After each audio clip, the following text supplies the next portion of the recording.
that then get turned into vehicle drops, supply drops, and a lot of things that help your team just keep on pushing for victory. Again, that's one of the elements that I've always loved about Battlefield is just team play. And that's really what it feels like. And it doesn't matter whether I hop into a public server or whether I'm getting highly competitive and joining a squad. You always feel that you're playing for a team. Yeah. Yeah, we tried hard, and we do notice the fact that there are many people out there who want to either do infantry only or they want to play as a lone wolf, and we hate to dictate to the player how to play Battlefield. If you want a small mode, you want the beauty of classes, customization, destruction, go at it. But if you want the team play factor, we've upped our game. We included now 5 players in the squad. We have the field upgrade system, which allow the squad to choose their individual unlock career. You can choose kind of the defensive path, and there you have 4 different levels of unlocks that will up your game. And then as you work as a squad, you start building up your score and you unlock these tiers. But if you get wiped as a squad, if you're all in one helicopter and get shot down, your progress bar will go down. So it's working together as a team for the best of the game. For those of you that are wondering what we're talking about, the field upgrades, it's going to be in your bottom left-hand side of your screen, and each individual player can select their own field upgrades that they would like.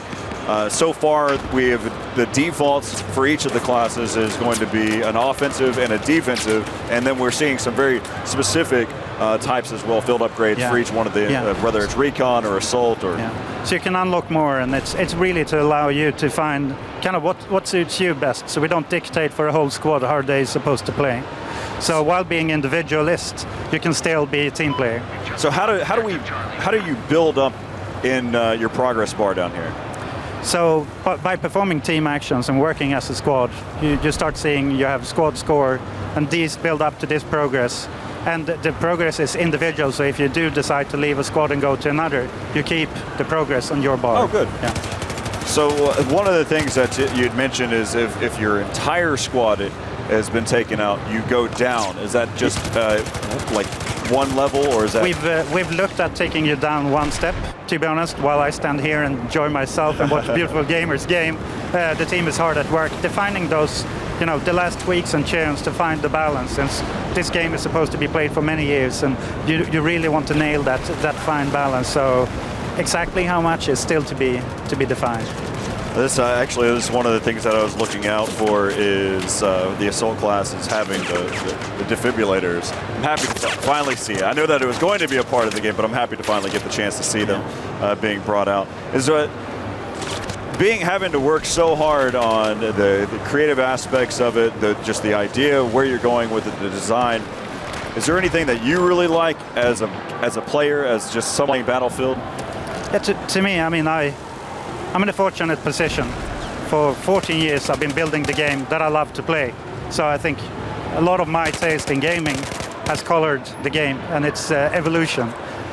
So for me, the beauty of just stepping back at the whole franchise is that I can choose how to play. On my good days, when I surprise myself and actually kill people, I can enjoy a good team deathmatch, while I can truly enjoy a big, large conquest game or obliteration. Lots of vehicles. I don't even kill people, I just perform team actions. And what I really feel, with Paracel Storm, with the new obliteration mode, is that the pieces are falling into place. It's the team play and, to be honest, the joy and fun. On the surface, it seems very serious. The joy and fun that gets brought out by the team play perspective of trying to bring a bomb to the other team's home base, together with the storm that starts building up, together with the vehicle gameplay. I think we're building something that people haven't really seen before. And we're going to bring this to the next generation of consoles as well. 64 players, 60 FPS. So I think it's a huge step forward for the Battlefield franchise and all. I'm looking forward to the actual release and also seeing it just in beta process, the open beta. Yeah. It's going to be just great to watch how players create a new metagame for each individual map, each type of game type, whether and also, like you said, obliteration, and seeing how the game is really going to be that tug of war. Yeah. I mean, across the map. I mean, so for those that are kind of curious, we'll actually take some time tomorrow to look at obliteration and see the map layouts and how there's 3 different points on both sides, Russian and the Chinese, and then there's going to be a bomb that you're basically trying to pick up and take it to an MCOM point. Exactly, and it's a random, it's an area, general area where it can spawn, but it's always in a random place, so it can't be that predictable. That's so. That's great. It's just the thought process that goes into it, and just seeing how dynamic these games really can be. I mean, it's a marketing term, but in all honesty, it's very true that no game is alike.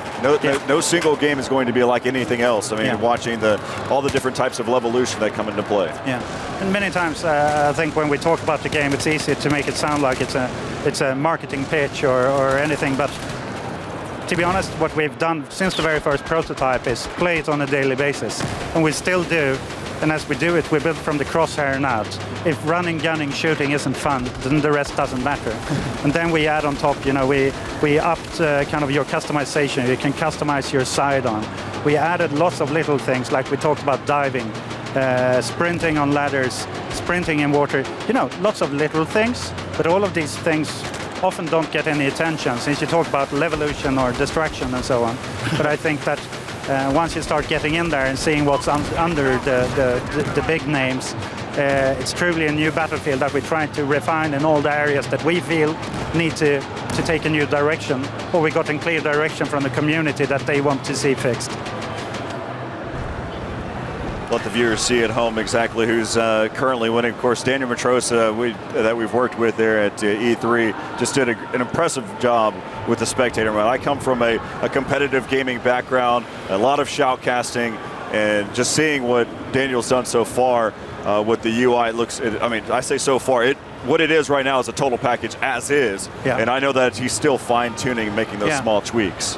Yeah, we get a lot of feedback, and we try to, we showed it at E3 and we're showing it here, and get a lot of feedback, and it's been a very positive feedback. So I'm extremely proud to finally get it in there. We've had endless questions around it, and I understand the community. It's something that should have been in there for a long time, and finally it's there.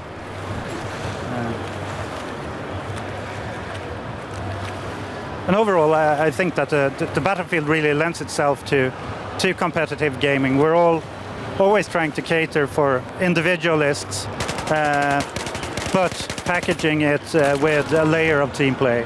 And now to be able to bring it to the world with the broadcasting possibilities is a huge step forward.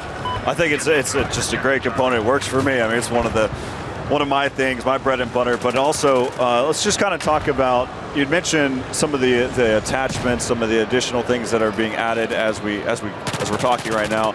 I've had the chance to see that not only E3 we discussed about the canted iron sight. I think that's one of the greatest elements that has been brought out in any game, just in terms of having the ability, because that's one of my biggest frustrations is I'm running with my gun at my side, and then whenever I really want to make a decent shot, I scope in, but it's close quarters, and I can't. That battle just so difficult for me. Yeah.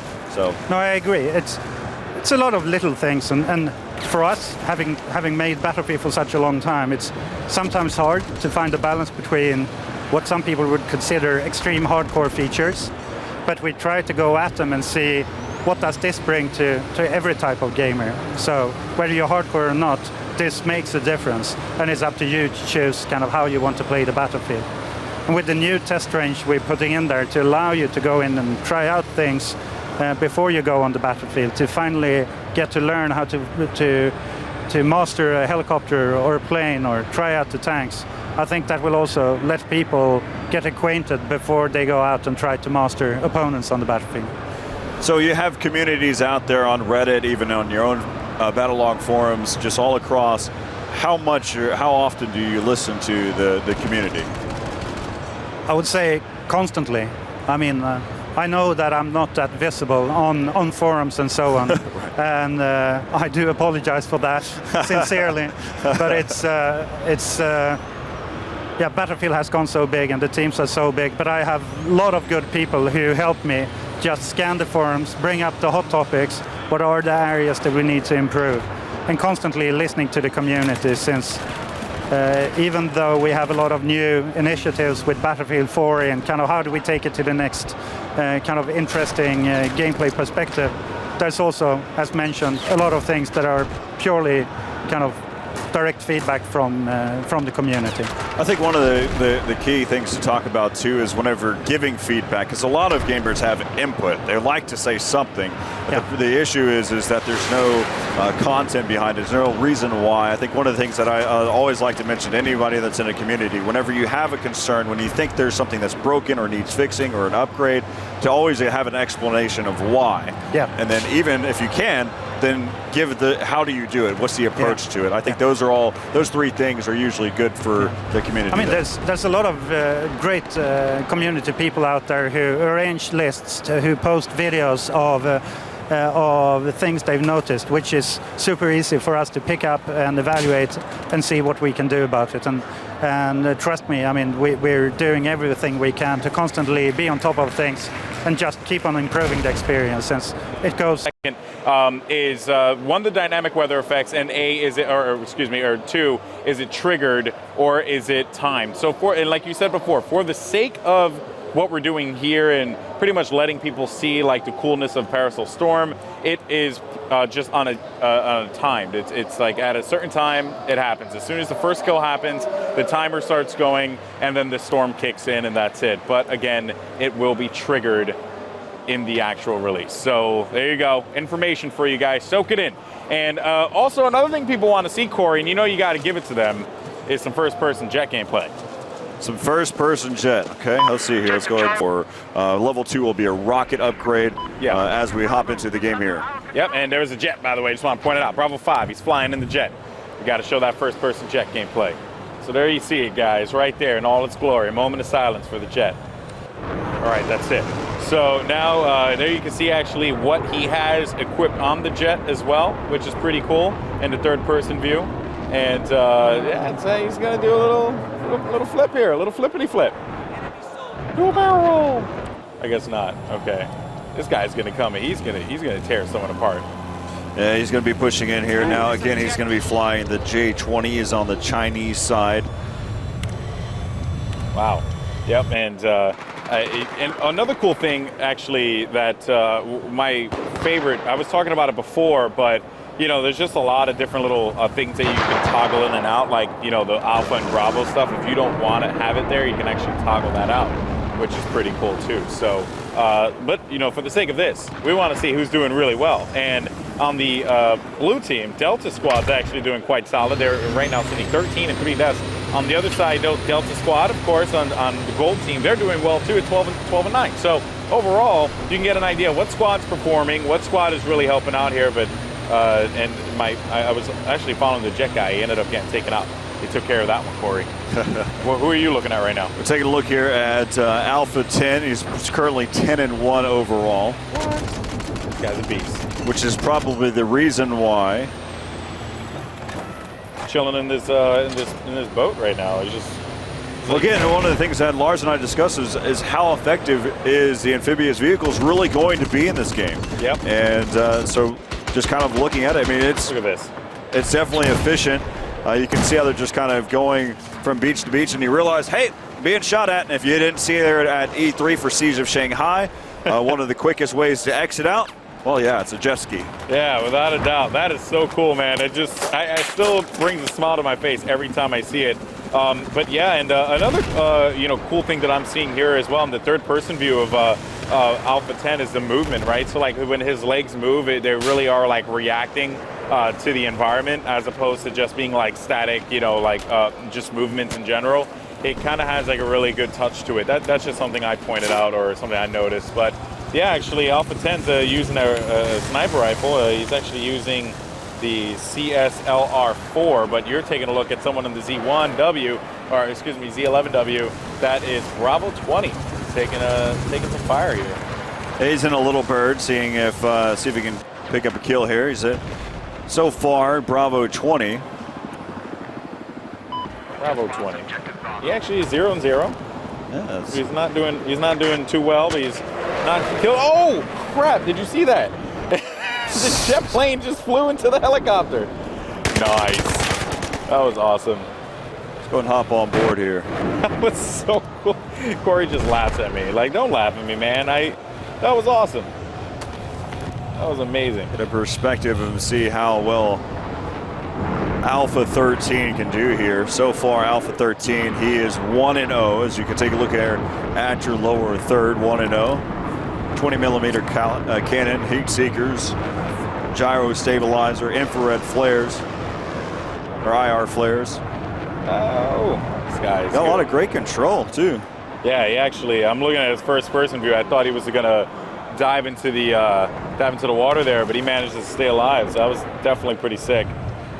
And you know, I do like the you know, because I'm not much of the if I get into a plane, I die. Period. I mean, that's just usually what ends up happening. But this guy seems to just have some stupendous control of this particular vessel right now. Like, he's just, you know, and that's the thing, right? When you have a good pilot, they really do change the map. And there you can see the dynamic weather effects now coming into place here, as it's getting all over his window as well. So that's the other thing, right? I mean, I don't think it's going to block his view all that much, but it's just those like little tiny effects that you can see there. So that certainly is pretty cool. And look at that, he's shooting at the windmill. Again, one of the things you'd mention as time goes through, you can see that this windmill is starting to fall. That jet's actually trying to help it. But now as the time is continuing to pass, here we go. This windmill will continue to fall little by little, and then that ship will be released. It's still afloat, so still effective here. Yeah, and also the water effects, you know, do impact boats as well, if I'm correct, because the big waves that flow around through the island, if you're trying to, you know, get good maneuvering, if you have these big waves coming through, so it impacts the map, you know, in more ways than one. You know, besides just this really cool evolution effect that goes down, also just using the map itself. If you want to jet ski your way out of there, you might have to wrestle with some pretty aggressive waters because of the rainstorm. So lots of cool things there to soak in for sure. And there you can see actually E, which is a shipwreck. That's staying right there. That's not going to move. It's the boat that's right in front of you. That's the one that as soon as this windmill does go down, and actually it should be happening any second. There you see it right there. And now the boat makes its way in. Just, there you go. You got to get cinematic with it, Corey. Yeah, so you can take a look at exactly where it's going to go. We'll turn on just for a moment so you can know exactly where it's going to end up, going towards the sea point, the Firebase Island. And it's just cruising. We have lost objective Alpha. And it's intense, man, because like I actually was playing on sea on the Firebase Island when the boat crashed in, and there you can see the boat now moving in. And look, see, imagine being right there as this boat makes its way in, like being toward the side of it. It really does change a lot. And you see how the building just comes crumbling down after getting hit by a ship. Who'd have thunk? Who'd have thunk it, you know? So now this changes the map, right? This one guy's like, holy crap, a boat just landed right on the island. What am I going to do? Well, there's something on the boat. And actually, Corey, why don't you tell people how this actually impacts the Firebase Island? Yeah, so I haven't had the chance to really see exactly see it being used yet, but it's one of the things that the commander has the ability to use. So again, it just changes there for the game. So again, we just saw the ship go from that windmill way out in the distance to this point right here, which in the beginning it just looked like it was a part of the background. Yeah. Just extra element in the game that just makes it look prettier. But in all, just looking at it now, it's actually a part of the game. It's part of the Levolution here. That's right, and you also gain access to an anti-air gun as well through the boat. So that's a pretty big change there. That's there you can see right there, that anti-air gun. You get access to it, but you have to control the island. You have to control C in order for you to access it. Again, it's a commander feature. We haven't really seen it used just yet. but it is a commander feature. You have to have that control, and it is awesome. So just like in the way, in the last, Siege of Shanghai, the way that it really changed the map, this one also changes the map because it also blocks off this portion of the map here, because the seaside, it blocks it off quite a bit here from incoming fire from B. So that does change the element of the map and makes it rather different, which is pretty cool. I believe it's B that that the shots come down from. Yeah, it's B. So again, lots of cool stuff there. Take a look here. You can see that these players are going to be up here on top of the roof of that broken building. They're actually giving a lot of cover fire for their teammates, just trying to clear out that sea point. The guy below them too. And there is a player that you mentioned that is right below them that actually may be taken out here in just a moment. Again, this is just this nice little firefight action that's happening here. And they have, I think maybe that player might actually be stuck inside of the building. No, yeah, actually, they went taken. after him. They chased him down, and they saw that he was there. He popped up and went for the kill. So good stuff there by that group. C now completely into control of the blue team, as D, which is going to be right across from them, that has still some players on gold team that are trying to hold it down. Yeah, so the Chinese again having control now. If we take a look at the overview, you can see that you've got currently the A, B is contested currently. C belongs to, so A and C belong to the Russians, and then D and E belong to the Chinese. As we just kind of take a look at the overall, we'll go ahead and hop back in here with Alpha 13, who's going to be the pilot here for this jet. Again, for those of you that are curious, it's called the SU-50. This is his current setup. He's got the gyro stabilizer. Currently 2-0 right now. We'll go back into first-person perspective here. You can see just trying to dive in and pick up a couple kills before he bails out of there. Yeah, I mean, when you have a jet, you are pretty much a target in the sky there, especially for anti-air weaponry, just like what we saw there on sea. But fortunately for them, they do control that. So now a lot of pressure is going to be applied here on the east side shipwreck, as this guy Alpha 13 is going to have to drop back and get another good pass on it again, which it seems like he was going to try and get. There you can see the other carrier. That's where the Russian team spawns, the blue team. They end up spawning in that area, but yeah, who are you taking a look at now, Corey? Now we hop on board here with Alpha 20, which is currently in this anti-air. Ooh, nice. Actually see this here. So yeah, he's actually going to be in the 9K22 Tunguska. There you go. Tunguska M. Say that 5 times fast, Corey. I dare you. Not going to happen. There you go. Right now we've got Chinese leading 508 to 426 tickets. Of course, we're playing Conquest. Tomorrow we'll get a chance to look at Obliteration. That's right. Which we have, both teams have 3 points. 3 points that they need to defend. And there's a bomb, just a randomized bomb that's laid out there. You take that bomb to an MCOM point, the opposing team's MCOM point. You blow that up. There's 3 of them, so you do that 3 times. Yep, that's going to be pretty cool to watch. Of course, that's something new. And we are going to get some great opportunities to talk about other features in Battlefield 4 as well. So I'm really stoked about that. That's going to be in the later days of this show that we're doing here for you fine people in Gamescom, and of course watching at home on Twitch TV. Once again, guys, if you want to get social about it, talk to us on Reddit. I'm on Reddit, started a thread on there, our Battlefield, where I'm talking to some of you guys or trying to get feedback from you guys to find out what new things you guys want us to cover, because again, just like we did at E3, we're going to do it here again for you all back at home. And then for people in Gamescom, they're just running around doing anything. I mean, I've been seeing people just randomizing so many different guns, just testing things out, what works, what doesn't work. It's pretty cool. Well, here everything is unlocked. Yes. Everything. That's what's so awesome about it. And the camos, too. The camos for everything. Every camo's unlocked. Guys, there's a lot of camos. There has to be at least like 20 camos. At least? No. Really? A lot more than that. Okay. At least I would go with a number more like 40. There's 40. Like there's camos for everything. You want to camouflage your tank? Go ahead and do that. Sure, why not? Your helicopter? Yeah, give it a paint job. That sounds good too. Every single one of your guns? Yeah, we'll make a change to it. That tiger, that Crimson Tiger looks good on it. We'll go ahead and put that on there. All these different things. Have a field day with it. Yeah. And with one of the pilots here. That's Bravo 12. Bravo 12 currently at 1-0. He's got picked up 1 kill so far. Basically the default right now. He's got the 20mm cannon, heat seekers, gyro stabilizer, and flares for countermeasures. Nice. So yeah, Bravo 12 wants to get some more first-person action in the for the jets there. I know a lot of people were really stoked about checking that out. I'm actually looking on the alpha side here to see what's going on. We have one guy who's actually 3-0 right now. He's doing pretty solid. He's using that Tunguska, which I now know how to pronounce it. Yeah.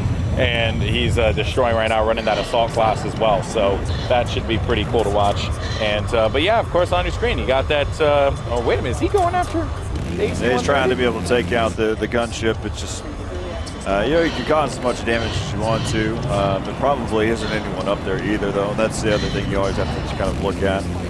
Yeah, there is someone up there. Alpha 27, and he does it. He picked up 2. So actually, I think.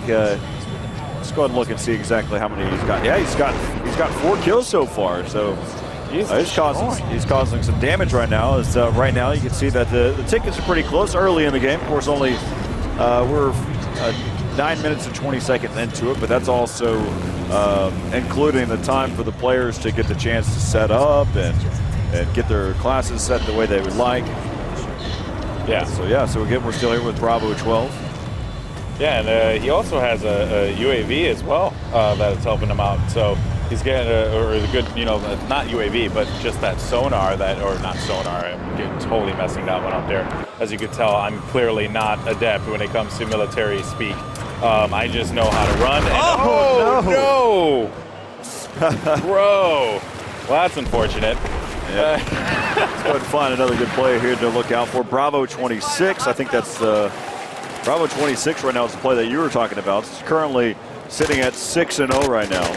Yep, he is. He's utilizing that Scar, which is a default here, and hops right back in to regroup with his teammate in the DV-15. See if anyone's in the action. There's actually one player, Bravo 2. He's actually into. Never mind, he's dead. Bravo 21, he's in the thick of things. Then he died as well. The caster's curse, Corey, that's why I'm not on is in full effect right now. Not fair. There's a reason why Bravo 26 right now is 6-0.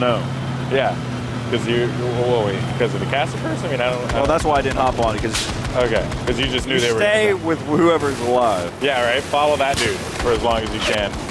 He is taking some shots though, and he runs away. Love that. Love that jet ski, man. Yeah, he hopped in the jet ski. It's awesome. Doing some donuts out in the ocean, and he's stuck. So, you know, I just got to figure out what I want to do here, you know. And now he finally has his plan of attack. So, yeah, for those of you that were kind of curious before at E3, you were kind of getting lost in the colors for which players play for which. And now you can see at the top of your screen that the Russians are blue, and that the Chinese is orange, and he finally goes down. Of course, let's see what he ends up with. He's currently going to be 7-0, probably end up being 7-1 after his teammates won't be there to revive him. Yep, and so now we're actually going to be taking a look here at Bravo 19, who just picked up a kill himself. They're going to try and make their way over here to C. C, of course, very hotly contested spot on the map. Obviously, it's in the middle, so you always expect that area to see a lot of action. But look here, there's going to be a couple players moving down the trenches, and Bravo 19 able to take him out, so that's going to be a good win for them. And they are able to secure C. So, and the other cool thing that Matros added into this that I'm really stoked about, besides just the colors and all that, is it's very clear as to who is controlling which capture point, right? It's always clear when you're playing it, but for the spectator view, it was like, okay, well, what's he, you know, which team has this time around? If it's square and blue, it's for the Russians. If it's diamond and orange or gold, it is for the Chinese. So again, that just those little touches that make it so much easier for you guys to check out and watch as a spectator. Yes, right now we're still here with Bravo 19. Let's take a look and see where the action's happening right now. Looks like we've got Bravo 1 is trying to take over the shipwreck point here at E. So he's been able to neutralize it. Still looks like he's uncontested right now. To hop over here with Alpha 18 and see if Alpha 18 is actually going to have a plan of attack there for Bravo 1. Nope, yep. He's just focused on the drone that's out there in the distance. I'm trying to find Alpha 18 here. Where is he located right now? So Alpha 18 is in the jet right now. As we'll continue to look around here. Oh, he's in the Let's jet. see where the battle's going on. Let's go and hop on board here with Alpha 20 and see if he can get something started here. Yeah, Alpha 20 actually was doing pretty well at the start of the game, but he ended up, he was actually 2-0 at the start of the game. Unfortunately, just could not seem to get anything going. Now, he's actually going to be in the helicopter, the Z-11W, going after that windmill there that will eventually lead that boat into going into sea. And there you can see the event happening once again, as Alpha 20 and his crew were able to make that one happen. Let's figure out exactly where that. Bear with me here. So here's we forgive you. It's one of my favorite perspectives of seeing all this happen is inside of the building. Oh yeah. Oh my God. Enjoying a nice little leisure day out here at the Firebase Island. Oh, wait a minute. Get out of there. Yep, and there you see it, right? Oh man. You see the dynamic waves kind of pushing that boat away. Here's idle, and then you can see that the building comes collapsing down, and then again, that's just how that's how the levolution occurs here on the Firebase Island. Of course, there's I have actually. I've been playing the builds along the way, my different visits over to DICE, and played this one a little earlier. So how did you do? You know, a little mixed initially. Like any Battlefield map, you got to get the hang of it. But once I got the lay of the land, I was doing pretty good. I like to play the engineer class, so I was sitting back looking to launch rockets at people. Engineering is the one class that I couldn't get a hang of, but I've actually noticed that in Battlefield 4, it's really critical because you can plant C4 on boats, so you just swim out to a boat and then blow it up and then get to go back. Yeah, that's what's awesome about Battlefield. It's the sandbox gameplay. It's the combination of things that you just don't expect or think about initially, but engineer's where it's at for me because you can take on vehicles and you still have a rifle that you can defend yourself in close quarters. I think what's also important with Battlefield, obviously the visuals. Like, Frostbite is just an amazing engine, and I love watching it. Whenever I want to show off my PC, I'll just boot up Battlefield. Can you speak a little bit towards Frostbite? Because I know that it's something that EA is heavily investing in and wants to bring to the forefront of technology. Yeah, look, we about 18 months ago, we made big investments in tech for Gen 4 with EA Sports Ignite and Frostbite. And it was critical, absolutely getting those off the ground and getting our game teams world-class development environments, and we've largely accomplished that. You know, what Frostbite 3 gives you out of the chute is just unbelievable. We now have over 2,000 developers at EA working on Frostbite games. It's now powering what BioWare's doing, what Visceral's doing. Everything across the board on the entertainment side of the business is going to be running off Frostbite. Just, you know, the sheer rendering power and the performance of Frostbite is world class. It's better than anything else out there. And the things that you get out of the box, like destructible environments, the animation system that we got from Sports with Ant, it just comes together and it creates, you know, this toolkit for our developers to create world class experiences. And I just, when we dropped the skyscraper on people at E3, you know, I thought that was going to be impressive, but now we can crash a battleship into an island and then shoot machine guns off the top of it. The DICE guys just keep blowing people away. Yeah, I think that ship coming into the map is always devastating. For some reason, I always get caught in front of it. It's just hard to deal with. And it's just a great example of a better way to play the game, just having the map change over time and seeing all of this. So speaking a little bit towards Battlefield and kind of really the future of the company, are you excited for EA's holiday lineup? Are you excited for everything that we're about to go into?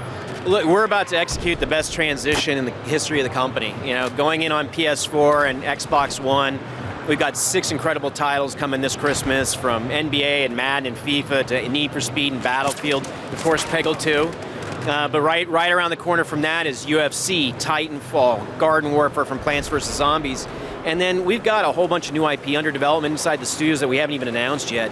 So these next 3 years on Gen 4 consoles is going to be awesome. You know, at the same time, our mobile business is just booming right now. Plants vs. Zombies 2 went out last week. It's hitting record numbers for us. So I feel really good about where the company's at, and we've got some really killer growth in front of us. Have you actually gotten to play Plants vs. Zombies 2 yet? Oh, absolutely. I played it in development, so yeah.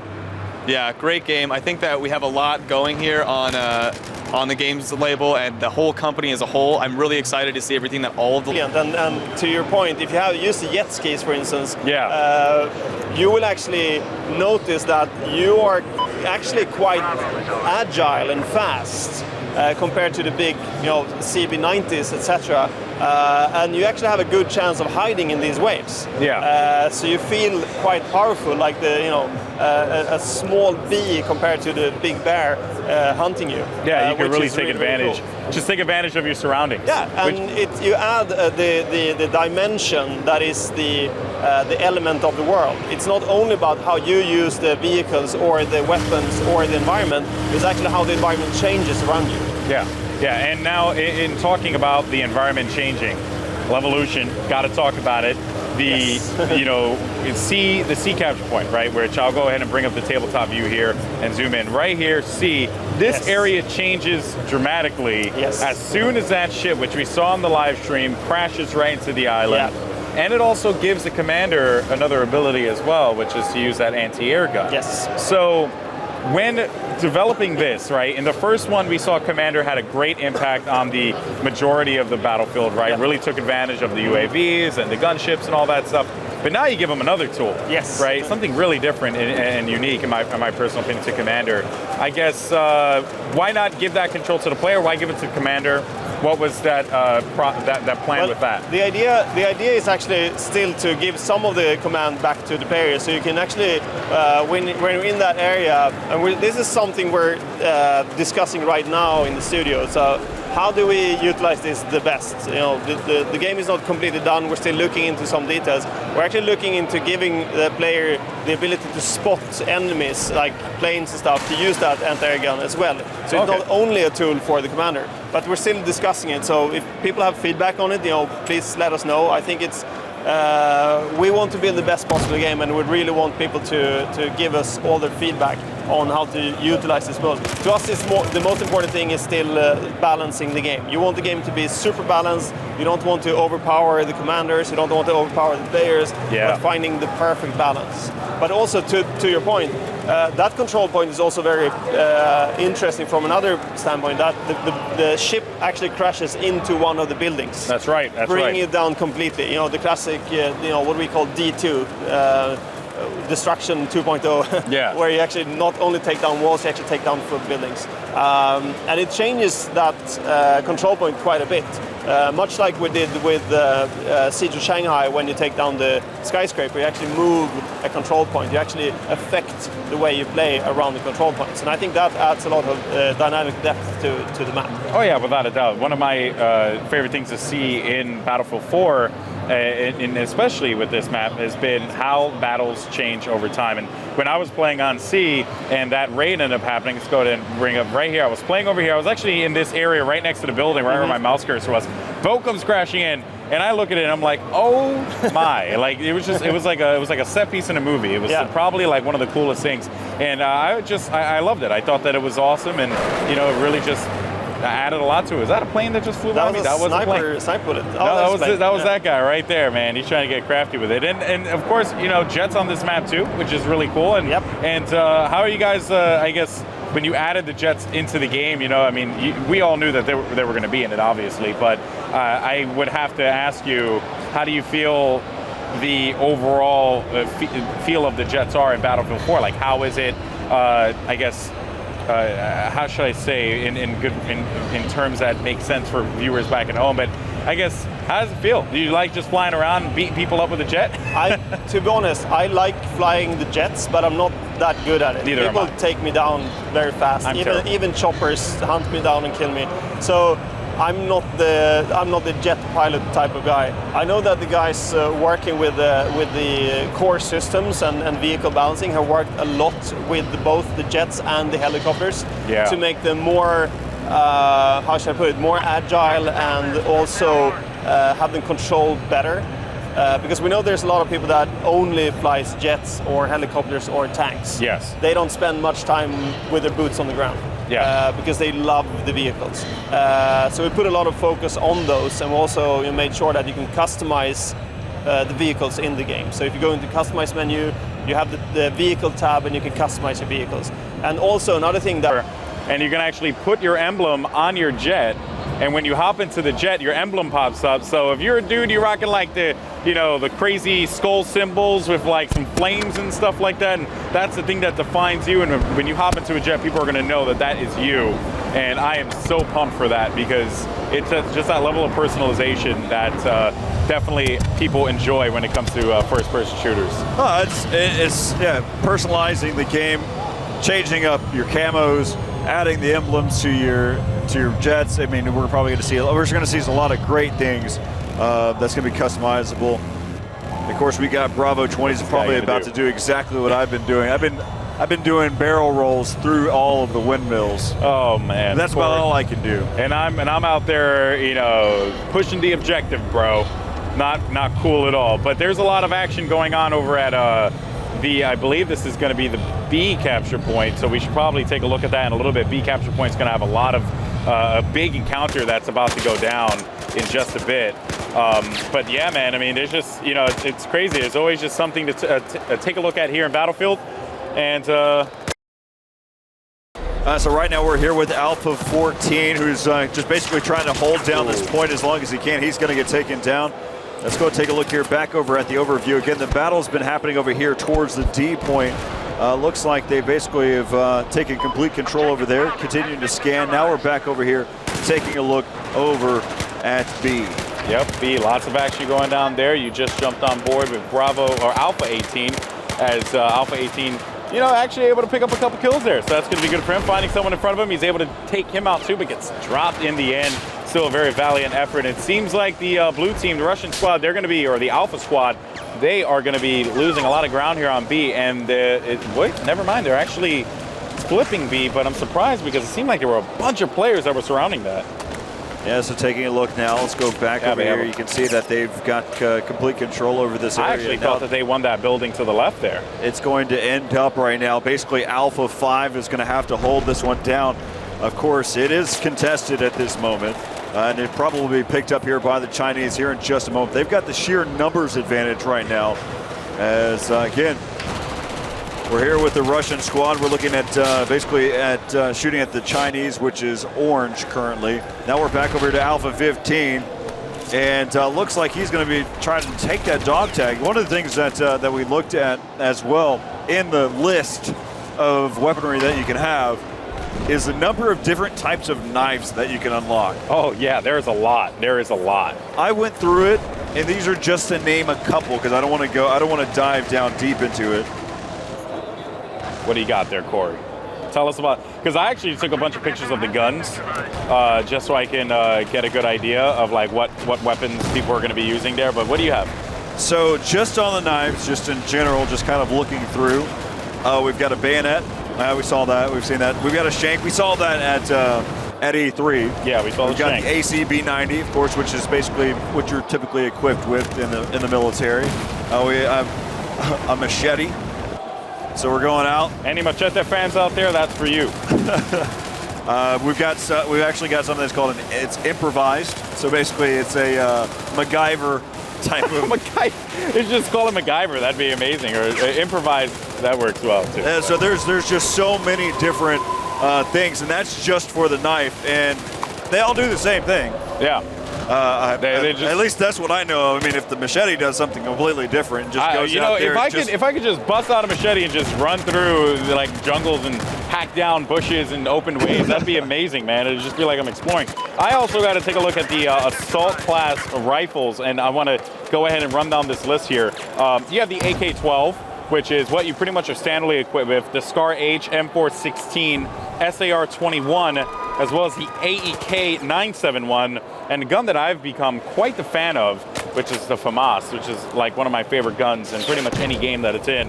And you have an AUG, an M16, you have a CZ805, you have the QBZ, and the ACE 23. So I know a lot of gun nuts out there are going to go crazy for that. They're going to be super stoked to hear that a wide variety of guns. And that's just the assault rifles, core. The DMR class of weapons. There's also the shotguns that you have to take in consideration.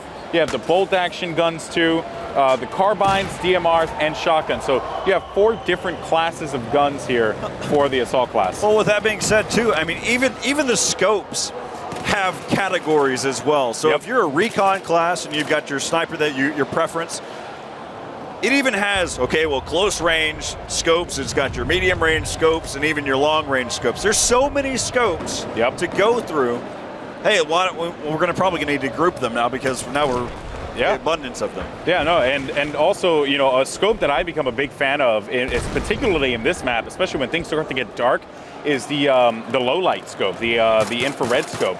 I have been using that pretty much exclusively on this map, and I have loved it. So definitely something that you guys want to check out. Bunch of new scopes. We'll talk about those scopes as well as we play more and dive a bit deeper into the action and learn a little bit more here, because we're going to be here for 5 days. So there's just so much to talk about. We're probably going to spend an entire show just talking about scopes, you know, just attachments. I mean, that's pretty much where it is at this point in Battlefield 4. There's so much freaking variety that you could talk about it for an entire show. Well, each element, it doesn't matter which one it is. You can talk about them at any point. So right there you can see, you know, one of the things that we learned there at E3 as well is some of the swimming aspects as well. So, I mean, you've got the waves make an impact, so you're trying to stay above the surface. It's difficult. Yeah, there's and the waves. So I actually spoke to you about this earlier. I was on the jet ski, and there you can actually see one of the infrared scopes, or the night vision scopes. So there you get a good idea of what it is. The IRNV, the infrared night vision. There you go, right there. So there you see the scope. And actually finding a bunch of players around him too. He ends up taking them out, whipping out that pistol. Always got to love the pistol whip, giving it to him. Yeah, way to go there, Bravo 17. And big score right now is actually Bravo 21. He's 16-3, Corey, tearing it up. And he is actually going to currently be sitting in that Z-11W helicopter. There's so bird. He's just chilling in the sky.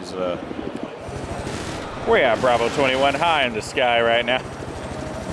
That's awesome. I mean, we could just do the over voice, you know, walkie-talkie voice for an entire show. That'd be fun too. I'm pretty sure people would dig that, Corey.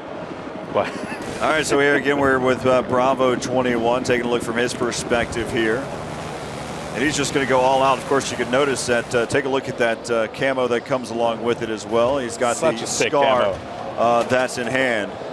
Such a sick camo. Must have been a squad request for him to end up over at the C point, because he just left that little bird just floating about. All right, well, I guess that's pretty much going to be wrapping up for the broadcast here, as all these players are going to be playing and having a good time and enjoying it. But, you know, see it right that's there. Where we're going to go ahead and spot where that bomb is going to be located here.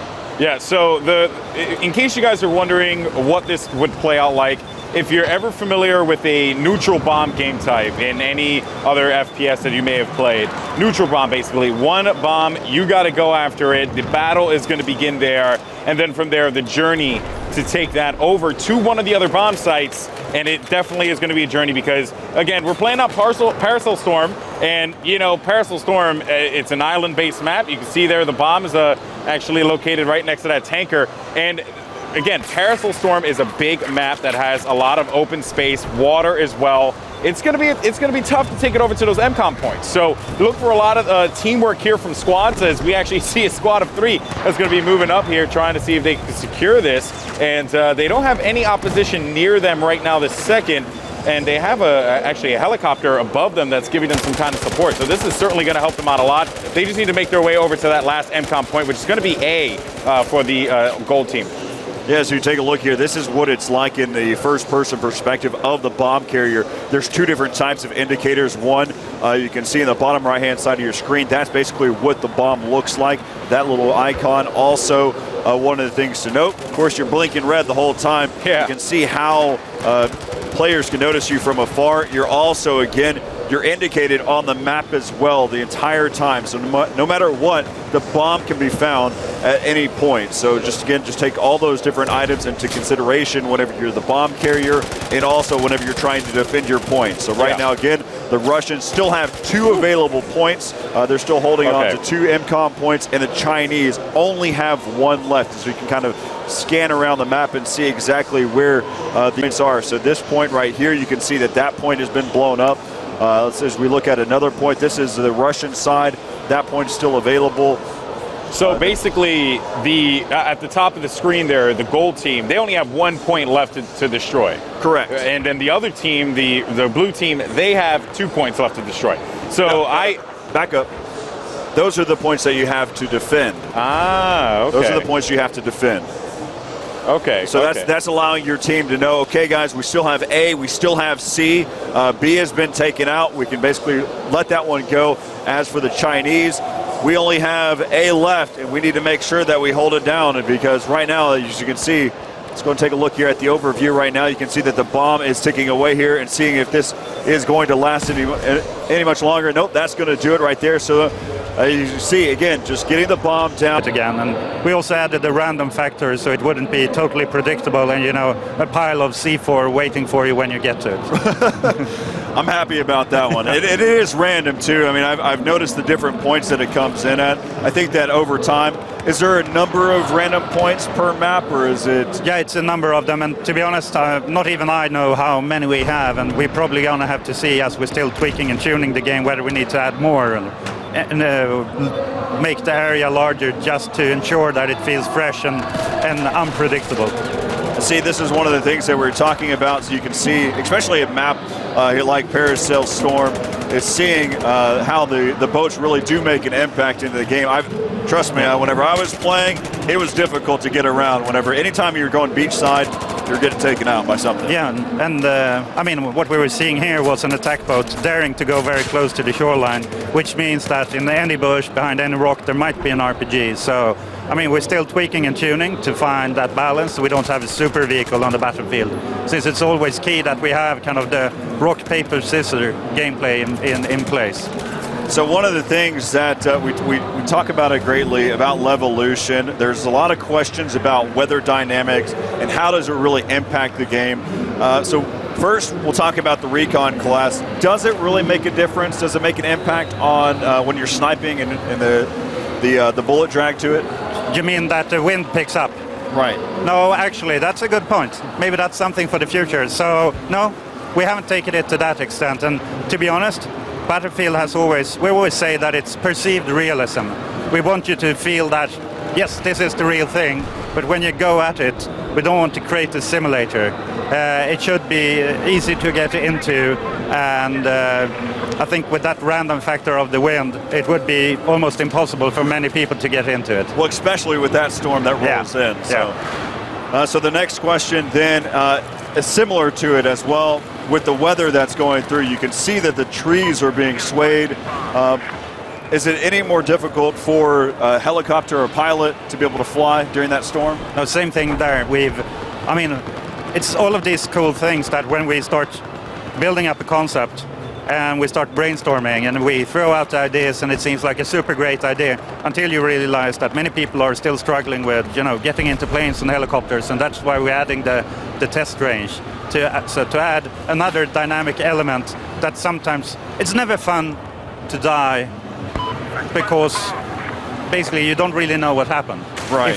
If you can feel that your enemy was superior or you did a stupid move, then it's always okay to die. But when you start blaming the game since something happened that wasn't within kind of your understanding, then you start blaming the game, and then me as a designer have failed. So one of the other last question, talking about weather dynamics, it just all of that's happened is it sparked up a lot of different creative ideas, and one of which I know the answer to, but I have to ask, and just so the community knows that we are listening, that we are paying attention. Does the sun move as the day goes on, or can we see like a night type of game, or are we going to see the sun be in a completely different placement?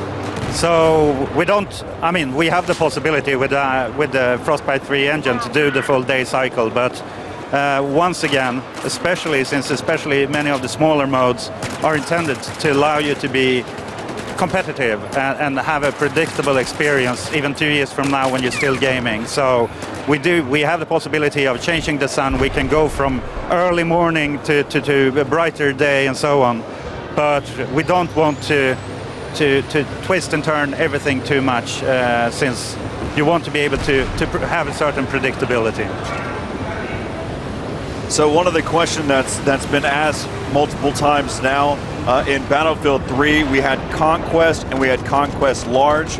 Are we going to start to see variable map times where we get just based off of the number of players that are in the server, or are we going to go back to what we had in Battlefield 3? I think when we launch, we will aim for not SIBA tower scaled and not Bandar, but slightly larger and slightly smaller. So maps that we feel, and we look at the data what people prefer to play. And then as we go on, we can start experimenting. But I think we've, I mean, what you can see here, what we're showing on the floor is 64 players Conquest or 32 player Obliteration. And behind closed doors, we're showing it doing Domination just on the main island on the PlayStation 4. And all of those delivered completely different experiences. So rather than building super extremely small maps or large maps, we've worked really hard with delivering the best possible game mode on each and every level. So one of the things that that's also been asked, especially since there's such water has such a majority of this map, do bullets travel? So say, for instance, I'm the enemy and I decide to dive under the water. Does the bullet trajectory, does it change any whenever it's getting shot through the water? So Alan Kurtz back home might kill me now, but in the discussions we've had, I think where we are right now, and as I say, we're showing you this while it's still work in progress, but the bullet does travel below the water, but it loses strength, to my understanding. That's at least what I heard last when we talked about this in our discussion. Not official stuff. It may or may not be the way that it could be, but it might want to be. Yeah, and that's the thing. I mean, there's lots of little things. I'm standing here, I'm looking at how people play. I'm picking up on feedback and ideas and what we hear in community and forums, and there's still room to do a lot of tweaks and tunes based on what community is telling us. So, yeah, it's eyes open until we put it in the box and put it in the stores.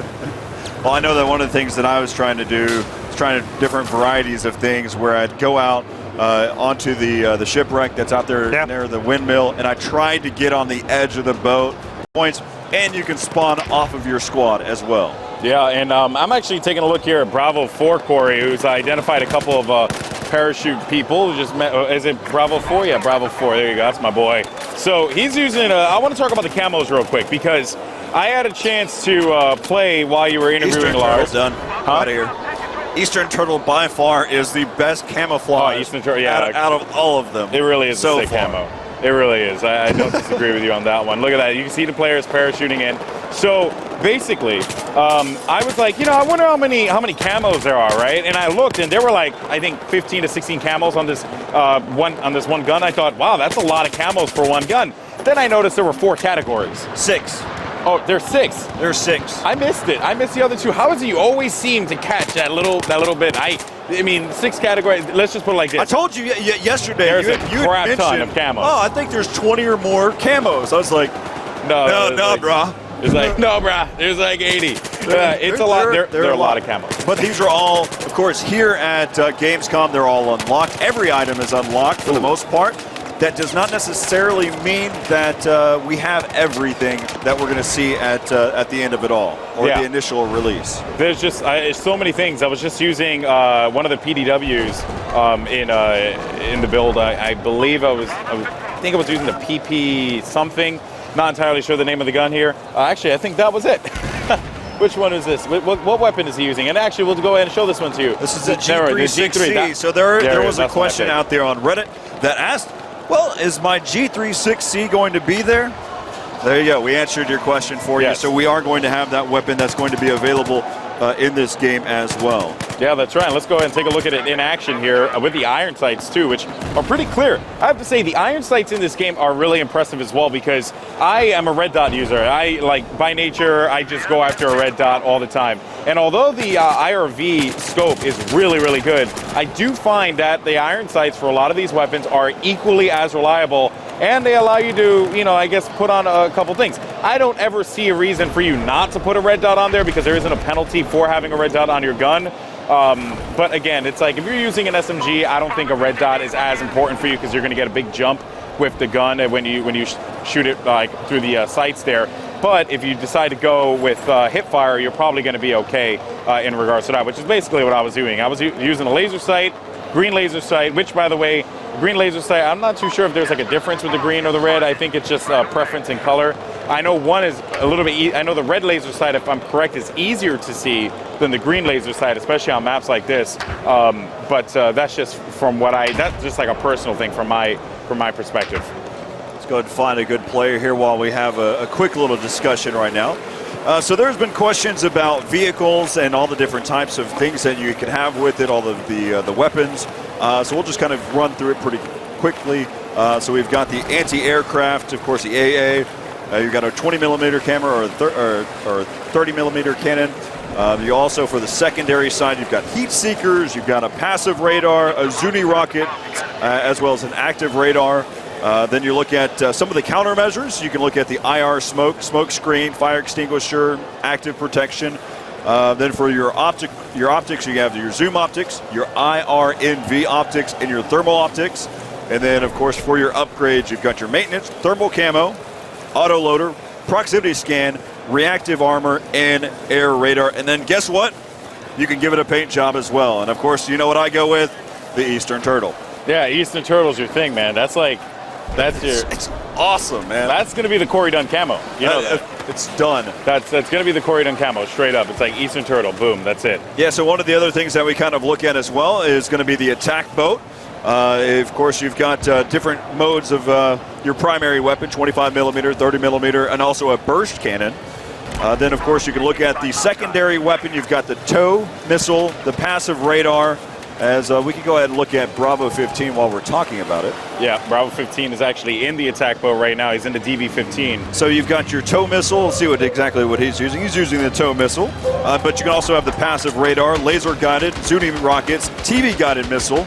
Then you're also looking at the countermeasure, IR smoke screen, fire extinguisher, and active protection. And then, of course, the list will continue to kind of look the same across the board here for most of these. Just kind of look briefly here real fast. Of course, I was asked what the gyro stabilizer is. Basically, it allows you to be a little bit more maneuverable in the air until you are attacked. Once you're attacked, it basically kind of stabilizes itself. For what that's been the explanation I've received. I really haven't got the full intentions of what it's about, but that's what I've got so far. Because every time we get into a plane, we end up getting exploded. So I end up crashing right into a tree. Or that too. Yeah, and by the way, you know, I did manage to get into a plane. I saw a lot of people asking about the controls and all that stuff in the plane. And I have not really had, my experience in flying has usually just been, hey, I'm flying and then I'm dead. And I won't lie, I'm just not a great pilot. So, you know, I know that there are a lot of people out there going to be like, this noob. But in all honesty, it's just, you know, I'm a boots on the ground kind of guy. And the way that I see the flying here, it's a little bit more, I guess, responsive for me personally. I do notice that, like, it is a lot easier to turn. I feel a lot more comfortable in the plane. But, you know, ultimately I do still crash. Needless to say, though, awesome to use. And if you are a pilot in BF3, you're going to feel right at home here in BF4 as well. I think so, and I think one of the questions is making sure that you can't just hover hovering with the jets. Of course, right now we're here. We can see that we have a player. We're on board here with Bravo 3. His teammate is right behind him with the bomb. So again, they're working as a squad right now, as he's being able to pick up one, and he's got his teammate to be able to give him some cover fire there. And so now, again, let's just go ahead and hop into a little competitive action now and just kind of talk about the game as is. So right now you can see that they've been able to pick up the bomb. They're going to be taking it here. Let's go ahead and get an overview they left the bomb. Where they're going to be going at. The bomb carrier is right here, and he has been left out here on the beach. Again, you can be located by the map. You're indicated by that icon. As right now you can see that they're going ahead and giving him a quick revive. They will be able to pick up the bomb. Also another question that might be out there as well. Trying to go for the shock pedal, not going to happen. As now again, it's still 2-2 right now. There's 2 points left for the Russians and 2 points here for the Chinese. Yeah, it actually is a neck-and-neck racer, Corey, as you can actually see that this Bravo player ended up getting taken out inside of the trenches. Bomb is actually going to be in the hands of, that will be Alpha 1. So Alpha 1 with the bomb, he's actually going to be currently 2-5 right now for his kill death. So he's, you know, doing all right, moderately decent. And now he's just clear target. So I don't know if he's going to be okay. He does have his teammates Alpha 7 and Alpha 8. They're going to give him some cover fire right now. It looks like he's going to hop into the ATV and just take off. Let's hop in here with the third-person view and see what he can do here. Of course, just like any of the other things like capture the flag, you do have the capability of hopping into a helicopter, ATV in this instance, anything that you'd like. Of course, it looks like he does have his teammate that will spawn on. Oh, picks up the roadkill. Now he's going to have to worry about that attack boat, but he is going all out, well, deep into the water. One of the things that you might wonder as well, if you do get taken down as a bomb carrier in the water, well, does the bomb float? Well, yeah. It floats. And here's the thing. It's going to be very difficult for him to swim through this water here because, you know what, the wave is coming in here. He has to dive in. He's going to be taking a couple shots, so he needs to be careful about this, and he's going to get taken out. Bomb's going to be out in the middle of the water. An attack boat chased him on that one. That is insane, and it seems like that attack boat might get on the position there, but Alpha 7 is going to be there for the pickup, able to make that one happen. Finding a boat of his own, might try and hop in it, but he is going to get taken out as well. You can see right now, you can see that Bravo 15 is trying to be able to pick up that bomb. His teammate has it right now. Let's go and figure out exactly who that's going to be.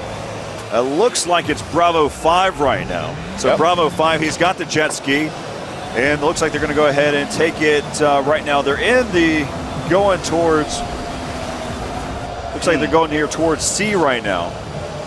Seems like that. No, actually, yeah, it seems like that's where he's going to be going. All right, found his objective, so he's going to go right after that, see if he can plant that bomb. So, and no one's on the island to contest him either. There was that question that I mentioned before. How is it indicated the hidden weapons? You saw that pistol icon that was showing up there.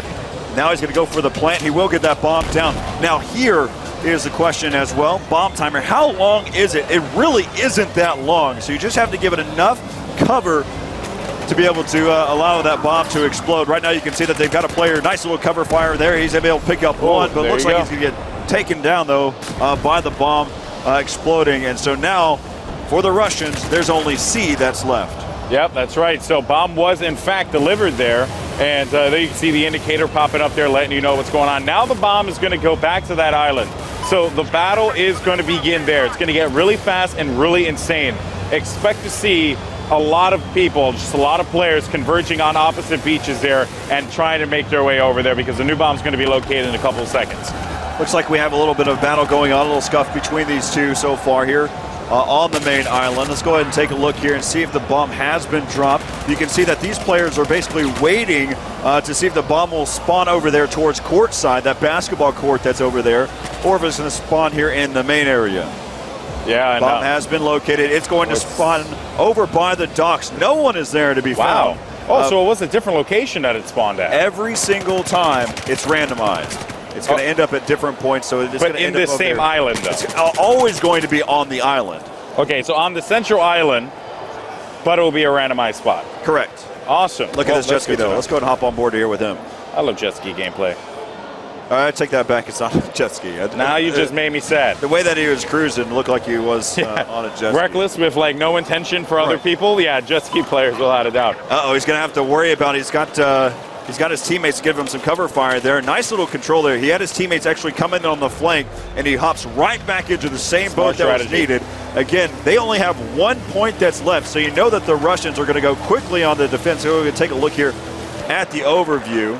That's going to be Sea Island here for the There's no Russians. one there. There's one that's out in the ocean just hanging out. But, of course, he's having a lot of trouble with this ocean right now. Look at those waves that are coming crashing down. Let's go ahead and hop back in here and find where that bomb carrier is. Again, that's Bravo 13. He's joined there with his teammates and looks like still having a little struggling there. He ends up falling out of the boat. These waves are insane, Corey. They are. Oh, no, this is one of the things that I was talking with Lars about. It's ridiculous on how much it makes an impact, how much air you can get in the water whenever the storm rolls through. That's right. Now he's going to be taking a bomb over there. Bravo 5 has absolutely no opposition from what I can tell, and he is going to be able to make that plan happen. Over. And yeah, it is definitely going to be over here, Corey. This is going to the goal team without a doubt. They're going to hold this one down. They're going to end up winning this one, as they only lost one bomb site there. So just great gameplay from the Russian squad. Bomb was delivered. There you go. The GG for the count. 3-3 for the goal. Opposite the gameplay here and see what is going on as we actually have on screen Bravo 3 who actually has has a a bomb bomb. and he's going to plant it. So awesome. Yeah, so just like that, right out of the gates, we're going to see this bomb planted here by Bravo 3. Let's go ahead and take a look here and see where his teammates are at. Looks like he's got quite a bit of cover there. We've got a Alpha 16 who's coming in on a jet ski, coming in hot, but the bomb will explode before he gets there again. You have to be able to protect your MCOM points, because watching how quick this bomb actually blows up, you really don't have a chance to be able to jump from island to island to try to give some cover there. Yeah, and also something I want to point out too. So you can see here, right, that this player has a Russian flag on his gun. That's pretty cool. And that actually, if I'm correct, is a camo. So if I'm correct, could be wrong. I'll take another. Like, he didn't put a camo on his gun, so that's what he has on the weapon. Again, could be wrong with that, but because I've seen it with some guns, I haven't seen it with others. I've seen it with, I think what it's going to end up being is an actual emblem for the players. So that's what you're going to see on these guns. Okay. Again, not a confirmation. That's my assumption. We can ask that question. Yeah, and we more than likely will, of course. And you also can see that if we go into the, let me see if this player changed his camo here, because you actually have different camos for your player as well. Correct. So you don't just have camos for the guns, you have camos for your player. Not 100% if you have camos for vehicles. I don't think I saw camos on vehicles, but when I get the opportunity to, I will hop into the game and I will look, and then I will come back to you guys with an answer. But yeah, so there, camos galore here. You can really personalize your character the way that you want to, and it really is cool to see. All right, so you can see that we're on with Bravo 2. Bravo 2 trying to be able to get that bomb pickup. Again, you don't have to hit any use key. Immediately, once you walk over the bomb, it's immediately picked up. Currently, of course, he's on the Chinese, so he's going to be shooting at the blue team, or better known as the Russians. Right now, the Chinese have taken out the A point so far, and we'll see what he's able to do here. Of course, he's just walking his merry way to the beach. I mean, usually he's enjoying his day. I mean, sometimes you just got to go for a nice stroll on the beach. Sipping pina coladas. And that's what he's doing there. Hip firing his life probably away. not as informed on the game. He's hip firing his life away. Oh, certainly. and 3, yeah. So it's like sometimes in worst case scenario, you just say YOLO. That's what Daniel would say, and that's basically what I'm gonna have to go with here. By the way, I'm looking here, and I've been finding so much action on my side that it worries me as to why we're not constantly on the screen of Golden Boy, because I just have action for days, Corey. And this guy's 7-2 that I'm following. No, never mind. He's Alpha 13. I'm not following a 7-2 guy. Let me see. I'm following. You're just saying a lot of stuff. I'm just trying to be a ranting and raving about things that doesn't matter. The Golden Boy way. Oh man, but. Taking a look here, though, as if I'm correct, that was going to be Alpha 13 or something. Ends up getting taken out on that one. He is going to be our first place player there, as you can see. Alpha 14, though, is going to take first place now, or was in first place, but Alpha 13 came back with a fury. And, of course, I'm looking at Alpha 14 here. He actually is rocking an awesome class. Let me see. Well, actually, he's using that U100 MK5, and he's got that bayonet. I had a chance to use a machete, by the way. So awesome. So awesome. So awesome. It is really like, if you just play Battlefield 4, you unlock the machete, just play the machete. I don't know how Alpha 14 is doing as well as he is, because he was just shooting at a squad member. One of the great things that I like about this spectator mode is it allows you to actually see their squad. So let's go and hop on with a squad that's doing so well. That's going to be Delta Squad. That's doing pretty well so far. They're actually all grouped up here on this building. Of course, Alpha 14 is a part of that squad, so maybe even with that being said, they're still being pretty dominant. But where is the bomb at right now? Because it looks like the action's happening over here. It looks like the heli has been able to pick up at least one, and just moving about. So we'll watch some helicopter play here. Oh yeah, why not? Always see the perspective and see where there's some variances that have happened. But right there. It's a sea of gold. He can just pick off anyone that he wants here. He does manage to take out one player there, so that's going to be a good win for him. The Z11W, as you can see, flying low to the water there, able to pick off another player as well. And Alpha 13, man, dominating with this helicopter at this point in time. He is currently going to be 11-2. So these guys, Alpha 13 and 14 have been really dominating this game. And Alpha 3 also 10-2. So big shout out to him. They can see the bomb going to be right in front of Alpha 13. He is going to get taken out. And, it's amazing when you have a an eye in the sky that's just going to be watching the bomb. And now you just got to get your teammates over there. And look, now he's going after this attack boat. Let's go and hop back in there real fast and see exactly whether or not he can be able to pick this one up. Of course, one of the things he needs to worry about, it's very difficult to be able to finish the job there. He does pick off one of the gunners right there. Goes diving deep and taken down. Oh, not yet. He's still alive. And it looks like he's finally going to get taken down. Let's go ahead and look over here and see where the bomb carrier is. It's going to be making its way over here towards this point. The bomb has been planted over there in the B site right here for the Chinese. Looks like the Russians are trying to even this one back up, and it will happen again. Nice. That bomb timer is super short. Yeah, like it's like a Looney Tunes, the cutting the wire there for the TNT on how short it is. You know, and the thing for me that I'm looking at here is you need to have bodies there, right? So you need to be prepared. If you see that the bomb has been picked up by the other team, you have to get there as soon as you possibly can, perhaps a redeploy or something like that. I mean, you just need to get there as soon as possible. I really do think that players like that 1Z11W helicopter pilot that we saw a little while ago, Bravo 13, if you have guys like that who are out there helping you out, that could really be great. I mean, honestly, it's just, and you can see some defib gameplay, of course. He tried to revive his buddy. Oh, well, man. Those are the enemy. Okay. Because we're in spectator. There you go. Nice. There you go. Thank you, Happy Corey. to realize that. Thank you, Corey. You just always know what to say. So now the bomb's actually going to be right here, right by this. That's actually statue. good to know right there, is the fact that you can't just clip through a wall. If the bomb is on the other side, you just can't just rub up against the wall and pick up the bomb. I know other games have some clipping issues, and right there, that's a good thing right out of the gate to know that you can't clip the wall to be able to pick up the bomb. Yeah, I mean that is awesome. Of course, I mean I know that there are a lot of people that are very vocal about that. You know, they don't like things going through walls. If it's a realistic game, it makes absolute perfect sense. So I understand without a doubt. So yeah, looking here now as this is actually going to be Alpha 3, and he's going to be in a world of hurt.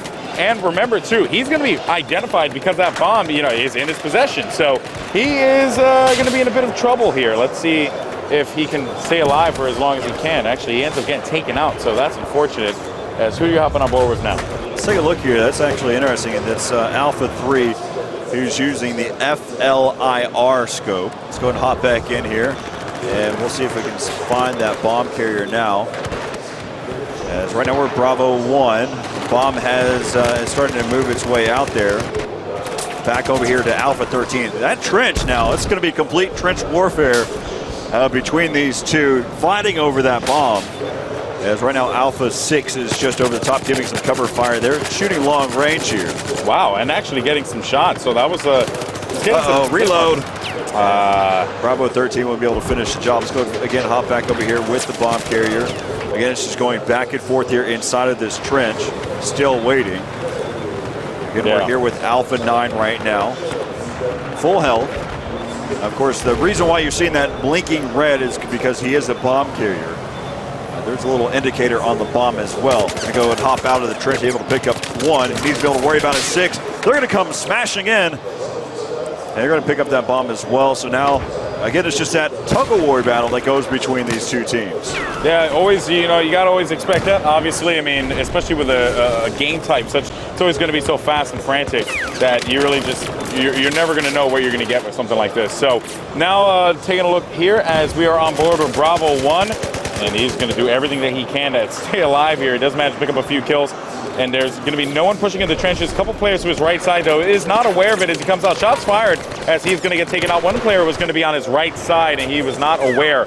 Bomb down right by the trenches once again. Has been picked up by Bravo 9. So let's see what he's going to do here with this LMG. He's actually using that PKP Petschneg, which unfortunately doesn't really help him out all that much as he gets taken out. Well, the reason being is we take a look here, you can see all of the different types of vehicles that are in this area that are making a difference. There was one that was here on this attack boat that was making a lot of play there. Now they have some cover again. Alpha 13 has been in this heli for quite a while, but he does have another player to worry about there. We'll kind of watch this dogfight happen between these two. You've got one that's going to parachute down and hop right into the action. But this is the reason why that bomb has been alive for as long as it has been. Again, they're going to continue battling back and forth here. Yeah, this is. I'm looking at it from like this POV. It's pretty nuts from the free cam POV, and it seems as if the Bravo team ended up winning that whole encounter there, and bomb has not been thrown down just yet, as it is currently going to be in the middle of the ocean. Alpha 9 with possession of it. He dived under the water, by the way, when that boat was making his way over to him, and somehow managed to stay alive, but unfortunately bullets definitely will hit you, and as he came up from the water there, he ends up getting taken out, and now the bomb's going to be in the hands of the Bravo team. Yeah, so you got that really, really rocky water here to worry about. You can see again, one of the things that was mentioned there by Lars is the rolling hills. And look at that, right there at the beach, there goes Alpha 4.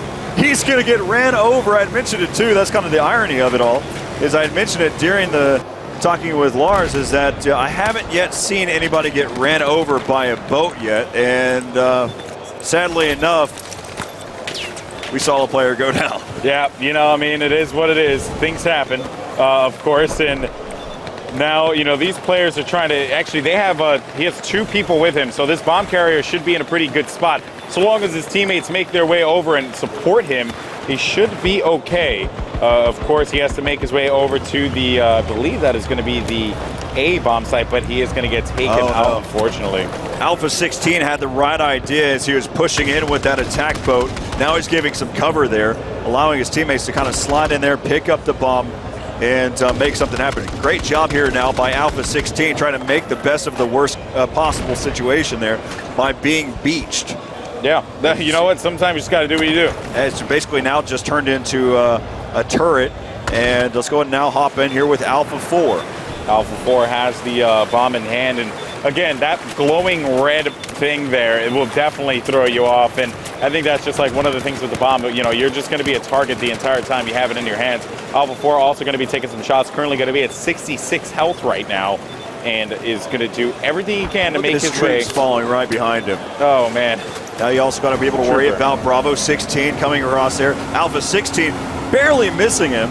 And so now we've got 2 boats that are going to be coming in from both. The bomb, and when the bomb is randomly spawned on the map, both teams will fight to get it. And there's a tactical depth to actually how do you approach that objective, because you either go just head on and pick it up and run with it, or you wait for the other team to pick it up, move it, and then you take out the enemy, steal the bomb from them, and then bring it to the bomb site.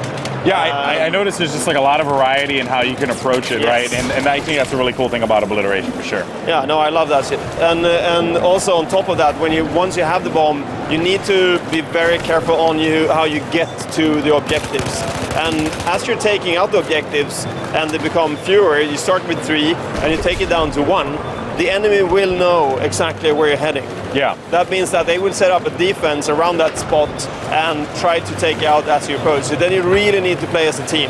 So if the opposing team sets up a good defense, you need a very good opposing team on your side to actually break through that defense and plant the bomb. Yeah, and you can actually see right here that the Russian squad, the blue team, they completely ignored the bomb carrier, Bravo 5, who is pretty much just a clear way over here to this bomb site. He's going to plant it over at the A side. And wow, I mean, already, so now you're really getting that whole, you have to understand what Patrick's talking about. I know a lot of our seasoned vets in the Battlefield community, they definitely are like, we know, we're going to set it up, Patrick, don't worry about it, we'll be okay. But he does manage to destroy it there too, so now they're only going to have 2 bomb sites left to destroy. Yeah, so when they detonate, I think this is a wake-up call for the other team that they need to change their tactics. Some people just ignore it to play the game mode, that's just the way it is. Yeah. They just wanted to frag as much as possible, and they just ignore the actual game mode. But then, of course, that will drain you from winning the round. So I think there's a wake-up call now for the team that just lost one of their sites, and they will definitely try to find the bomb and/or defend their bomb site. Yeah, I noticed right there as we jumped on board with this sniper there that there are tracers on the snipers. So I like that a lot because I want to know where I'm getting shot from, which always makes me happy. Yeah. So now I want to ask you about Battlefield 4 Premium, right? Yep. As you can see here, we have a guy, Holes Lagor, on Twitter, who actually asked about Premium. Is that something that's going to be coming with Battlefield 4 when it releases? Yes, we will release the premium package for release, so that people know that if they get it, they will get all the 5 expansion packs automatically 2 weeks in advance as they get released over the post-launch campaign. And the idea is basically the same as in Battlefield 3, where you pay up front, you get everything that is associated with Battlefield and more. Okay, so that's good to know. I know that a lot of people, when they saw Premium, they were like, okay, I want to know more, but I'm not entirely positive. So makes perfect sense there. And then, so now jumping back into the game, jumping back into Battlefield, I know we're going to a bunch of different questions because this is all stuff that's coming from you guys, the community. I want to know about the dynamic, or Levolution maps, the dynamic maps, right? Now, is the mission of Levolution to be in every map in Battlefield 4, or is it just something that you guys are, going to have in certain maps, and some maps are going to not have Levolution, but other aspects of it, not like a big event, something like that. What's been the mission there with DICE? The concept of Levolution is to have, create dynamic environments, as in completely dynamic environments, and not only have one thing like something falling over or have one wall being destroyed. It's more about the concept of everything being dynamic. Okay. So the example of the ship barging onto shore, for instance, is just one piece of that Levolution concept. You can see destruction being upped quite a lot in the game. More or less everything is destructible. You can take down full buildings. We also have small elements like birds flying off from bushes to reveal your position. We have metal detectors, you can open and close doors. Yeah. We have elevators you can ride, stuff like that creates a very dynamic playground for you. And that is of course just the backdrop to the actual action going on.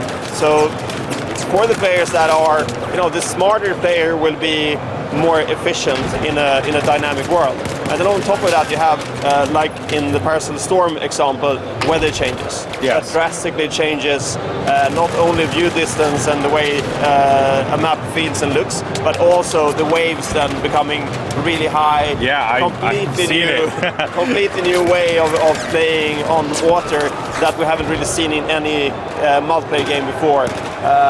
So Levolution is definitely a concept that will be applied on all maps in the game. Okay, so without a doubt. Now, this is something I am personally curious about, not a community thing. But let's say I decide to, me personally, host a tournament with this amazing spectator mode, and I'm just like, I want to host a tournament, and I like the Levolution aspect, but is there going to be an ability to toggle it, or is it just always going to be a factor in the map no matter what? We're actually looking into ways, if we need to, if people really feel like it's a bad thing or it creates a problem, then we'll of course look into ways of limiting or having options to limit things. But the idea is to, depending on game mode, you will actually get different aspects of this on your map.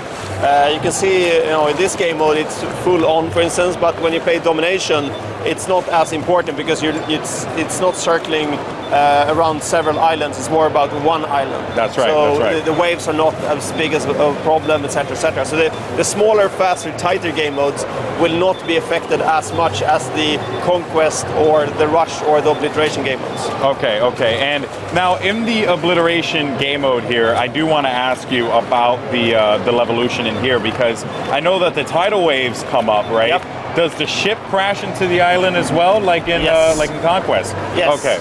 So I know that was something I saw a lot of people asking me as well in regards to that too. But we're looking into different things. You can see that the windmill here is on fire, so it's probably closing in on something happening quite soon. And you can also see that, I saw the team that you were following, that they were actually sticking together quite well. Yeah. So they are probably a really good team. I think they will get that bomb planted. Get that objective. Yeah, and actually they did end up planting it over at B, so, and they have defense there as well. They're trying to hold this one down as best they possibly can. And we are actually going to be jumping over to Bravo 16 now, who could revive his teammate, but opts not to. Actually, I don't know if he could. No, actually, yeah, he could have. Oh, what a bad teammate. But yeah, so that is certainly something cool to know there in regards to the Levolution. I know that, and they do manage to actually plant and destroy the B bomb site, so that's going to be a win for them. Now, I heard you mention something about domination, and I know that a lot of people have been asking me that as well. Run me through domination a little bit, because we're not going to get to see it here on the live stream, but I think it is going to be good to at least mention it there. Yeah. What is the domination game type? How does it play out, and what is it meant for? Domination is a game mode that is the idea is that it's more or less like Conquest, but it's a very fast-paced, very agile version of Conquest. Okay. So you control and hold flags, but it doesn't take as long to cap them, and you have fewer flags. And it's a smaller game mode in general, so it's a more competitive way of playing Conquest, you could argue. We're actually showing it here at Gamescom, but behind closed doors on PlayStation 4. So if I'm understanding this correctly here, this is the island where you will play on for for domination, and it'll probably be like 3 different points here that will be spread across, and it's like that fast pace, like hold it down, get the kills, push up, try and control spawns, things like that. I'm personally excited for that, because that definitely, as an infantry guy, I just love playing infantry combat. That really does make me happy. Now, do you have plans of introducing vehicles into that, or is it just purely infantry because of the small scale of the map? Yeah, the goal is actually to have it more focused on infantry, but then of course maybe throwing in some light vehicles there just for transport. But the core idea is to have it focused on infantry, because again, we don't want all game modes to be focusing on the same thing. Yeah. Because the diversity of the battlefield as a system is huge. Yes. Oh, they took out the. No, actually. Oh, we're following the. Yeah, we're following. Yeah, because remember, these guys are actually not playing it here. That is They're correct. playing on the other side. So we're jumping. Yeah, we're jumping all over the place here, man. People were happy, so I thought someone won. Oh, because when you're playing Battlefield, you always got to clap. There you go. No, but in general, the goal for domination is to create a faster-paced conquest variation that is really competitive, really agile, focusing on the infantry experience. Yeah, and I'm getting a couple more questions here in regards to spectator mode, and I feel I do want to ask this. So are there plans to bring the spectator mode to the next gen consoles? Is that something that you guys... Absolutely. Okay. It's there. It's there? Yeah. All right, so when the game comes out, Golden Boy can run his tournaments on Battlefield tournaments, domination. On next gen consoles. On next gen consoles. You heard it here first, guys. I'm running tournaments, and you guys are going to love it. Oh, we actually just saw a melee kill there. Now that's actually really cool that you guys threw that melee I guess action into it, right? Yeah, the counter knife. Talking about, we'll be back into obliteration right now, and already the Chinese are down 1-3 at this point. Not looking good here for those guys, without a doubt. Just want to say real quick to elaborate, just had an amazing interview there with Patrick Bach, and he had confirmed for me and for all of my console friends out there, because I'm a console guy, Corey Dunn's a PC guy. Master Race? PC's not the master race, man. Stop doing that. That's just hurtful, That's just hurtful. Keyboard, mouse, KBM. Spectator mode will be in the next gen consoles. Woo! Excited. It's great. No, it's great So to sit there excited. and get the chance to really get into it and see it on the next gen. Also, it's been great to watch how the gaming scene has evolved over the past few years, especially with the spectator mode. Daniel Matros, we'll get the chance to talk to him on Saturday. Yes, He's the one that created the spectator mode.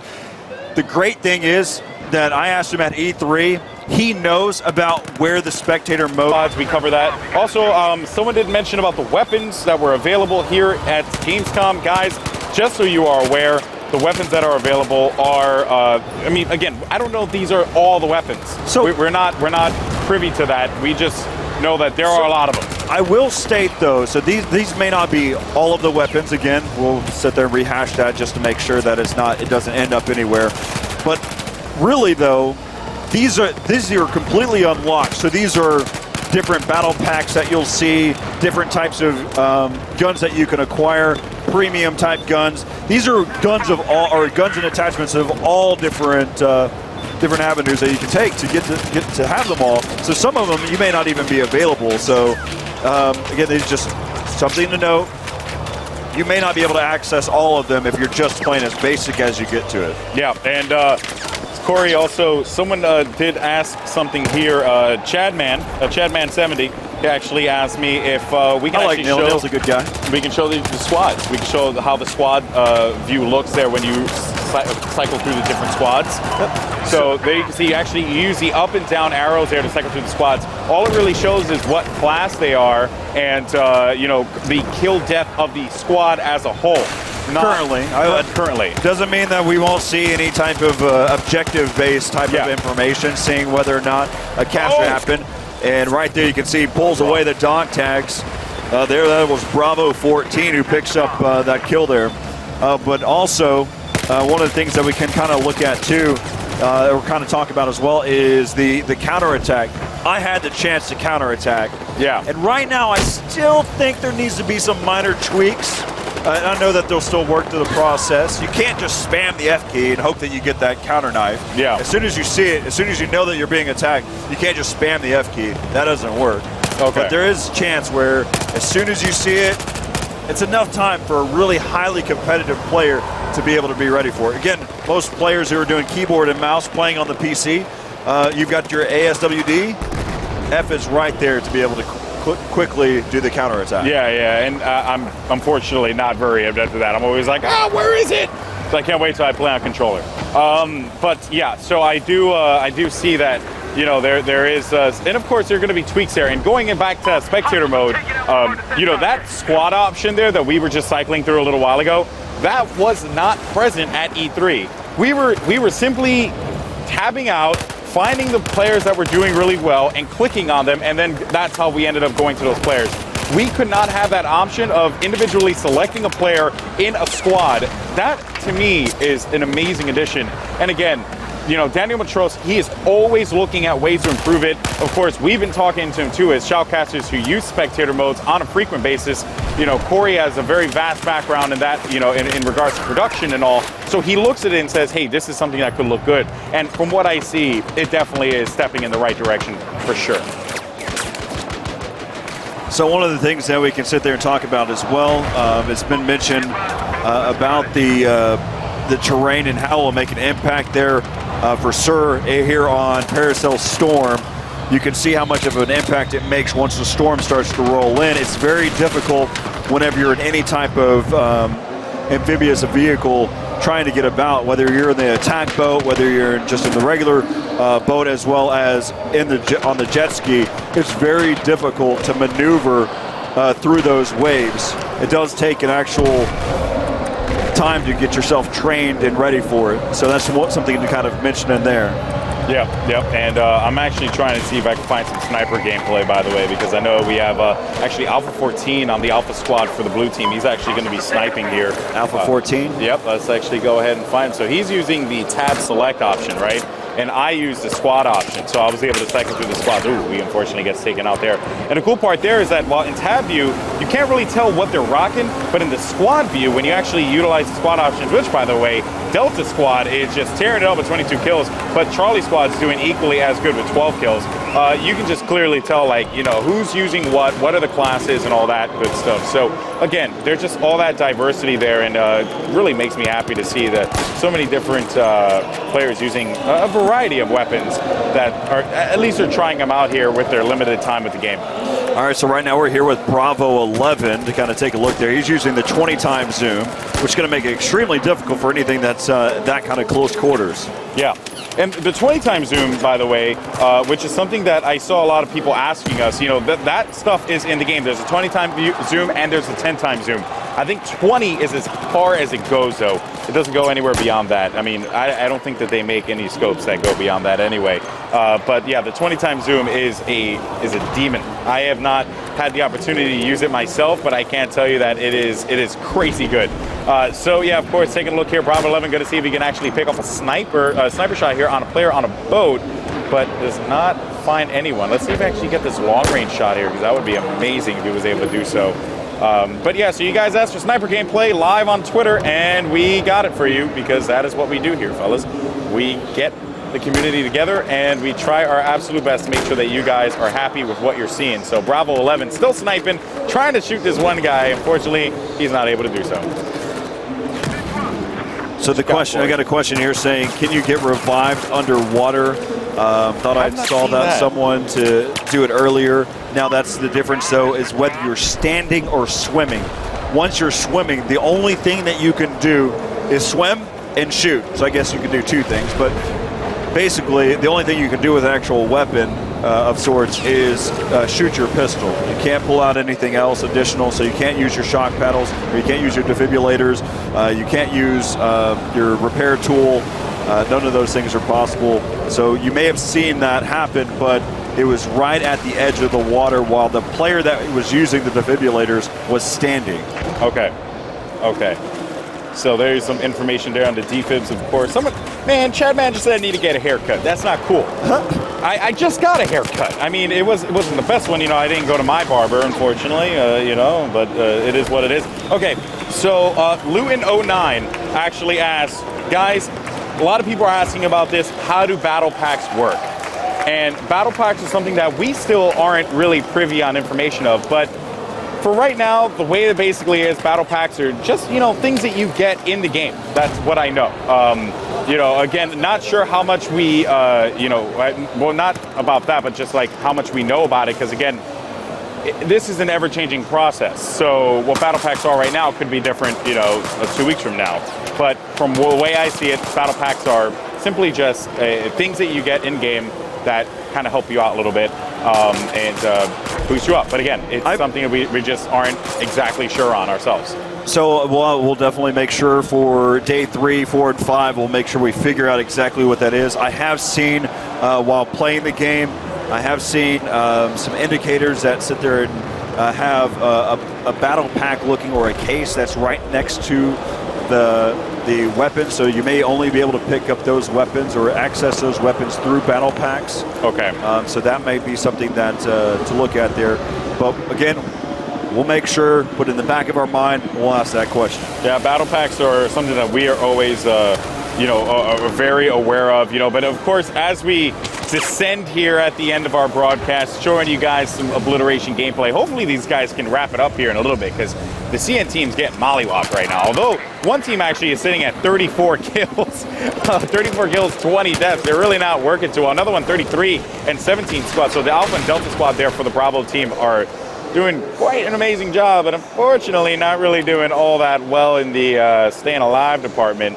Bomb was dropped, though, as you can see there on the screen, as we're taking a look here at Bravo 10, who's an engineer, and some engineer gameplay for you guys. He's actually going to be using a G36C, so I know a lot of people care about that G36C, with a laser sight, heavy barrel, and a vertical grip, as well as a red dot. Now we're in the first-person view. We can take advantage of the squad list that is provided by the spectator mode. For those of you that are still kind of questioning, I get it. The fact that whenever you're in first-person mode in the game, when you're playing it yourself, you're still shooting at the orange. That has not changed. But in terms of the spectator mode, everything is labeled by the teams up at the top. You can look at the top, you can see that the Russians are currently blue and the Chinese are orange. And then, of course, some of you that are wondering about it as well, the factions are dynamic too. So if you want the U.S. team versus the Russians on here, the U.S. versus the Chinese, you can do so there, and they'll be properly color-coded as well. Yeah, and also, a lot of things about the spectator mode that people have been asking me in regards to the squad selection. So you can actually see Corey cycling through the squad selection right there, just jumped over to Alpha 25. He is currently going to be playing the Scout class, and the cool thing about this is that it's ever changing, right? So Daniel Matros is one of the guys who designed this. Actually, he's the guy who designed this. He said to me the other day, we're going to constantly be revising it. And one piece of feedback that I gave him, I'm like, I really want to see this implemented, is you can see right there where it says Delta, you see kills 7, deaths 10. And that's great because it's giving you the squad's overall total kills and deaths. But I want to know what the individual is doing without me having to hit the tab button. and he said that is something that they are certainly going to be looking into putting into the spectator mode for us to use. It makes sense currently because of the fact that, you know, some players' names are, you know, Elite Sniper 102, Alpha, Delta, Echo, you know, whatever. I mean, the names go on forever, and so they're trying to fill in for that space. Of course, you know, again, like you had mentioned, Daniel Matros is listening. So let's go ahead and hop in over to the Delta squad. We'll hop in here with Bravo 23 and just kind of take a look here from his perspective and why they're doing so well. That's his teammate that he's actually shooting at right now. So he's going to go ahead and chase him down, but he's going to realize exactly who that is. So I've had a bunch of questions about the communication rows, being able to see the different ways to be able to reply back to your teammates, also being able to communicate with your commander. I'll go ahead and give a quick brief rundown of how that works.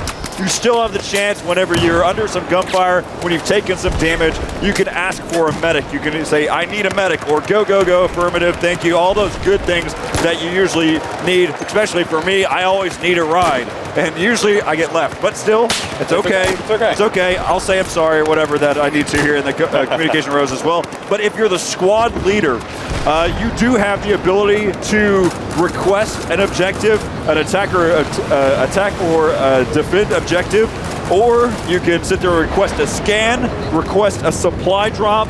You can request an order, you can request a vehicle, and if a commander delivers some type of objective for you to do, you can actually accept or deny as a squad leader. Really? Yep, Wow. so there you go. There's all the information that you want. Of course, we won't be able to show you exactly, but there you go. You can accept, deny, you can request a scan, request a supply, order, and also a vehicle. And mind you, this is all just with using features within the game itself, right? Using the commands that you have laid out to you, and you just saw right there that our friend Bravo 23 got taken out, hopping on board Bravo 16 here.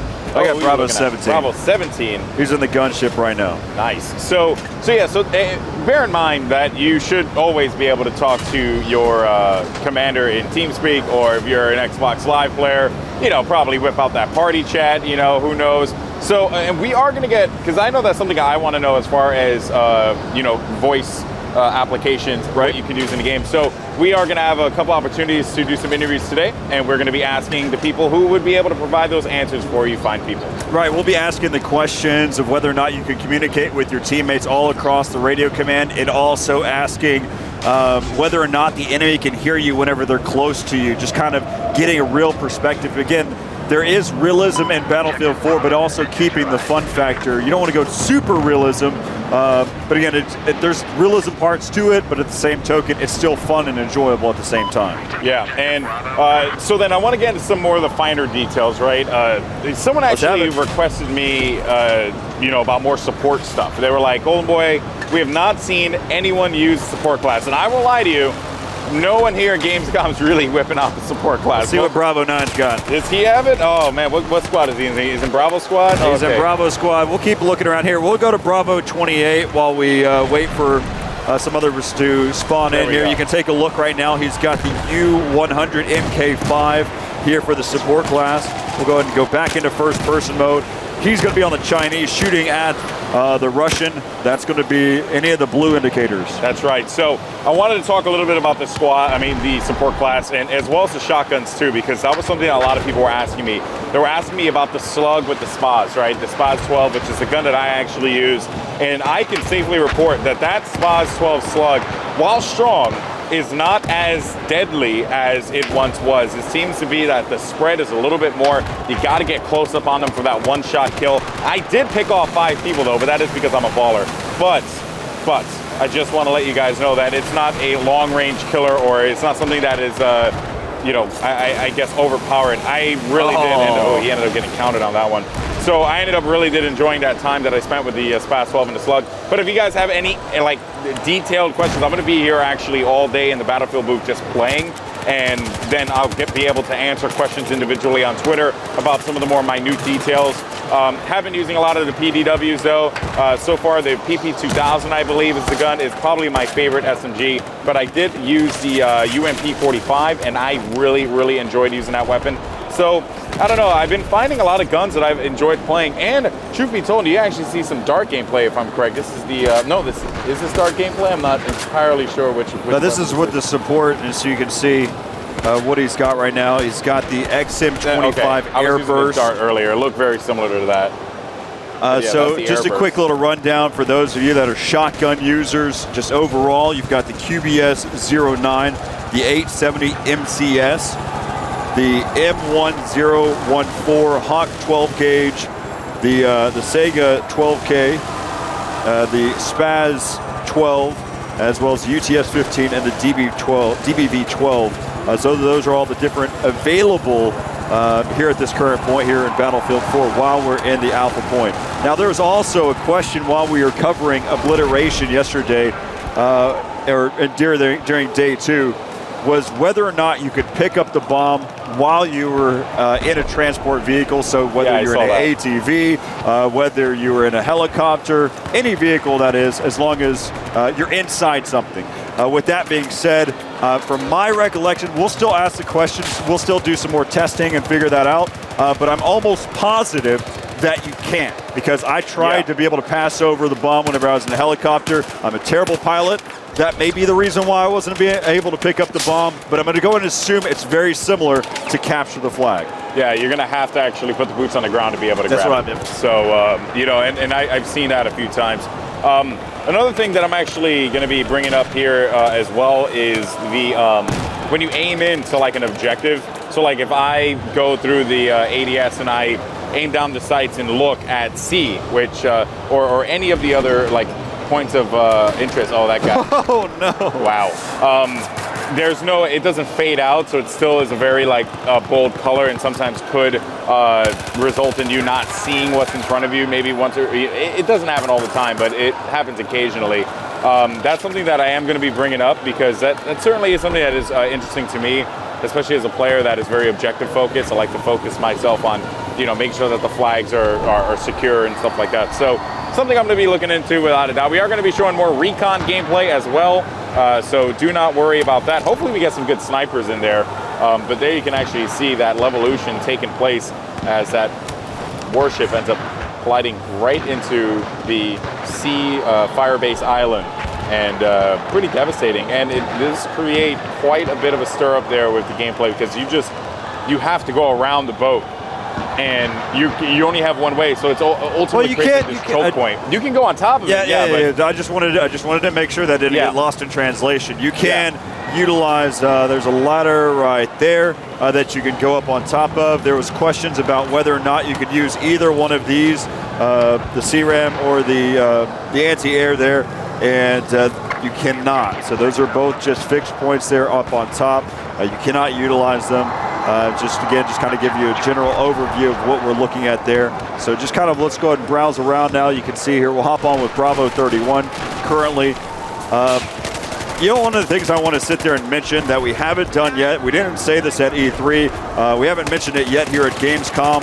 I love the blue tent. I'm happy we're back to this beautiful looking blue world that we live in, opposed to everything just seems so gray. Colors were different there in BF3. There was a point where game developers thought that everything needed to be brown.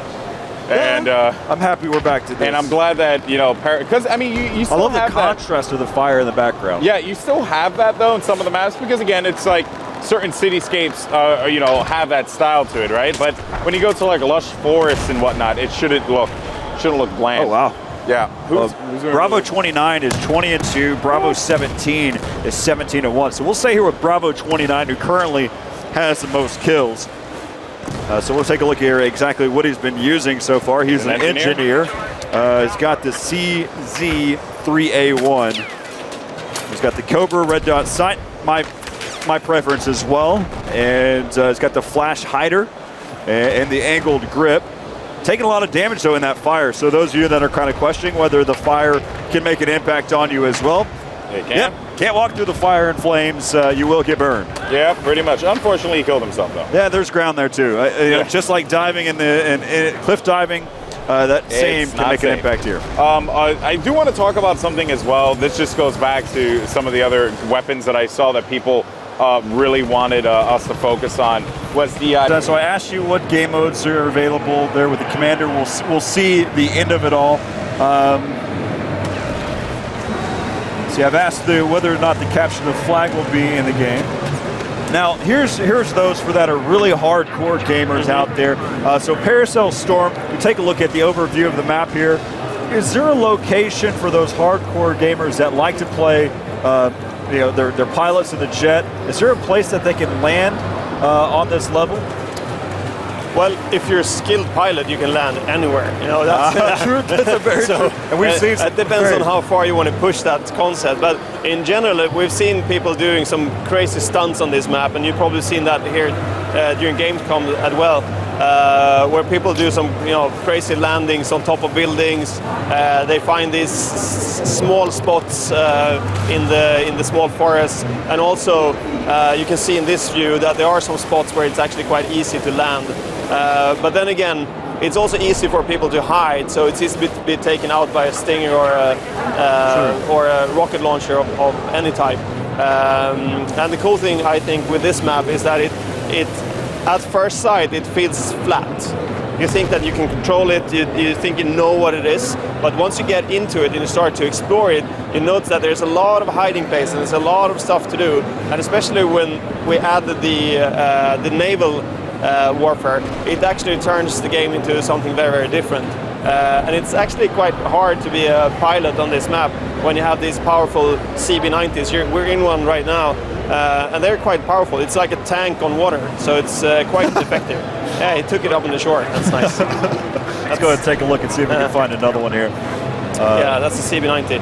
And these are extremely effective, especially when the water is this calm. Because now it feels like a tank. It's very easy to control, it's easy to hit your targets with the cannon, and it actually changes quite drastically once the waves starts to increase, when the storms come rolling in. Then you can definitely see that it's way harder to hit your targets. It's still powerful, but you have to kind of stay between the islands where the water is calmer to be powerful. So it kind of changes the way the battle works. And you can also see that it has an extra, if you look in the third person there, you can see that there's a jet ski on the back of the CB90, which is very cool. It's like an escape pod, more or less, where if you have to bail out, you can get into the jet ski and just zoom off into the sunset. That's such a great thing. It's a great concept to even think about, so that you're not just a sitting duck out there in the ocean, which a lot of us in Battlefield 3 that we usually had an issue with is kind of waiting in the water. Well, there's also not only the fact that you have the jet ski to bail out on, but you also have the capability of going ahead and sprint swimming, which I thought was great. You also have the capability of utilizing your pistol. In Obliteration yesterday, I was playing. I had got taken down out of my helicopter, so I bailed out, landed in the ocean right next to a boat that all the players were exposed, and I took out 2 of the gunners with just my pistol. But luckily enough for me, it's Paracel Storm, and it was while the storm was going on, so the rolling waves allowed me to hide behind, again, just dynamic water play. And I know it's something crazy to say in Battlefield, but no, it is true. It is it's an effective Battlefield, even in the water. Yeah, it definitely changes the way you play Battlefield. We haven't really seen this in any other game before, and I can't talk enough about it because I think it's amazing. I love to ride the waves. It's the first time we see it in a multiplayer game because it's quite complicated to create this technology to do this. But also it's just great fun. It just feels natural. Here's someone diving. Oh, he crashed something interesting. So now it's up on the. This is over here on the E point for shipwreck. Yeah, the shipwreck is really, really cool. So in general, we try to kind of build this map and make sure that it's a diverse environment, both for infantry, tight infantry combat, but also for vehicles and a lot of strategic play. And I think that the team has done an amazing job. You can also see in the sky up here that you see 2 UAVs being deployed. And that's probably the commander deploying a UAV, helping the team to get a better view of the battle. Some of the players that were wondering too, do I have to click deploy or can I double click on the location? So if it's your squad, or if it's a location, a point that you want to go to, you can just double-click right onto the player you and can hop right double-click into and hop right in. That applies both to the spawn screen, but also here when we see the spectator mode.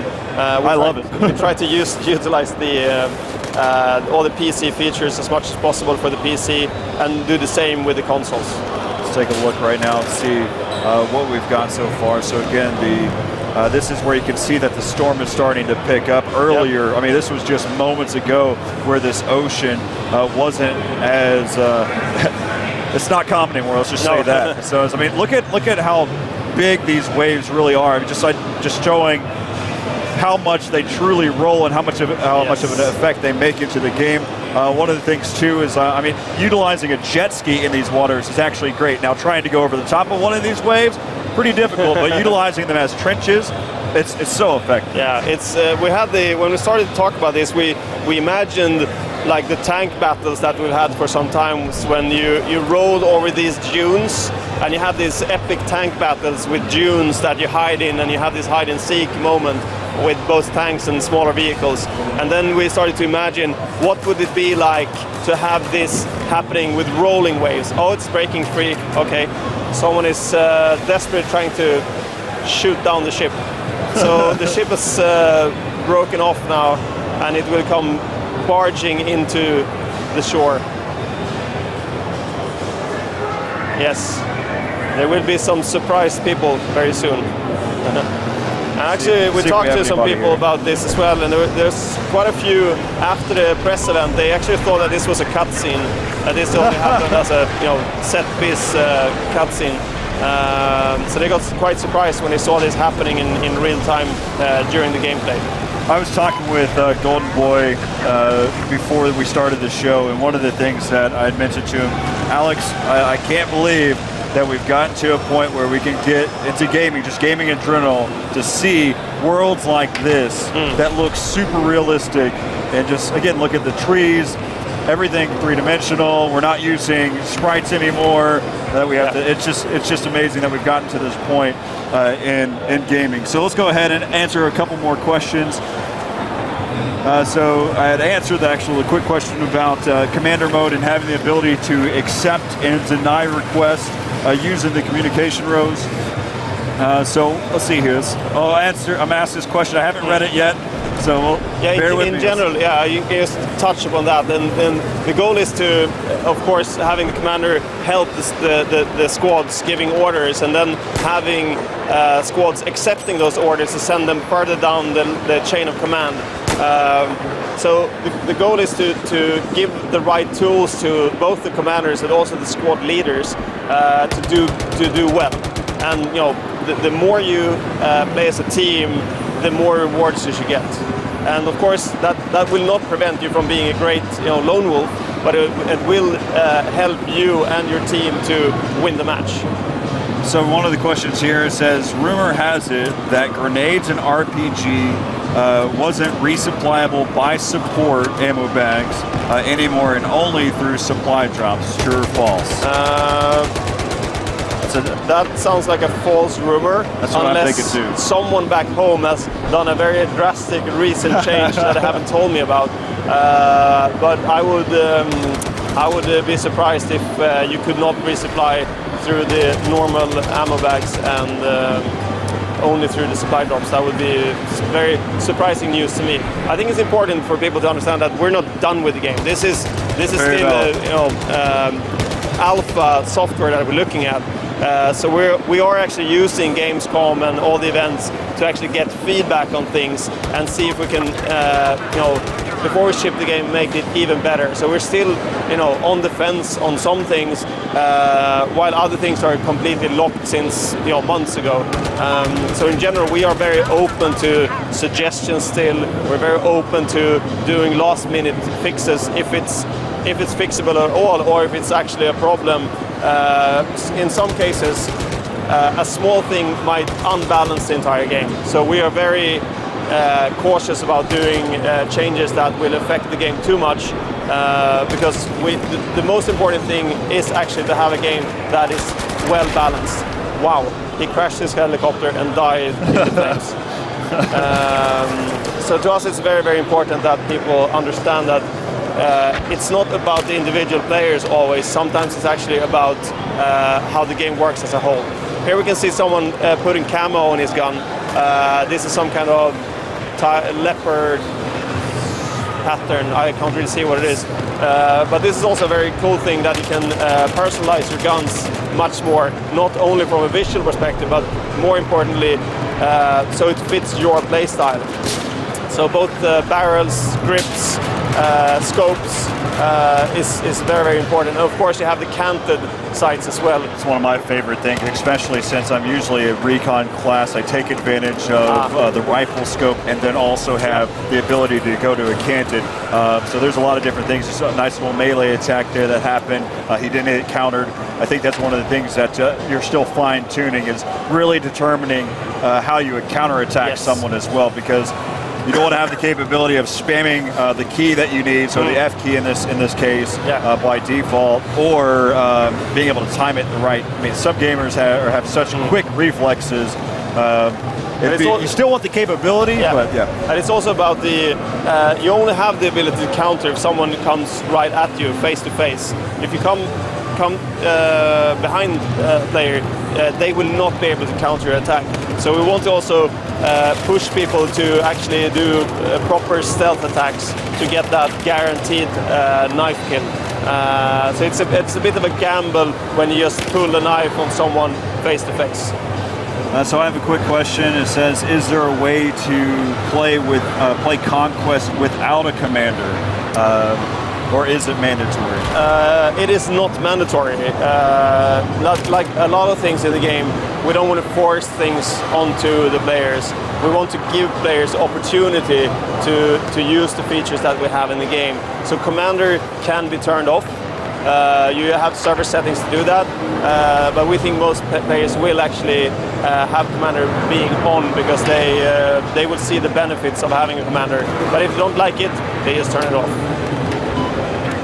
Yeah, so again, just kind of talking about all the different things that you can do. I still think, so there's one of the things that we're seeing on the weapon as well. We're seeing that Russian emblem. Is that going to be something that is going to be customizable, that I could create my own tag, my squad, my platoons? Yes. Logo? Yeah. You have a what we call an emblem that you can put. You have a personal emblem, so you design it much like you design the platoon emblems in Battlefield 3, and then that gets attached to not only your gun but also to vehicles. So when you jump into a vehicle, you can make it look very personal by having an emblem that you created yourself, but also then pick your own camo. So vehicles will actually look and feel quite different and very personal this time around. So, quick question, is the gunship still have the capability of being a paradrop as well? Yes. So let me go ahead and talk about domination on PS4 and just domination in general. So you guys may know it as like small conquest or just a 3-flag conquest game type that a lot of the competitive community ends up using too. And this is something that DICE looked at and they were like, this is something that works and we want to put it into Battlefield. So I had a chance to play that. I played 5-man, so it was a 5-on-5, and it was on the mid-island. So if you actually whip up the map real quick, Corey, and you can bust out right there. So you can see B Island right there. That island is where the battle takes place, but it's actually a little closed off on the dock side where A is. So A is still like, the point is pushed up a little bit more, I would say around like that range there. And then you have the B point, which is like smack dab in the middle, and then C, which is on like the other side. And it was very fun, very enjoyable. I had a great time. Actually, no, scratch that, I apologize. They cut off this portion here, and this was B. So where B is currently is actually where B was last time, because I remember fighting in between the two buildings. And it was really fun. It was like really fast paced and intense. And I can tell you guys comfortably, if you are a console user, you will not be disappointed with Battlefield on your Xbox One or your PlayStation 4. It is running at a beautiful 60 frames per second. I mean, just awesome graphics. It looks like the PC version, hands down. One of the things that you really you correct me if I'm wrong here, one of the things that you really didn't understand was why you started to really like watching PC games. Why did you like playing Battlefield 4 on the PC is because of the 60 frames. I mean, you notice a difference. There is a visual difference between 30 frames and 60 frames for those of you that are not in-depth gamers. Yeah, so you clearly notice it, and that thing for me when I'm playing on these PCs here that are like really hopped up PCs thanks to like the AMD processors and all that stuff, AMD stuff that we're running through in these PCs. Again, I'm not a PC guy, so I'm not like, gonna know all the terms and stuff. But again, it is just it's just night and day. Battlefield 3 running at 30 frames per second, you can clearly tell the difference. It feels a little bit slower, feels a little bit more, feels a little sluggish, and even DICE will tell you that. But Battlefield 4 on the PlayStation 4 and Xbox One runs fluidly. So yeah, there's that aspect of it. Controls were actually fairly solid as well. A lot of people were telling me like, oh, how's the aim assist, how's the auto aim, things like that. Things that terms that console gamers are, hardcore console gamers are very accustomed to. And I could comfortably say that it really isn't bad nor noticeable. And in all honesty, the controls felt very, very responsive. I mean, I had absolutely no problems. My game, I went like 18-4. Then again, I was playing against like other convention goers, so it's really not that hard. And it kind of, I'm just saying, I know it's not gonna be that hard. Yeah, well, no, I mean, these guys, they're gamers, but yeah, just slap them around a little bit. No, but seriously though, like it was really fun to play. I was playing as the, I believe it was the engineer class. I was actually using one of the PDWs, PP2000 as a matter of fact, and I was just destroying everyone in the B flag. So again, domination, super, super entertaining. Look at this low flying jet here. This guy is a beast. Someone actually asked about stingers and low-flying jets on Reddit, and I don't know. I don't have an answer. Is stingers lock on to low-flying jets or not? Oh, that's unfortunate. He went AFK. He's got to go. He had to go potty. Mom made him a peanut butter and jelly sandwich. She's like, come over here. He was like, okay. So I don't know if low-flying jets will not get locked on by stingers. I believe they still do. So don't quote me on that, but that's just what I've seen because I've been using the Stinger as well as the IGLA, and I've been able to lock on to pretty much anyone that's been near me. That also includes low flying jets. So, excuse me. So yeah, so that's just some feedback for you guys. But yeah, like there's just so many things about this game, man. A couple of things that people have asked me. Are there camos for vehicles? Yes, there are camos for vehicles, and there are a lot of them. But I also want to say that my favorite camo, and it's also the same camos that you would have for your guns. So the same camos for your guns you will have for your vehicles. My favorite so far, I found my favorite camo, Corey, is Firefighter. Firefighter camo is awesome. Eastern Turtle still. Eastern Turtle's sick, don't get me wrong, but Firefighter is so bright and vivid, it's sick. The other thing, another person asked me about the sun glare. Is it as intense as it was in Battlefield 3? Something we talked about with Patrick about. Yeah, and I noticed, for me personally, I was just playing, and one, I noticed they also positioned the sun in such a way that it actually does not get in the way of you, right? So I noticed most of the time I'm not facing the sun when I'm fighting, unless I'm like charging A. But they did a good job of that. And also the glare, not as intense, but the visual is certainly there. So I don't view that as an intense glare. I think that's okay.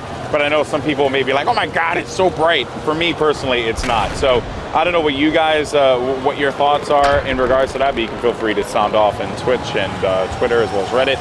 But yeah, that's just my thoughts. I feel like you're always fighting in that direction. The direction you're facing, you're always fighting in that direction. And even then when you're fighting up, you don't see it because like there's just so much jungle everywhere. There's so many things that are blocking the sun, that intense sunlight. Well, one of the things too, though, I mean, the sun brings another little nice factor there. You can see that the storm is now going to start to roll in. See, and this is one of the things that was mentioned about any of these boats. I mean, the attack boat is going to be a lot more effective. By the way, I want to ask you, just when the storm runs in, so DICE opted not to make bullets affected when the intense winds are coming in, just the waters, correct? Just the waters. Just the waters and for boats. The helis are actually, anything that's flying as well is not affected. Yeah. Get the perspective here from that. You really want to see what these people, because you want to do that? Do you feel like that's the best perspective? We'll come back to it. And by the way, Corey, not a windmill, it's a turbine. It is a turbine, you're right. Okay, it's a turbine. One more really minute detail that someone had asked me. There is an M18 smoke grenade in the game that you can actually use instead of a frag grenade. So someone had asked me that. They were like, I really want to know this. And how does it work? Well, you just throw it on a smoke grenade. It actually creates a pretty potent cloud of smoke there, and you really don't feel like it's. You actually get pretty decent cover. So I would have to say, if you do have the option to use a smoke grenade to capture an objective, definitely do so, because that would be pretty effective. Yeah, just kind of talking real quick about any of the grenades you can have. You can have the M67 frag grenade, the V40 Mini, the RGO Impact, the M84 flashbang, the M18 smoke, the M34 incendiary grenade, as well as a hand flare. That's probably one of my most effective weapons, is the hand flare. Yeah, the hand flare. Hand flare is pretty cool. Someone asked if, let me see, will there be a theater mode or at least a record feature? Because of the next-gen consoles, there will not be that in the console version, at least I know. And I also know that in PC version, I mean, this is based on what we spoke about at E3. They mentioned that there was not going to be a battle recorder, but the spectator mode, it certainly can help you to record things using third-party applications such as XSplit or Wirecast or Fraps or something like that. I use XSplit to record, or OBS. So, I mean, at the very least, you can use other means to capture if you want to. So you're not crapped out of luck there. And then someone said here, if this is actually Captain Quick Crap from Reddit, says, if IGLAs aren't lock, shoot, and forget launchers anymore and you have to keep the lock on, then is it any better than the Stinger that is still look, shoot, and forget launchers? So I know that the Stinger is less accurate. I know that the Stinger will actually, kind of lose its target a little bit easier than the IGLA. The IGLA, you got to keep it on the aircraft, but for the Stinger, if the aircraft is good enough, if the pilot's good enough, he can actually get away from it, I think, a little bit easier. That's something I saw personally in one of my play sessions, because there was a guy next to me who was using a Stinger as I was using an IGLA, which I thought was awesome because it was able to give me a good perspective on it. When I died, I saw that he shot the Stinger and the jet was able to outmaneuver the Stinger missile. So I think it's actually fairly balanced. Again, though, a lot of these things are going to be tweaked and changed, but from what I'm seeing right now, they definitely have been looking at what you guys are saying and then applying that to the game. Quick question here that we're having about does a sniper kill in one shot? No, it does not. It's similar to that of Battlefield 3 and any of the previous versions, but there is a battle pickup that you can get. So we'll go ahead and take a look here and see. It's going to be up in, there's one here on Paracel Storm that is up in this region that has not been picked up. This battle pickup has the capability, it is a one-shot kill. If there is limited ammo, once it's picked up and dropped, it's gone. You can't just carry it around with you. That may be earlier here in the alpha stages. I've noticed whenever I tried to pick this weapon up, there's also one that is over in this island, and I will find it this time. Yeah, and also, let me see here real quick, because there was something that was actually asked just a second ago about. I'm gonna, in our next interview, I'll be sure to find out about the dog tag competition. I know a lot of people have been asking me about that. There it is. I told you I'd find it this time. Yeah, you found it. So one of the things that I tried to do is I tried to pick this up. Of course, if you're wondering, these weapons are going to be on all of or majority of the maps. I don't want to say all. That's a scary word to say. It's going to be on majority of the maps. And one of the things I noticed is once you pick up the weapon and you start to swim, you actually lose the weapon, and it never regens. It doesn't come back. So it's not one of those weapons that you have to worry about. It's just use it at the right time. Those are battle pickups. Again, there are 4 on the map, 2 different varieties. So wait, if you go into the water, it goes away? Currently, if you go into the water, because you don't actually exchange your weapon.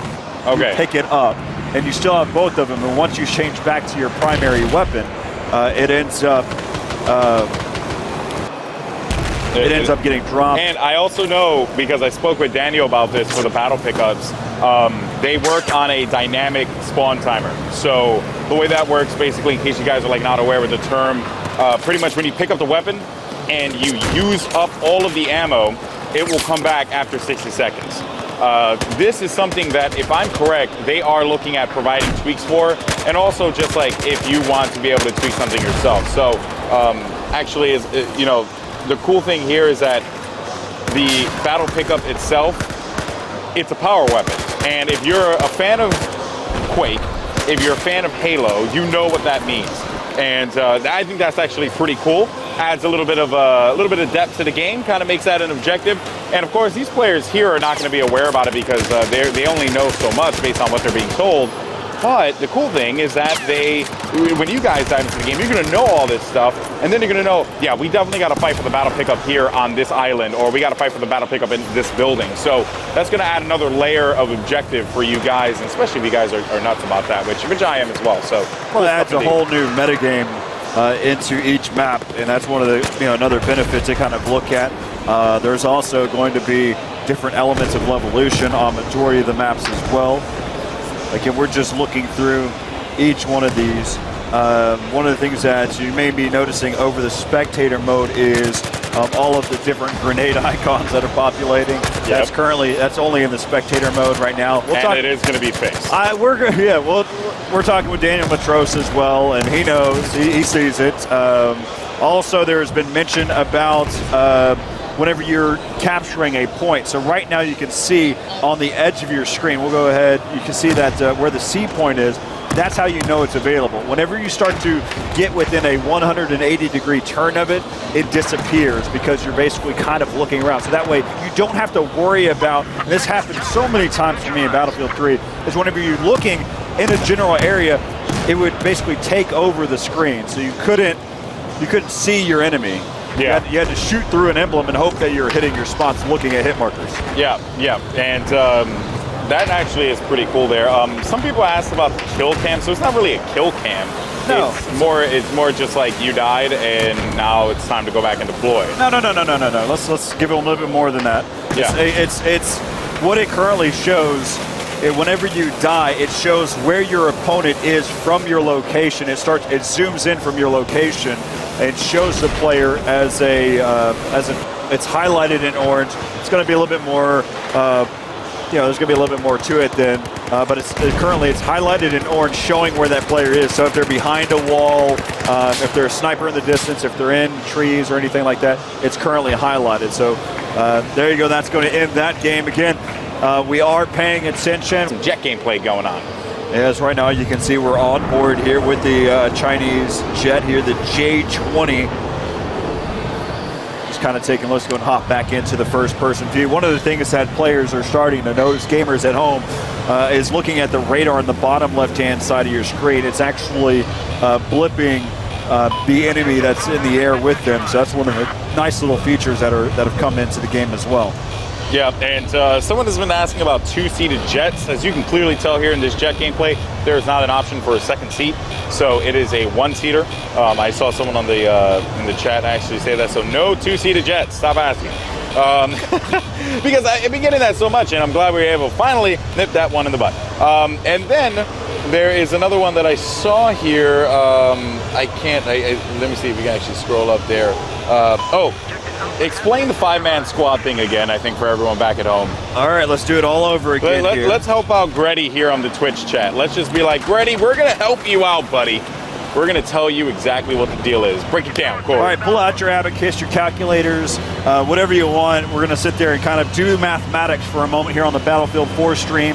I get it. The fact is, whenever you do 5 times 6, or that's 5 players in 6 squads each, you get 30 players there, plus 2 remaining. Well, 2 are going to get left out. Well, yes, that's true. That does work mathematically, but at the same token, if you do the proper, you kind of spread out amongst squads. What you can do is have 4 squads of 5, which gives you 20 players, and then do 3 squads of 4, which will give you 12 additional, which will get 12 plus 20 gives you 32. Boom. Basically, the quickest way to answer this is it gives you the freedom to basically spread out and have a little bit more leg room in each one of your squads. So just take that in consideration. You're not limited on the number of squads that you can have. Also, you got to think about those lone wolves that don't even join squads. That's very true. So they got to compensate for that as well. But yes, so that is just a little information for you guys. That's how the squads work here. And Corey, your math is impeccable. I've always been known for my math in any of the games that I compensate for. So Gretty, yes, sir. There will be some short squads because you can choose to have a short squad. If you have 3 friends, you could be a 3-man squad, or you could be a 4-man squad. Again, it's freedom. So one of the benefits as a squad leader is kind of we're talking about the Comoros, the communication rows, having the ability to cycle through. You can do just as a general player, you can say, I need ammo, I need a ride, I need a resupply, all of those different things. But as a squad leader, you have the capability of accepting and denying an objective. Also, you have the ability to request a UAV scan, a supply drop. You can just request an objective. What do we need to do? Where do we need to attack? Where do we need to defend? And then for those pesky commanders that really don't have it all up there in their head and you kind of disagree with their opinion, you can deny those requests as well. Yep, so some pretty cool stuff there. And I know I saw someone in the chat ask about commander mode, if we could show you. Of course, you know, that's some information on the commander mode. People have been asking for some recon gameplay as well. We will certainly find you some recon players. Corey, why don't you show people the nifty spectator and find us a recon player. So everyone's dead there. You got some guys dead there. Okay, everyone's dead. So no one's using recon on the Alpha team. Okay, seems like hey, we found one. Bravo 11 is the only recon class, and he's not even really utilizing. He's got this is my favorite weapon so far, the SRR-61. I was using this one as well. He's using it with iron sights. Yeah, he's going full iron sight, which is interesting. He can do a variable zoom. This is one of the things too. So if you look at the very bottom of the screen, you can see he has the capability of varying his zoom there. So right now it's currently at 0 meters. So basically he's making the adjustments. He's making the adjustments for that bullet drag, that bullet drop that comes in once you shoot. Now you can set it whenever you have a rangefinder. There's a rangefinder attachment that can tell you how far away someone is. It's also available in third-person view, so you don't even actually have to scope in. You can go ahead and set your zoom. And once you set it, so say for instance, they're 300 meters away, you set it for 300 meters. And that's for your scope. For your scope, you can set it, you can actually shoot exactly where they're at. Of course, it takes that bullet travel time to get there, but it's going to hit on point. It's going to do its own arching effect. It's going to do the physics for you. And just again, making it easier to make those shots. And nope, this is not how you take down that turbine. Yep, not at all, not at all. Or the windmill, as we've been calling it. Oh, no, never mind. We're wrong. He's causing effect to it. Yeah. No, that's the lightning storm that's actually that is causing the effect there. He is not, though. Okay, he is not. Well, that's good to know. But now you can see the waves actually starting to really make you a little seasick there. So now we actually got some jet gameplay. Nice kill there, as this is going to be Bravo 26, I believe. Was that Bravo 26 able to pick one up there? And all right, so let's see here. Can the squad leader talk to the commander? Corey, you had an opportunity to actually talk with Patrick about the squad and the commanders and all that stuff. What's the deal there? So voiceover, talking about having mic communication. I don't know that availability, but basically it's all through radio commands, being able to accept, deny any of those types of requests. Nice. So there you go. So we're kind of just looking around here. We're just watching Bravo 26 here for a while now until he gets taken down. So you still need to worry about any wires that are happening, any tree branches that might be out there that can basically mess with your jet gameplay. Yep, and let me see here, trying to see. So people were asking to see the queue menu. We actually cannot, because in spectator mode, you cannot. In spectator mode, there is no queue menu for us to access. That's only with the players. Obviously, it's unfortunate, but that's just something that's so direct that the spectator mode, it does a lot of other amazing things, and I'm more than okay with not seeing the queue menu. But hopefully, though, as you know, you guys get to, and of course, if you're familiar with the queue menu, then you know that probably looks exactly the same from what you remember it. But and our buddy gets taken out. That's unfortunate. Let's take a look here and see who's on the top of our board right now. Bravo 4 working as, oh no, looks like he was getting taken out there in that process. I saw someone asking about colorblind support. Actually, my brother, he plays with colorblind support on. I will ask that question because the good news is that Lars is going to be coming up here after this game is done to talk to us more about Battlefield 4. So I will be sure to ask him that question. Colorblind mode, remember it. I will remember it. Put it in the back of your mind. Just leave this here for me, and then I'll leave my iPad there with you. Pretty sure the guy is going to be like, dude, can you say it? Can you say it? Can you say it? You know, like, and I'm pretty sure he will. So honestly, chat, you're doing a great job so far. Really, yeah, I got useful feedback that we want to see here. Yeah, I'm actually pretty happy about that. But yeah, and of course, you know, we know that you guys have very specific things, of course, throughout the course of this this week. We'll be sure to cover that. You want to try to ask about the dog tag competition? We can ask it. I don't know for a fact if Lars has the full. Yeah, and of course, we ask. They listen. They're like, all right, well, I'll give you what I know. Yeah. They just tell you like what it is currently in their brain right now, which I think is actually pretty cool. Never really seen anyone do that before, so kind of happy about that. And what are we looking at here right now, Corey? We're actually watching some SK22, the Tunguska, who actually someone on Reddit had made fun of me about that, and I cried for a little while, but I was able to get over it and just work on my pronunciation. We can't have hard shells that we cannot stand up here as commentators for as long as we have. Yeah, for sure. And of course, guys, we're going to continue to look at the Twitch chat here. This game is winding down a little bit, or at least it should be. Who's doing particularly well? We have Alpha 16 on screen right now. He's what, like 14-3? He's 14-2. You can take a look here. Also see his KDR right there, 14-2. Score right now 31-30, and trying to turn on somebody. Looks like he's going to try to be able to even that one up. He is. Look at his class right now. He is an engineer.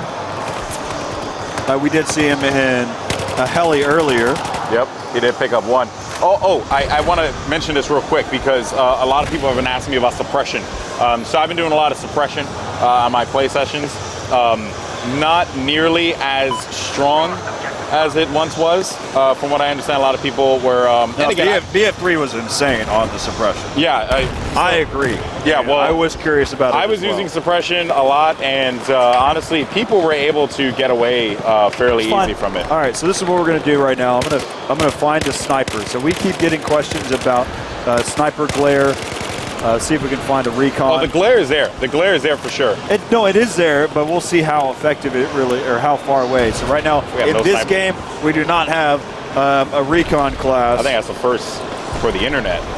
Because there's always a dude using a sniper. There's always a dude using a sniper, Corey. I will hop in the game. I'll tell you whenever you're interviewing Lars, I'll let you know exactly which player I am. So then you know for a fact that we've got the recon class, and I'll show you my favorite skin, my favorite camo as well. I'll hop on this machine that's right behind us. The Eastern Turtle. God, it's so awesome. Firefighter all day, bro. That's my camo. You also see me camping in the distance with my rangefinder and my variable zoom. Yeah. So let's see here. What else we have? What are we looking at right now? We have who's this guy? He's using an M16A3 with the iron sight, laser sight, heavy barrel, and ergo grip. So I would have particularly used that setup there. Probably would have opted to slap a red dot on there. Oh, that was actually probably a perfect opportunity to see about clipping. That's another question we can talk with Lars. So, colorblind mode, that's one question. Yes. Clipping, so whenever you go prone, and whether or not you can be spotted there through the wall. Yep. That's a big one as well.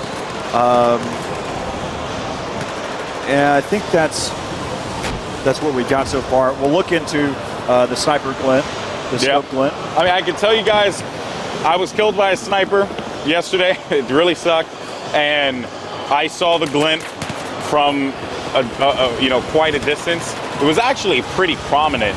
So like I saw the glint, but I really didn't see the sniper. And again, it was like really far out though. So like I wasn't really gonna get that shot on him because I was using a red dot, actually red dot M4. So I wasn't gonna be able to get a clear shot on him, but I saw the glint from a distance. Now I don't know if there's another glint that if you're referring to the glint that's in the scope when you're trying to snipe with like the sun hitting you. That I haven't seen because I haven't really taken a chance to snipe yet. I'll probably end up doing that though, just to get an idea and get a feel for it myself, but I haven't really seen that in it. But I can tell you though that when you're getting shot by a sniper, you definitely see where he's coming from if he's scoped in. Let's take a look over the top here and kind of get some last little moments here. Looking at some, we'll look at the attack boat here currently. You can see that we've got a player here on board, and he's going to try to take the jet ski away now. Quick little 180, nice little turn. Yeah. Someone asked about why was the Russian flag on the M16. The Russian flag was on the M16 because that's a camo. It's an emblem. Oh, I'm sorry, it's an emblem. I apologize. I'm sorry. It is an emblem. The emblem is the Russian flag. You can have your own emblem on the gun. That is something that they're going to be putting into Battlefield 4. Pretty stoked about that. So you can have an emblem, and then on top of that, you can also have the camo too. So you can really personalize the gun, make it look a little sweet. You know, the usual. And someone's asking about female soldiers. I haven't seen anything about female soldiers. I haven't. Unfortunately, I know that there are some gamers out there like to play as female soldiers. We also have been asked numerous times about premium modes, and this will be our last little. There's artists. They've been working day and night during the summer to get this into solid and fine-tuned way. When it comes to favorite weapons, I think ask Alan Kurtz. I'm not the man of precision. I'm the one that doesn't hit the barn from the inside. Yeah. So I don't really have a favorite weapon. I like to try around, and it's usually I try to, especially to be able to provide a lot of feedback. Yeah. I try to jump around between kits and weapons constantly, just to get all the types of kind of perspectives and angles on the different weapons to see that. How would I perceive this as a consumer? No, it makes perfect sense. And something the consumers have actually been asking of us is about the player count in the game. So now I know that PC gamers, they like to really push the boundaries of what a game can do. Yep. In Battlefield 4, do you guys have any intentions of allowing the players to go beyond 64 players, or are they just, hey, we're going to keep it at 64 players because this is what the game is meant to be played on? What's the mindset, I guess, in regards to that over at DICE? So I guess that the mindset has been with this super ambitious project, we have had to settle for kind of a framework, and to us, with all the tools we have to get players back into the battlefield, everything done with spawning and so on, we have settled for 64. That is the framework we work within.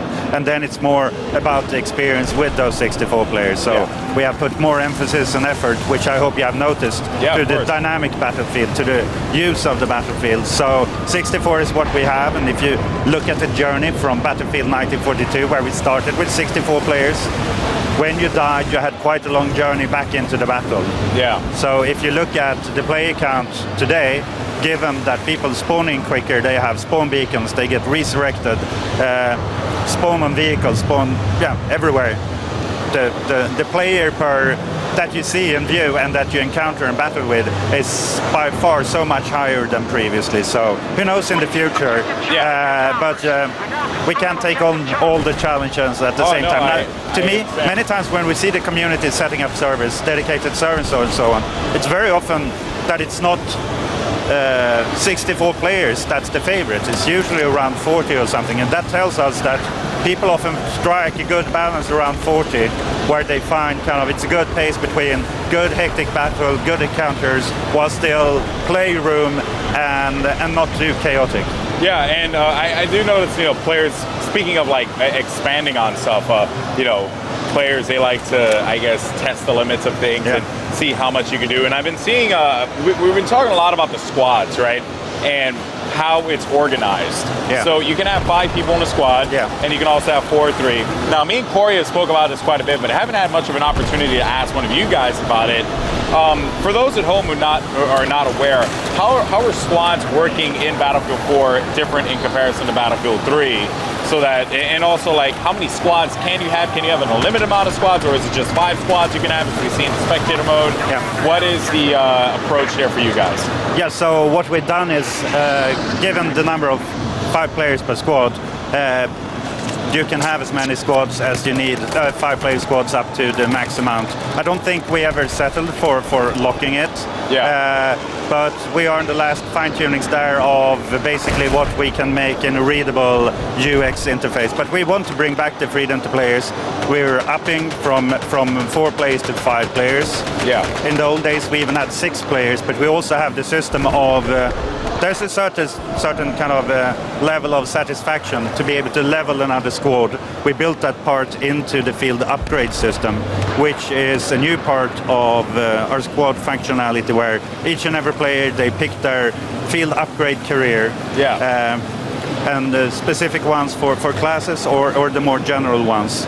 Each member picks their own career, consists of 4 abilities or specializations that you unlock as you together progress and do actions, which means that your bar fill up, you have in the session unlock that is valuable for you, and your friend might have picked another one. But if you do get wiped, your bar will go down a certain percentage. Yeah. So it's about staying alive. When you get the message, you're the last man alive, you better kind of hit the deck and take cover until your friends spawn in and you're ready to go again. Yeah, so it's like you want to make sure that people are very curious, very concerned about the fact that, hey, I'm in a squad, I got to play as a team member. Yeah, and it's super annoying. I mean, when you don't know that you're last man and you go in gung-ho, then you would probably have rather waited to ensure that your friends stay in the front line so you can spawn back in if you would die. Yeah, and I actually happen to like that a lot. You know, that was always one of my complaints about, you know, Battlefield, like way back when I played. It was like, oh man, it's going to take me a while to get back into battle. But now that's not the case anymore. No. So I'm very happy about that. Thank you. You're welcome. Good idea. So, all right, I've been seeing this pop up like a million times. It's one of my favorite game modes in Battlefield, Titan mode. Gotta ask you, Lars. I mean, I know that it's out of like the realm of what the universe of Battlefield. It fit in 2142 because of the fact that it was a futuristic game. Yeah. But I just want to know, like, if you ever did think like, hey, let's get ridiculous and put Titan mode into the game, like the U.S. military and the Chinese military create a giant aircraft and float in the sky. That's just the storyline I'm going to give you. Do with it what you will. But is that something that you think that you guys might look into? It just doesn't fit with Battlefield 4. I mean, we have a brilliant team at home, and they can twist and turn anything to make it fit. Yeah. In this case, I mean, we haven't really started to. We haven't locked down exactly what all the expansion packs will be, and we're still working on it. So all feedback is always welcome. Of course. So I'll put it on the list of great feedback. But overall, we do know that in 2142, I think my brother lost God knows how much time just playing 2142. So I love Titan mode, and who knows in what form it might turn up in the future. But I will remember that you told me. Okay, well, I'm very glad. Hey, it's like one of my favorite things. I'm like just such a huge fan of it. So I remember when I first saw it, I was like, oh, that's sick. That is such a cool idea.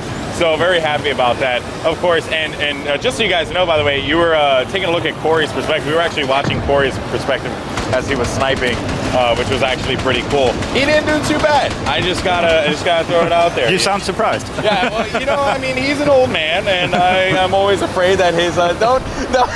He just turned around to like give me like the stare down. Oh man, so that's good to know. And in regards to the expansion packs and all that stuff, I know that that's information you guys aren't going to talk about per se, but China Rising, which is one that's going to be releasing out the gate there. I do want to ask you a little bit about that. I mean, you know, is there any details that you could share with the community right now about China Rising, what it entails, or is that still super secret top news that only like the execs at EA and DICE know?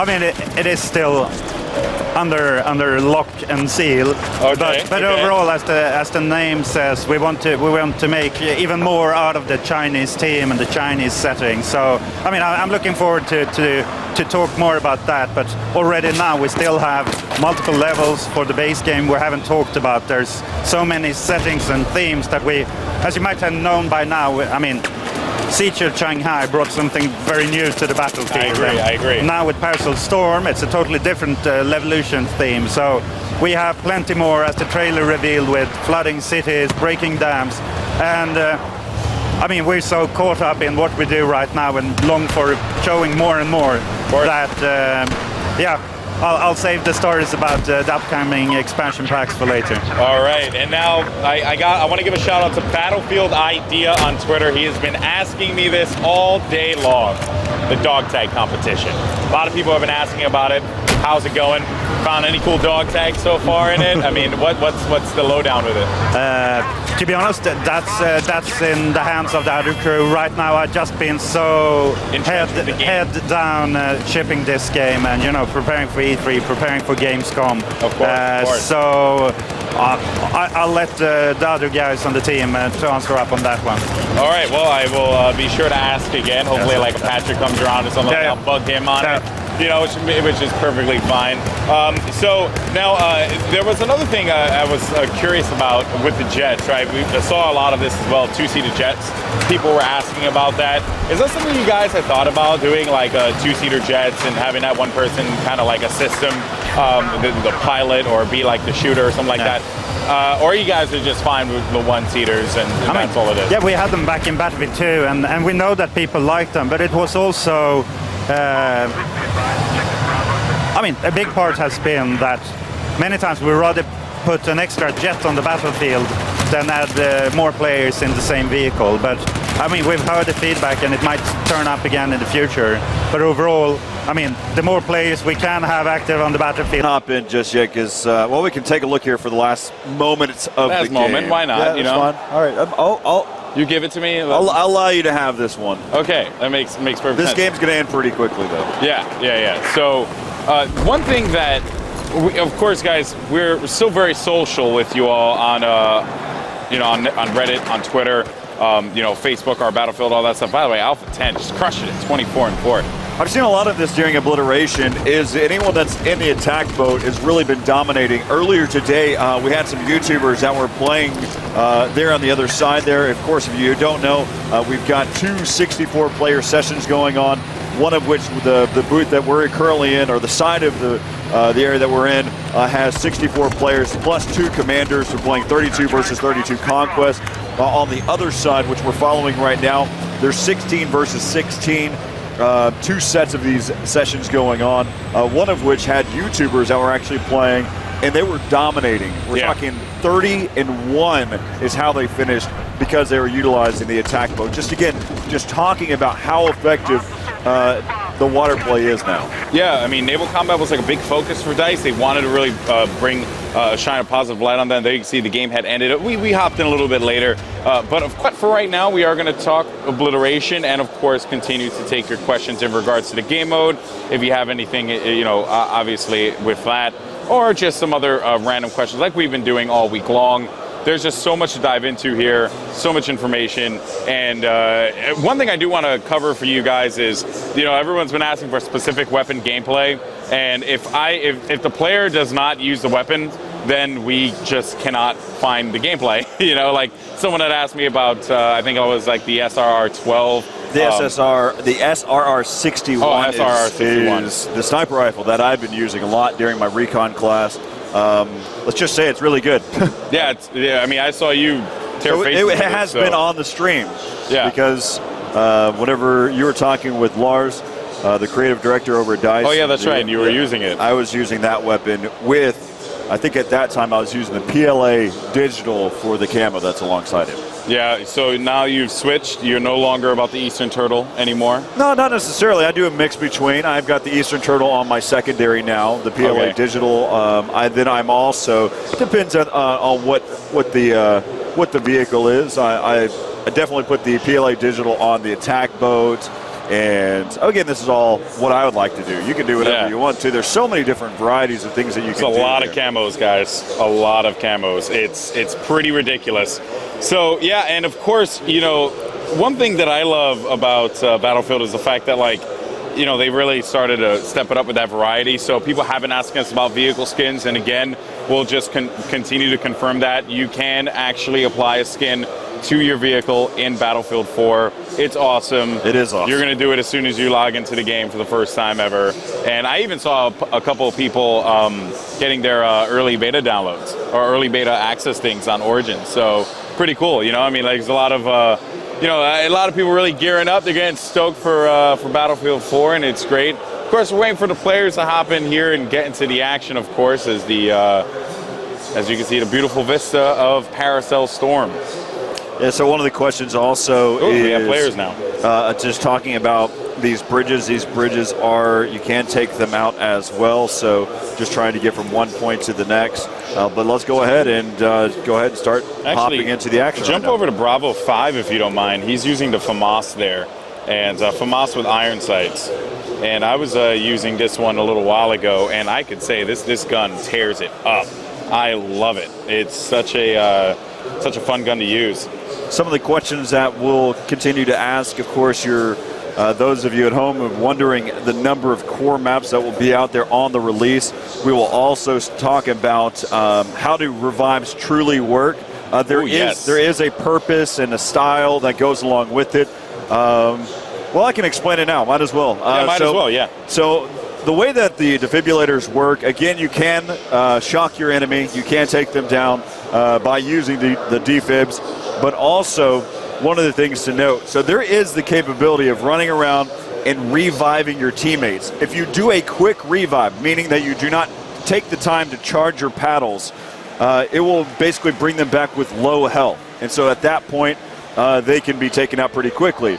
If you go longer and you charge as much as possible, I don't know the exact duration, it really hasn't been set yet, but if you charge for a longer duration and then try to go for the hill or the revive, they'll come back with fuller health. I don't know if it's 100% or not either. So again, these are just things to kind of consider. Just think about it in terms of if you do a quick revive, they'll come back to life, but it'll come back with low health. If you charge up your paddles before you go for the revive, then they'll come back with fuller health. Also, the last thing to note here about any type of revive, you can accept or deny a revive. So if you don't want to get taken down again, which happens a lot, then you can basically deny the revive and just go into redeploy. Yeah, so cool stuff there.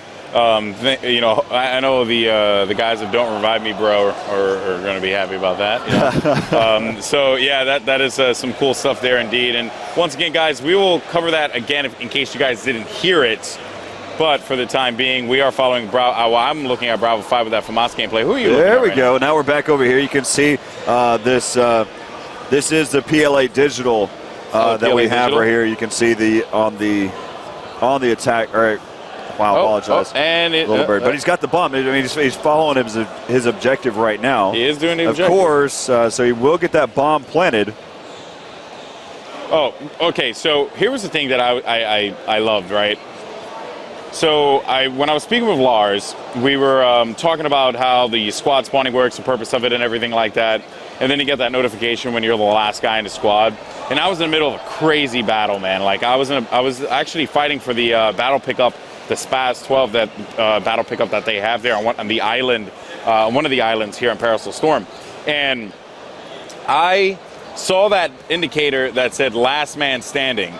And I was like, what? I gotta run away and I gotta stay alive. And then my teammates spawned on me and we were able to win the island. So it was like a really cool thing where I kind of like heard Lars in my head. He's like, you must stay alive. And I was like, oh, yes, I must stay alive. And I ended up, really doing well there. So I've been digging the engineer so much. Like I've been playing a lot of support, and for any of the support guys out there, I salute you. Support gameplay is awesome. This guy's about to... Uh-oh. Oh, no. So those of you that know exactly what's happening right now, you can see he's got the C4.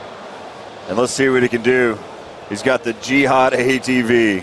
Oh, my Lord, that is not... We'll see if it's effective here. Yeah, we'll see. And he spotted one. Now he's going to go ahead and drop it in there. Boom! And looks like he did. He picked up two. What? Alpha 11 and Alpha 1 both go down. So that was sick. So we have finally got to see our first Jihad ATV. That is just only... And then you called it. the way you're calling it just cracks me up. Oh, man, that is so sick. That was awesome to watch, for sure. That was cool. So yeah, guys, of course, don't be afraid. Continue to send your questions. We will always look to have an answer for you guys. Let me see here. We had a couple of people asking us about battle packs as well. You know, we talked about battle packs. We even had Lars talk about battle packs as well.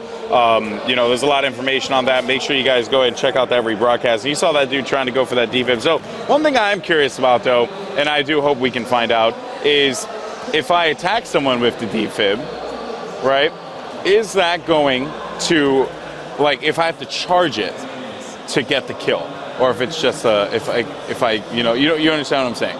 You're going for the quick attack or not. Or is it like a 25 health hit, or is it a full hit if you hit him with the defib? I'm curious about that. We'll have to look into that, because I don't know to that detail either yet. We'll just yell at Daniel about it. Well, Matros. we can talk with Daniel Matros here and actually after this map change.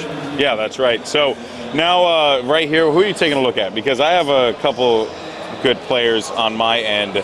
I'm looking, Delta Squad, as a matter of fact, is pretty much crushing it, but they all died, unfortunately. And Delta Squad on Alpha Team and Bravo as well. So both Delta Squads are doing reasonably well.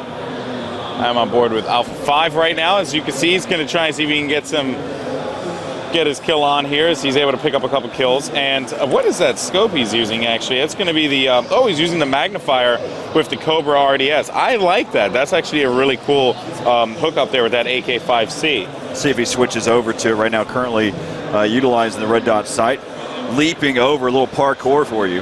Yeah, right? It's always cool. And actually, this guy knows what he's doing, so I got to give him credit there. He's pacing his shots wonderfully, getting the angles that he needs. Probably one of the YouTubers right now. Could be. Any players that are currently Alpha 1 through 5 should be YouTubers. Here also at Gamescom, they're allowing them, these YouTubers or any high-level media, to basically record any information that they want so they can capture gameplay. Nice. So that's how you're getting gameplay there at home. Yeah, besides us, of course. You know, we've been showing this for like 4 days now, Corey. We have one more day left. Man, I've never done a convention for this long, and it certainly has been awesome. And look at this guy, Alpha 5, just tearing it up, finding plays all over the place. He is going to get taken out there, and that was going to be by Bravo 3. But let's go back to the Alpha Squad, guys. Let's see, or the Alpha 1 through 5s. Let's see what's going on with them. Well, actually, Alpha 11's doing pretty well. Alpha 5 is doing the best, but Alpha 11's doing pretty solid. Yeah, so here we go. Take a look and seeing how well. I've actually been having a really tough time piloting around. Really? But we'll see. I mean, look how effective it's happening right now. I like that random bullet chart. I mean, bullet hole right in the glass. It's awesome. So you can see the bomb carrier right there as he's able to take him out. So that was going to be Alpha 8 here in the chopper. He's using that Z11W, of course, and really just being super effective with that, getting good angles there, taking out anyone that manages to move over. You saw a squad spawn as well, and Alpha 11, or Alpha 8, excuse me, able to pick up a couple there. Bomb was picked up, dropped once again, and this helicopter man is doing a phenomenal job of giving cover to that bomb slide. You can see all of those triangles inside of that building right in front. Wow. All right, so, you know, as we just take and talk about domination, can you kind of explain exactly how domination works? Yeah. Yeah, go ahead. Yeah, so domination is, sorry, I left my brain at home. Domination is a game that we brought out for Battlefield 3, first of all, for close quarters. And it's a tight, fast-paced infantry game mode, quicker than Conquest. It reminds you a little bit about Conquest Small. Random spawns unless you spawn in your squad, so it's very important to stay in your squad, keep your squad together, and just capture the points. And if you capture two of the 3 flags, you put the enemy on the bleed, and the first team that goes to 0 loses. So, but we just didn't want to do that. We've done an additional thing to domination. Okay. So for Battlefield 3, this is what domination was. For Battlefield 4, we put in battle pickups. And battle pickups are weapons that are deliberately overpowered. We place them on the battlefield, and you decide whether you want to trigger them or not, whether you want to capture them or not. What are the other some of the other types of battle pickups that we can see? We can see right there on the screen. This is one of which it's a one-shot kill. Exactly. So for instance, I mean, they're deliberately overpowered, as I said. They're spawned within a set time, so you have to, you know, keep on your toes. You have to catch that point as well. So they use it, for instance, for cinematics. This is the first time I've actually shown this area off as well, just because I was keeping it competitive or keeping it just showing gameplay action. Yeah. But this is the spectator mode all the way through. So that's where you customize what you want to see in the spectator mode. So if you want to have the controllers for what cameras you want to take a look at, what free cam you're on right now, if you want to see which people you're spectating on third person and first person, you can do that over there. You also have the scoreboard you can include there, or the squad boards that you have on the sides. The squad boards are kills and deaths. We have squads from nothing to 64 players. You can, if you click on them, you go into their first-person view. You can see if they're dead or alive, if they spawned or not. One of the things that's been very beneficial for us here, just showing off Battlefield 4, is the fact that you also see what class they are, so you know whether or not they're an assault, recon, support, engineer, and that's been great. Battlefield is, you know, we have weapons. It is a weapon-based game, but it's more of a class-based game. Agreed. Because classes counter each other. So that's what we thought with the spectator mode. But yeah, we've done some improvements. We've changed the colors around to make it more noticeable what team you're actually watching. Your squad will always be green. And here you have the squad boards again. Yeah, so again, we'll kind of show you different types of things for those that are really interested in the overall. So you've got the selection bar at the top, like we had mentioned there. We'll go ahead and turn that off for our purposes. Then also you can sit there and look at the squad list. If you have, you know, depending on what you'd like, this is all about your flavor at this point. You can have it on or off, so you can see how they're disappearing and coming back up, as well as showing the scoreboard so up at the top. So maybe for those that are really graphic intensive, they know to have it there, so you don't have to worry about that. Also, one really cool thing about Spectator this time around is the free cam is really smooth. You can really capture those cinematic shots. If you want to do panoramic shots, you know, glide around, you can do that. If you're a big YouTuber, you want to do that kind of stuff. And then if you press V while you are in this view, everything is turned off. Right, so you didn't have to go through the process that I just did. You didn't have to go through and turn everything off. And so here, we've got everything on now, right? So yeah, exactly. And so let's go ahead. V now. And so now we can sit there and say, I press V, and everything's gone. Yeah, exactly. Press V again, and everything's back. This is for all the people. I mean, we know people like to make movies for Battlefield. Ever since I used to make them in Battlefield 2.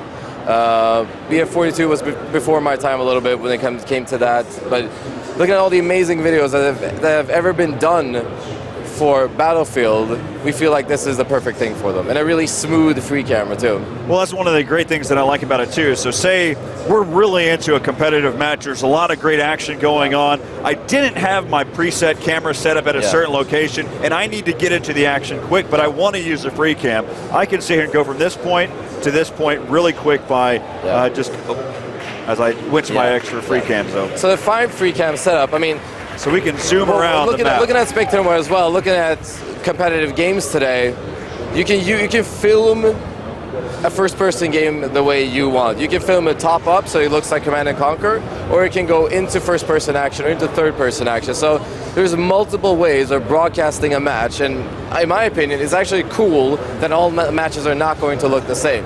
Just people are going to identify with different camera setups.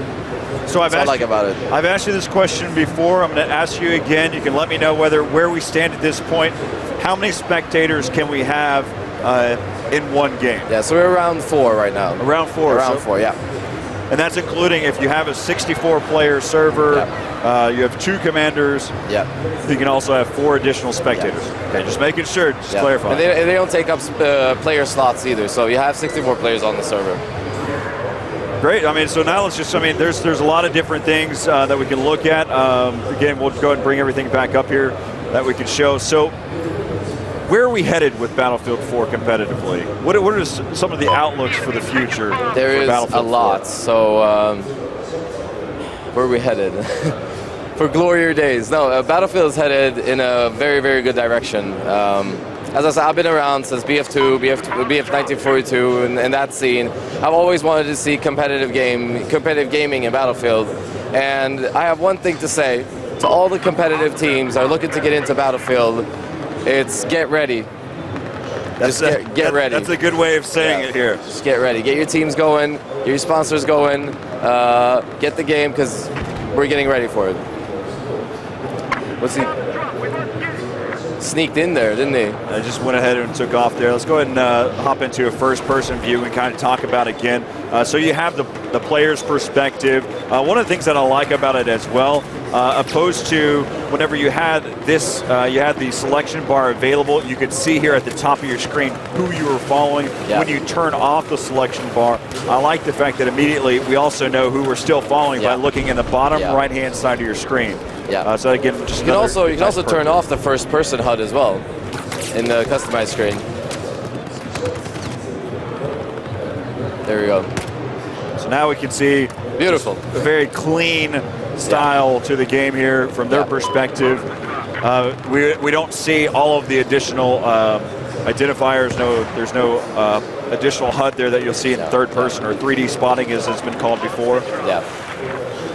So again, just a lot of great things to use and kind of whatever your flavor is. I mean, to be honest, we listen to the community a lot, and Battlefield 4 is definitely a game that is feature-wise shaped by the community. It's Commander, Battlelog is well integrated in console now, bringing out Spectator, bringing out these dynamic maps.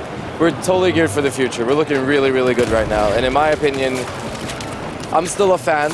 I'm a producer today, but I'm still a fan, and I love playing Battlefield. So let's really talk about competitive gaming now. So how do you envision the right number of players to make it that glory, the stage, the big screens, the commentators, everything? What is the perfect number base? This is always a question that I have, especially for a game like Battlefield. Yeah.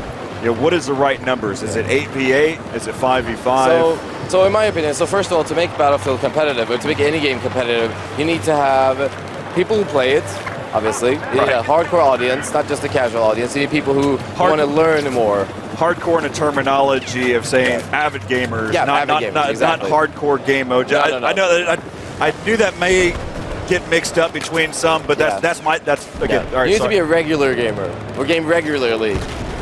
English is now a native language. So you need to game a lot. You need to. These are the people who are most interested in the game, the balance and the weapons, how your movement feels, and so you need that. You need a large number of players. You need a feature set that supports broadcasting, where you can broadcast really, really well out. You need game modes that are fun, that are fast-paced, where the crowd is going like, this was the most awesome thing I've seen. You need that kind of stuff where the multiplayer game mode tells the story. Exactly. That's the thing you need. This is where you and I can agree on. The fact is, kills are great, highlight reels are great. Yeah. But whenever you're talking about an event, it's about the storyline, it's about character building, it's about just seeing an epic moment happen, where you have the commentators that explain this is what could happen, and it builds up that anticipation, and then from there, does it happen or does it not? Exactly. So going back to the numbers, it's looking at the real world, man. IRL. It's difficult for teams to ship 16 people abroad. I'm happy you realize that. That's a lot of money, So Domination is tailored for 5 versus 5 and 10 versus 10. It's a very good game mode for that. And we've listened to the community. We looked back at Battlefield 42 and all the way up, and talked to them, and they said 5 versus 5 is the best one for us. And financially, if you want Battlefield to go as a competition for, if I'm a team playing Battlefield, and I want the team to go financially, I want to be able to send the team around, I want to be able to be featured in these big arenas, I will put a 5 versus 5 team down. Not saying now that Battlefield cannot be played with a higher player count on different servers competitively. You can still do that. You can still play on other modes. You can still play Domination with 16 versus 16. Right. That's still fine. But in regards to what we've heard from working with big partners, working with advisors and all that stuff, they keep telling us that 5 versus 5 is good. So talking to the esports teams as well. So, but yeah, as I said before, you can still play 32 versus 32, big matches, and still have prizes for. That's perfectly fine. Are there other game modes that we can anticipate that are going to be really So we've got this other little game mode called Diffused. I can't really say too much about it. I want to just dive down deep into this. Yes, right? it is very interesting. I have a lot of fun playing it and testing it, and I know we're excited to bring it out. That's all I'm gonna say. Man, give me a moment because I got to recollect my tearing thoughts up here again. because I want to. I want to Don't tear dive up. Don't down. tear up. Yeah, any of the 5v5s always gets to me. I love the storyline. I think it's a great number. Yeah. Because it as a director, I also do directing for live large events here or large events in the U.S. Not here, large events in the U.S. And so I'm really about character building, talking about a story. So really, just kind of building up a player. It's very difficult to kind of build up a player amongst. I think one of the good things about Battlefield, going into the competitive aspects of it, is that it's not only locked. You can do domination is infantry only. You can still have big clan matches with vehicles. It's very dynamic. You can do whatever you want in a competitive aspect. You're not locked to anything. Spectator mode will be on all game modes. It's not game mode specific. It'll be on all game modes. It supports 1 player to 64 players if you want to spectate that. It's all around. All right, so my next question that I have to talk about, this again, now we're starting to get into it deep. Yeah. I know that a lot of, it's always a question, and whenever you talk about live events, is having the capability of having lands, having that ability. Can you kind of give your perspective on this? Yeah. So to having lands and... To having land capabilities with BF4. Yeah. So land mode, it's a tricky one. We looked at it for a while, and releasing server files like that, it puts stuff in danger. It's easier to hack the game. It's easier to cheat. Crowd's going wild out there, Corey. That's for you, by the way. Okay. Yeah. So, in today's infrastructure, everything is going cloud. Everything is going cloud these days. And with the good service support there is, with the good broadband connections there are, we don't really see it necessary for LAN. Pings are going to be fine. That's what we feel. Well, no, you're right. So in the past, we needed LAN. We had to have LAN because the connections weren't there. Mostly for me, when I played on LAN before, was because the connections were terrible. Exactly. You could have if you lived in Sweden 10 years ago, you had like a 70 ping to UK. Don't get me started. Now, if you live, I live in Stockholm. I play in Germany. I have a 15 ping. It's nothing, So that's one of the things. Again, I wanted to bring that out. I know people had the questions about LAN. I agree with you entirely. And this is a hardcore, avid, competitive gamer. That's my perspective, and I agree with you on. We're there. Technology is there where we don't have to have this LAN network. We won't have to worry about any players randomly joining into a game. Everything's password protected. Just hop into a game. You're good to go. Yeah. So let's try to think of all the other different things that we can kind of talk about more about competitive gaming. Overall, though, I mean, you've taken us in the right direction. I think there's really nothing that's kind of gone out of tune that that doesn't really scream competitive gaming. So to sum it up for the teams who are watching this stream, I know a lot of esports teams are watching this stream. So to sum it up, 2 competitive game modes, an awesome spectator mode, but not only for you guys, you have to share it with amazing YouTubers who will create amazing videos. And that's pretty much it for the competitive aspect. And as I said, Battlefield is very dynamic when it comes to competitions. You can play competitively on other maps, other player counts, with vehicles or without vehicles. You decide how you want to play. Yeah, something again for those that are broadcasters out there, or shoutcasters, wanting to know some of the other capabilities. One of the things that I really like, again, is the tabletop view and being able to maneuver around. One of the great things is you can double click on a location. So right here we have the attack boat. We see Bravo 9. You get that picture-in-picture view down to the bottom left-hand side. You can either double-click or hit your first-person view. I like to double-click, hopping directly in there into that first-person view. You can see how effective it is. Last thing that I would like to mention about the spectator mode, well, Bravo 7, 30 and 9. Let's go ahead and hop on board with them and see exactly the reason why. And this is exactly why. Again, you just having these capabilities to always find the action. I think that's one of the most difficult things. And this is a 16v16 game. We also have Conquest that's happening at the same time here at Gamescom. And that's also 32 versus 32. So hard to really capture every bit of the gameplay, and so it allows you to have that overarching, being able to see everything, and then hop into that individual gameplay. And I would like to say this is something we were taking very, very seriously now. I mean, this competitive aspect of it, listening to players' feedback, and players, people will ask for more features. We'll see what we do in the future. I say, like Lars Gustafsson, if you try to make everything, you wind up making nothing. You have to put. You can't distribute all your resources everywhere. You have to put all your eggs in one basket and you work from there. Such a great That's approach. one of the biggest lessons I've learned coming to DICE as well. I mean, one of the things, though, that I love about all of the DICE developers is your passion. Yeah. And each one of you are passionate, not only just about the game, but also in your individual field and what you're really putting into the game. I think that's great. One of also the things to note, too, is that you're always trying to critique and make it better. I mean, every single day, I believe we've seen a new build, different changes to the game every single time that we've come out here every day at Gamescom. I mean, coming out here, for two purposes. One is to give the crowd here at Gamescom an amazing experience. We want them to walk off and say, man, this game was really good. It had things I haven't seen before, like these huge waves you got going on over here.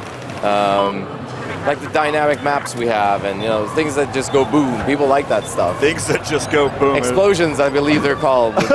No, I like things that just go boom is so much better. We need that, yeah. One is for the experience, to let people play hands-on, to experience it for themselves, not just watch a trailer, but to maybe even reenact some of those moments. Other one is to collect as much feedback as we can, and then we've been walking around and we've been talking to the people who've been playing, talking to guys like you, and just collecting feedback on what to do. And they're making this way too easy on Bravo 12. Wow, yeah, he fell like a sack of potatoes. He's just shooting at whatever he can. That's his entire squad. Yeah, I think he doesn't know that he's on his team.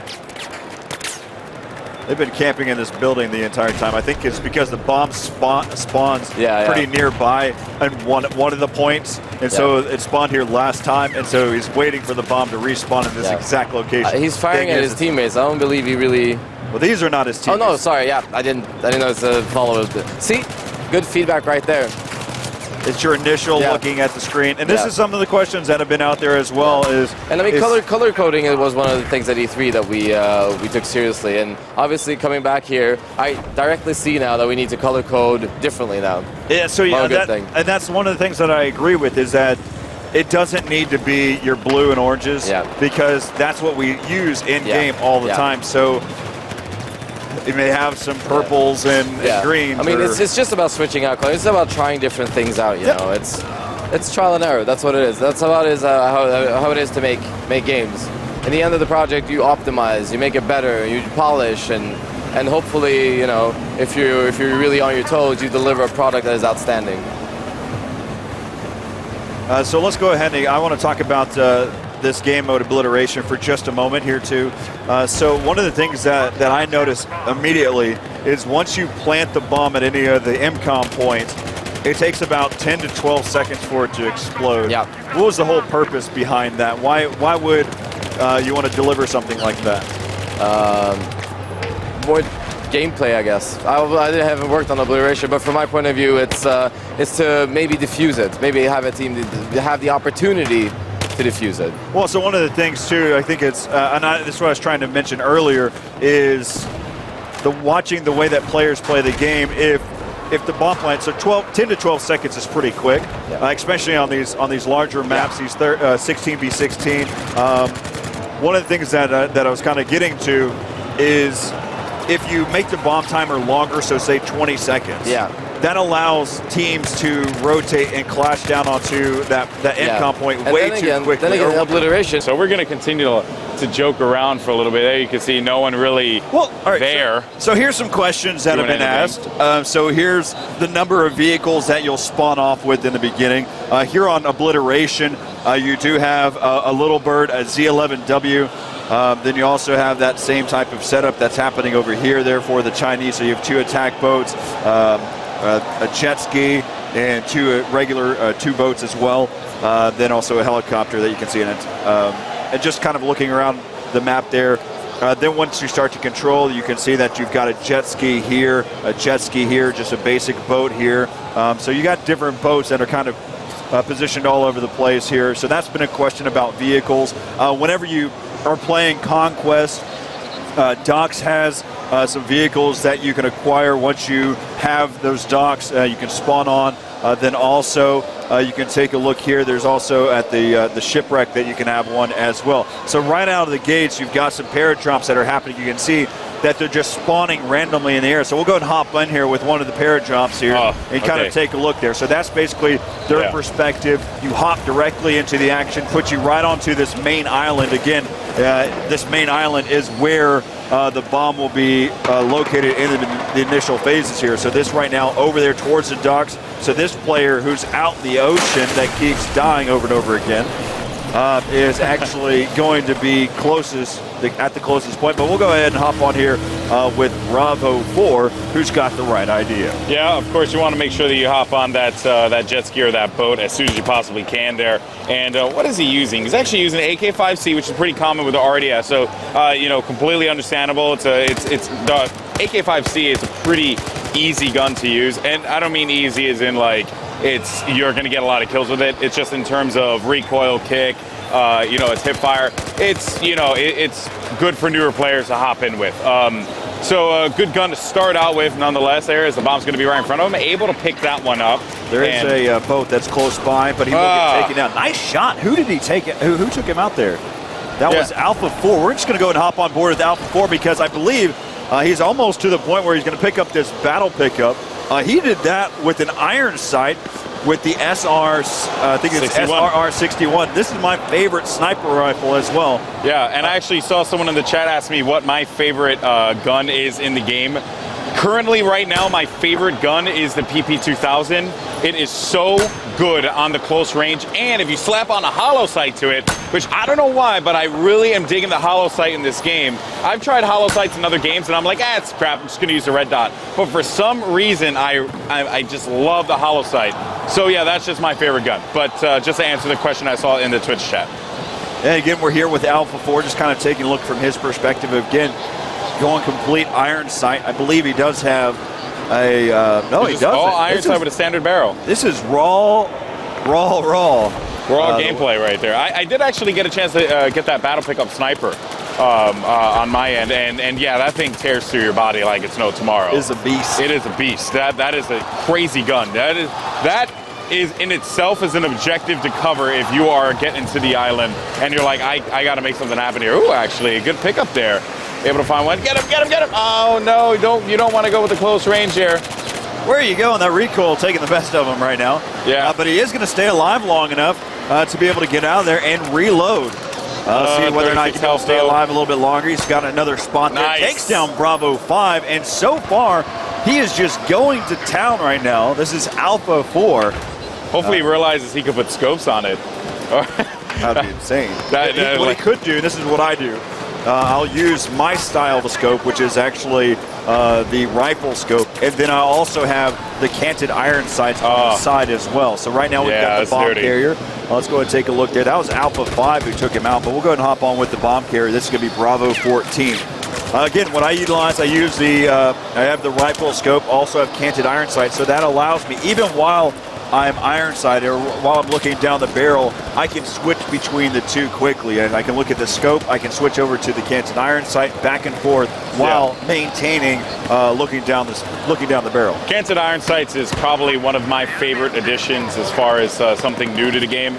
I would have to say that I think it's probably going to be a staple for a lot of players, just whipping out that canted iron sights makes sense.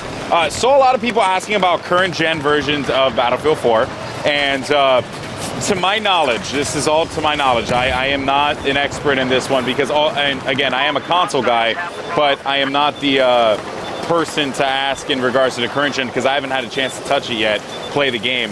But from the people I've spoken to, the current gen version of the game is the only thing that I believe is going to be not in is the 60 frames per second.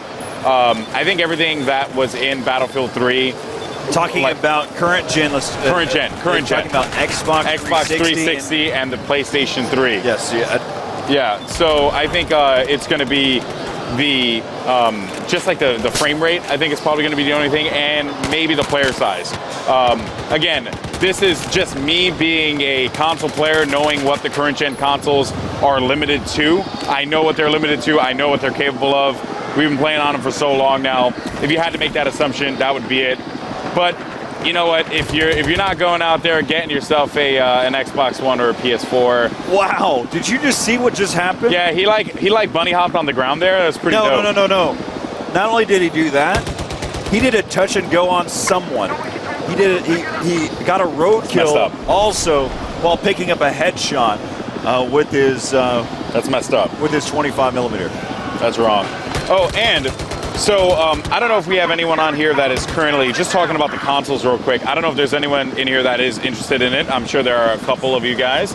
And one thing I want to talk about is the controller feels, because a lot of people have been asking me about that. Like, which game do you prefer to play Battlefield 4 on? The Xbox One or the PlayStation 4? Now, I did play the Xbox One controller and the PlayStation 4 controller. Both are actually very, very good, and they both serve different purposes. Like, if you are an Xbox user, obviously you're going to feel a lot more accustomed to that Xbox One controller. Has a very similar form factor. And if you are a PlayStation gamer, the PS4 controller is going to take some getting used to, without a doubt. It's going to take getting used to because it's a little bit bigger. The sticks feel much different from your PS3, and the L2 and R2 triggers serve as your ADS and shooting mechanics. So it is not the L1, R1, which is something that has been very, a lot of players are very accustomed to on PlayStation 3. It's the L2, R2. And this is when I played Domination. So I actually had the chance to play Domination on PlayStation 4.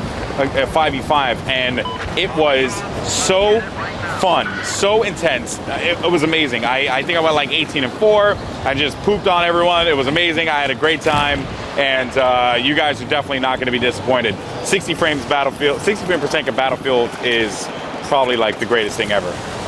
It's opened my eyes. So yeah, I would tell you that be excited if you're a console user. Current gen, don't fret though. I think that there's going to be plenty of awesomeness there, and also don't forget you have that transition as well. I believe I saw during the EA press conference you can purchase something on the 360 and it works for your Xbox One as well. If I'm correct, I could be wrong in regards to that. But yeah, there's just a lot of cool things there as well. And Corey, you're just going through players here, finding SRR 71 gameplay. Like, you're a sniper fanatic. I don't like where this is going, man. I'm basically just trying to find the bomb carriers and just kind of looking and seeing where the action is occurring. Right now we're on Bravo 5, who spotted the bomb carrier. I believe that's also, he has his teammate Bravo 11. Actually, that's Bravo 8, who's picked up 2 so far. Yeah, and the bomb actually ended up getting taken out there. That was Alpha 12 who had that bomb, so he gets jumped. Oh! I saw on my end a guy was like, he rammed a dude with a jet ski in the water. It was awesome. All right, so right now the bomb carrier is going to be Alpha 11. He's going to get taken down. Just kind of going back and forth now. A lot of recon classes this go around. Yeah, you know, there was one game that we had where there was like just no recon classes at all, and now it just seems to be like that's what all the cool kids are doing. They're just all whipping out those sniper rifles and trying to be players. You know, I don't appreciate that, guys. Use engineer. It's the best class in the game. My best class. It's not actually the best class. It's just every class is actually really good, but I really love the engineer. Let's take a look and see what this engineer can do. Yes. Love you, Corey. You just know how to make me happy. He's 7-7 right now currently, and what is he using? He's using AK-5C with a RDS, no other attachments though. So he's kind of just, you know, he's living that swag life right now. He's not trying to run with any kind of attachments, nothing. He just has a red dot. He feels that's all he needs. And I would have to tell you, my friend, that you might want to throw a muzzle brake on that. That would be a really effective tool to use there, or maybe a tactical flashlight to, oh, not tactical, just a flashlight to blind him. You know, there's a couple things you can do. Nice shot there by this attack boat. That's Bravo 1, who's in control. Again, one of the things that I mentioned earlier today was the fact of how strong these attack boats really are. And you can see that he's got the Crimson Tiger. That's the camo that he's using currently on this attack boat. Got the 25 millimeter tow missile, maintenance, smoke. Yeah, Looking at the chat real quick, guys. Someone had asked about vehicle customization. We covered that before. Again, you can customize your vehicle. That's all we're going to say. It's awesome. Firefighter camo for the win. So again, guys, if you have any questions, make sure you guys are asking them on the Twitch chat, as well as Twitter and Reddit. If you haven't had a chance to subscribe to the Battlefield Reddit, you are doing it wrong. You got to go to our Battlefield and subscribe. And of course, if you haven't followed Battlefield on Twitter yet, it is at Battlefield and Facebook. How many fans are on Facebook for Battlefield? It's like 6.1 million. It's a lot of. That's a lot of nuts. A lot of people. Well, there's a really, honestly, out of all of the pages to like, there's a reason why. I mean, it really does keep you up to date on all the different types of information. Also getting to see some of the different setups that players have are just so unique, getting the chance to see. I mean, I've seen some players who've got 6 monitors that are stacked. It's just awesome gameplay to watch. It really is cool. It really is cool stuff. I mean, I've always been impressed with the setup we have here. Just you know, that commander monitor is just the sickest thing. I mean, there's just so many amazing things here at Gamescom, guys. Hopefully you all can make it out next time around. But who are you taking a look at right now, Corey? Who is on your screen? Yeah, Bravo 16 currently. Bravo 16 is 3-7. 3-7 right now. But let's see if we can find a bomb. He's using a SAR-21. No sights on it, but he is going to get taken out though. Alpha 5 is trying to now work his way back over here. He spotted the bomb carrier right now. He's just trying to help out his team, not trying to lose this point.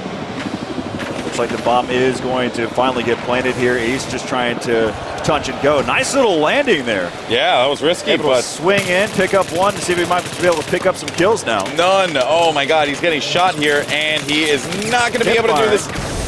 You know, he missed all those shots there at the start because he was running around way too much there. He couldn't really set his aim down, and that is just unfortunate there. So that bomb is going to explode, so now we're going to see where this bomb is going to end up now. So again, score right now 1-3. Those are the bombs, MCOM points remaining. 1 MCOM point here for the Russian squad. Yep, and all they got to do is just attack that one. They're going to be good to go. So if I'm correct, that means they only have one more objective left to destroy. That's the Chinese team has 1 objective to take out now. You sure? I am positive. You're positive? I'm 100%. Take a look at the overview right now. There is 1 Russian point available right now. Okay. All right, I'm going to believe you, Corey. Oh yeah, you're right. There is 1 Russian point available. How about that? Okay, how about that? You know. Silence you.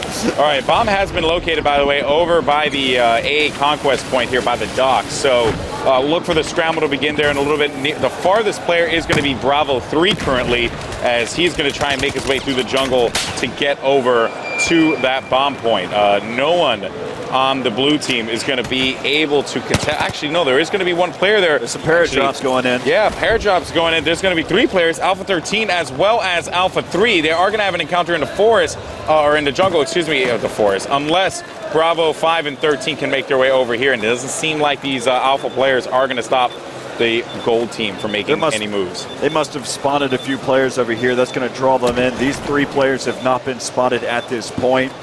So now you've got Bravo 13, who's picked up the bomb, and that is now going to be heading over there. Let's see there again. There's 1 remaining point that's left, and that's going to be this Russian point that's going to be over here. That's right, and let's see if they're going to make something happen. Of course, was able to take that 1 player out there. There's last man left in the squad, by the way, for the bomb. No, not the bomb carrier. Bomb carrier is actually going to be making his way right through the jungle and over to the B site. So look for him to hope to get into a vehicle at some point in time, because that will really help these guys out. There is going to be a chopper, though, right above them, so they have to be a little careful about that. Bomb carrier able to find 1 player. He's going to be the last man in the squad, so he needs to be smart about this and get away from anyone, any kind of incoming gunfire, so that this way he can manage to get his teammates in and spawn with him. And we have people cheering in the background, which is awesome. He's currently going to be an 83 health. Bomb carrier going to get away here, finding 2 players in front of him as well, and he is going to get taken out there. Wow, that is just unfortunate. He ran that bomb such a long way, but just could not seem to take it any further. This is actually pretty interesting to see. Is Can you see the kills and deaths, by the way, on the Chinese squad? saw the MAV that was actually flying right now. So let's go and hop on with Bravo. Let's go with Bravo 13. He's on the top of the leaderboard right now. There's definitely a reason why, and that looks like it's going to end that one. So the Chinese will take that one. Running about there on Obliteration on Paracel Storm, and you guys had like quick fire questions or things you wanted to send your way, like specific things, and we're actually ready to answer them. So one question I got here that I do want to talk about right away is, what is the difference between a tactical light and a flashlight? And the tactical light is when you aim in with your gun, the flashlight comes up and it shines into the player that you're facing. Flashlight is constantly on. So the flashlight, while very good, is good for, I would say it's very good for hip fire guns, weapons that, especially if you're like in closed spaces, right? But the downside to it, of course, is that, again, it is not on, it's not like, it just shines everywhere and it's very bright. The tactical flashlight, on the other hand, the downside to that one is that it's not available on the hip fire, only when you aim in. And if you're using a gun that really isn't that good with aiming in, then you might not want to use the tactical light. All right, so one of the questions or one of the comments that I agree with is if we can ask one of the BF4 devs to get a special uniform camo, so that way that has a target on their back. And so that for those that are basically dog tag hunters that basically want those dev dog tags or DICE dog tags, well, this way it makes it a little bit easier because they literally would have a target on their back. I'd want that too. Yeah, of course. Then there was another question here. Of course, we're getting to like nitty-gritty details and kind of jumping all over the place. So there are going to be some things in regards to gameplay, some things in regards to cosmetics and whatnot. But let's just go ahead and talk about this here. Corey, now I think since you have a lot of experience with the boats and whatnot, is there unlimited countermeasures in vehicles? They're very similar to the way that the ammo works, very similar to what you see in BF3. So yes, so you have the capability. It's unlimited, but with limited resources at that time. So it's not like you can just sit there and continuously pop countermeasures the entire time. It will regen over a time frame. And the ammo as well would be ammo regen? is the same thing as well. Ammo regens after it's deplenished, deplenished, I guess, right? Right. All right, and then then another thing here that I got is, will the def animation / kill cam still be from the first person perspective like BF3? It's not. Well, you're waving your head. Tell me. The reason why it's not from the first person perspective anymore. So what we see is actually where that player was killed at. So this is in just your casual mode, not your hardcore mode. So we'll have to look and see exactly what that is going to look like whenever you're playing hardcore opposed to the casual. In casual style, you actually see where that player was whenever they shot you, as well as they're highlighted at the same token. So any snipers that are hanging out in the grass that you really can't tell exactly where they're at, they'll be highlighted so you know exactly where they were located at. Yep. We got another question here as well. This one is just in regards to what's going on here at Gamescom. He said, why aren't we commentating the game that's going on behind us? Because you seem to view other matches. So basically, we're viewing Obliteration today, and that is in an entirely different room here in the EA compound / city. This place is massive. It is really big. Like, it's a giant booth. You can't, like you said yesterday, you can't even call it a booth. It's a city. It's its own little town or something like that. Township. The EA town. The EA town. So yeah, so that is we're commentating Obliteration all day. What's going on behind us whenever we come back to camera is Conquest. So that's going on behind us, but we're looking at Obliteration. Tomorrow we're going to be looking at Conquest, perhaps, or maybe a mixture of the two. I'm not entirely sure. So yeah, just some information in regards to that when you're in here. Then another one said, can you guys explain what the bayonet takedown looks like, or is it in the game yet? It works exactly the same as everything else. I mean, all the other takedowns work pretty much similar, and it looks awesome. How much I can say for a fact. It just kind of comes down to whether or not the players are using it, whether you capture the right moment at the right time. So, yeah, as we'll just kind of take a look here. Here's the bomb carrying out. We're here with Alpha 7. And what we can do right now, let's go ahead and hop into some real competitive gameplay. What it would be like if it was in terms of being what could be considered as an esport. That's right. So with that said, Alpha 7 with the bomb in hand gets taken out, though, and that was going to be by an M48-5 there, as you can see from Bravo 10. So let's actually go ahead and jump on board here with Bravo 10, see what's going on with him. He's actually chilling over here right by that MCOM point, waiting to see if anyone's going to be moving in on the objective.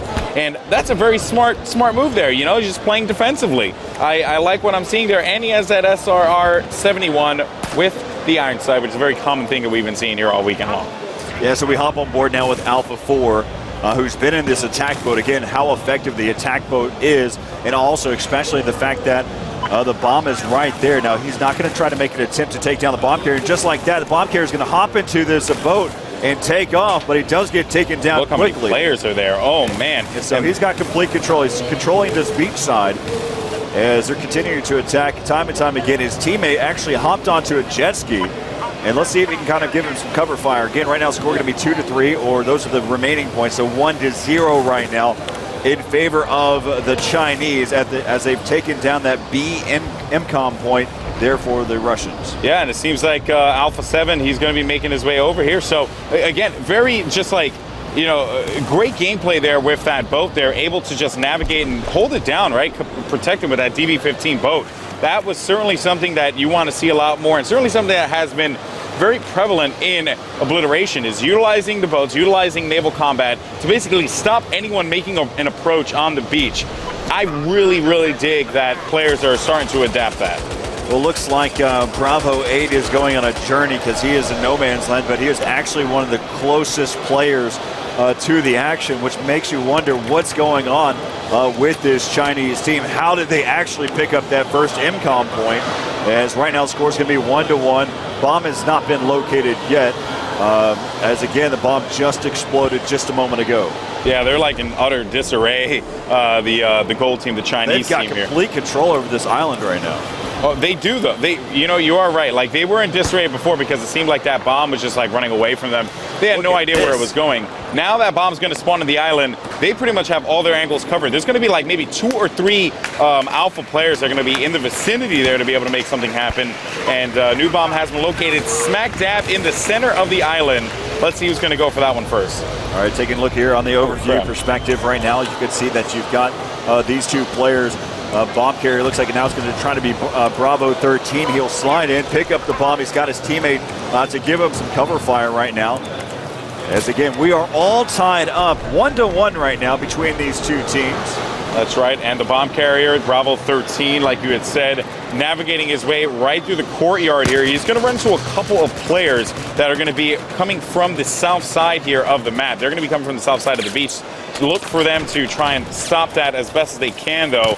Bomb carrier is going to be running into a player any second now, and it actually ended up happening there. Bomb was dropped and picked up by Alpha, who is this here? Alpha 16, but he was taken out right away as well. And now it's just kind of been like, go grab the bomb and die if you want to, because that's pretty much how it's been unfolding here. Yeah, so it's going to be very difficult. You can see where they're battling it out here right onto this main point here. Yeah, and let's see if I can get a free cam over that one on my end so I can get a better view of what's going on, because it is just absolute carnage there, Corey. Like, we know that the bomb is going to be highly contested, but not like this. And there's just basically a battle going on between the 2 complexes there. You can actually see that there's just a lot of action going on right in that middle. That's what you want to see in Obliteration. Alpha 3 had an opening that he could have taken. He could have went to over there towards the beach side. Instead, he went straight towards the main portion of the island, which again, he just ran into the opposition and got taken down. So let's go ahead and take a look, see where the bomb is. It's working its way over there towards the beach. But remember, Alpha 4 has basically docked his boat. I mean, he's basically anchored away and just waiting for them to cross. So again, he's just watching this main point. He's the difference. He's the divider between the main island and any MCOM point that they need to get to. And so basically, he's going to continue to just lay it thick with this attack boat. Yeah, they're going to certainly need to assist each other here, man. This is when the squad gameplay of Battlefield 4 comes into play, as they're going to be escorting their player. He's going to hop in there. He's probably going to drive the boat, and his teammate's going to give him that support, so they are going to be able to at least get one, and they're going to go for the closest objective, which makes a lot of sense here. I mean, you pretty much just want to hold it down, Keep it simple. Don't get too crazy with it, and it's certainly working out in their favor. They are going to go for that plant. They are going to plant A, and it seems like they're going to be able to make this one happen very soon. Bravo 16 going in Rambo style. Pair drops directly onto the island, but already it's not enough time. And luckily enough for him, he didn't just walk in to the where everything goes boom, is what Daniel Matresh is saying. Yeah, man, that was actually pretty funny. I heard it in my comm. I'm like, where everything goes boom. All right, that sounds good. Here, but Bravo 16 able to find one player to his left and another one to his right. As he just cleared that one out? Well, it was vice versa, but cleared that one out amazingly there, able to take out two. And he is going to be using that G36C, which I know a lot of players were asking us about. Is the G3 back in the game? It is. There you see it right there. You got a double with that. And now it is going to be down to just the C bomb point, the CMCOM location. Can the blue team do it in time? Alpha 4 currently 14-1 in this attack boat. Wow. Is the naval battle alive? Yes, it is. Yeah, man, and I love the fact that he has pretty much just held down his same position this entire time, navigating this island here and just going around the outskirts of it. Anyone who dares step foot in his area, in his vicinity, they will be met with bullets right away, and that is why he's just holding. Look at that. He's able to find one player there. He thought he had to reload on that one. He's going to go for the shots, able to take that one out. And look at that there, man. Just straight domination with that boat. Again, you've now got two attack boats that you have to worry about. You've got this attack boat that's basically sitting here on this beach. Actually, I believe it's been beached, and so they'll basically see what happens here. Right now, again, it's 2-1 here, left to go. The Chinese have only one available point in the beginning. They were able to pick up that first MCOM point, and he is about to be taken out, and he does. And look out as Alpha 12 tries to turn this helicopter into a sled as he's trying to slide across the beach. It's always fun to watch. Trying to go for that 360 no scope in the helicopter. Oh, man. Oh, man, I don't want to see the chat after that one. But yeah, man, so it seems like there's been just so much activity going on here right by the left side of the beach where the bomb is currently located.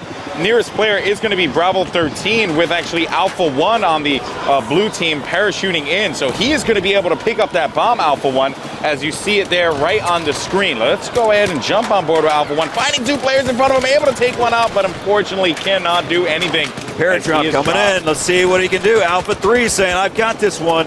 Going completely all out, and he will get taken down. So there's some type of plague around the bomb right now because the gunfire is laid on thick. The bomb is cursed right now, Corey. That's basically what's going on. The bomb is cursed. Everyone who touches it or anyone who's near the vicinity of it gets taken out, and it just needs to be uncursed. It's just something that a couple of the Halo guys that I work with told me about. Is hilarious. He's got the bomb and he's trying to decide exactly what he wants to do with it, or actually see if he might be able to pick up another weapon. Yeah, that would help him out pretty well. Well, what is he using here? He's actually using the SAR-21 iron sights, no attachments, which is something that you're going to see quite a bit of here at Gamescom because the players are just eager to pick a gun and hop right into the action. He is at 100 health as well. He only has one more location to move to. Let's see if he's going to be able to make this one happen in time. All right, so you can see that he's starting to maneuver his way over here. He's that squad leader that we're paying attention to right now. He's being shot from the backside, hops into the trench. We're about to be spotted there. And there's luckily a helicopter enough, as well. His player right here was scoped in, so he's not going to be spotted. Continuing to move about here. He's trying. He's got three players that are chasing him down, has some cover fire there. This is going to be a long swim through a very, very treacherous storm. Yep, that's right. And he has been spotted by Bravo 2, if I'm correct, and was taken out by him with that G36C long range. Bomb is going to be right in the middle of the water, Corey. Now, remember, we spoke about this before. In order for you to pick up that bomb, you have to get out of the vehicle that you're in and then be able to pick it up. And we actually see one of the Alpha guys, they're going to be making moves over to that bomb site, but there is just a sea of Bravo players there, gold players, that are trying to make something happen, and it seems like Bravo 14 does manage to pick up that bomb. So we're going to see that he's going to start to be able to move away here. He does have the bomb, bringing it back to one of the islands. Hasn't been spotted. Take a look here. Take a look at the overview. He does have a teammate that passes by just in the attack boat. Doesn't help him out any there. Yeah.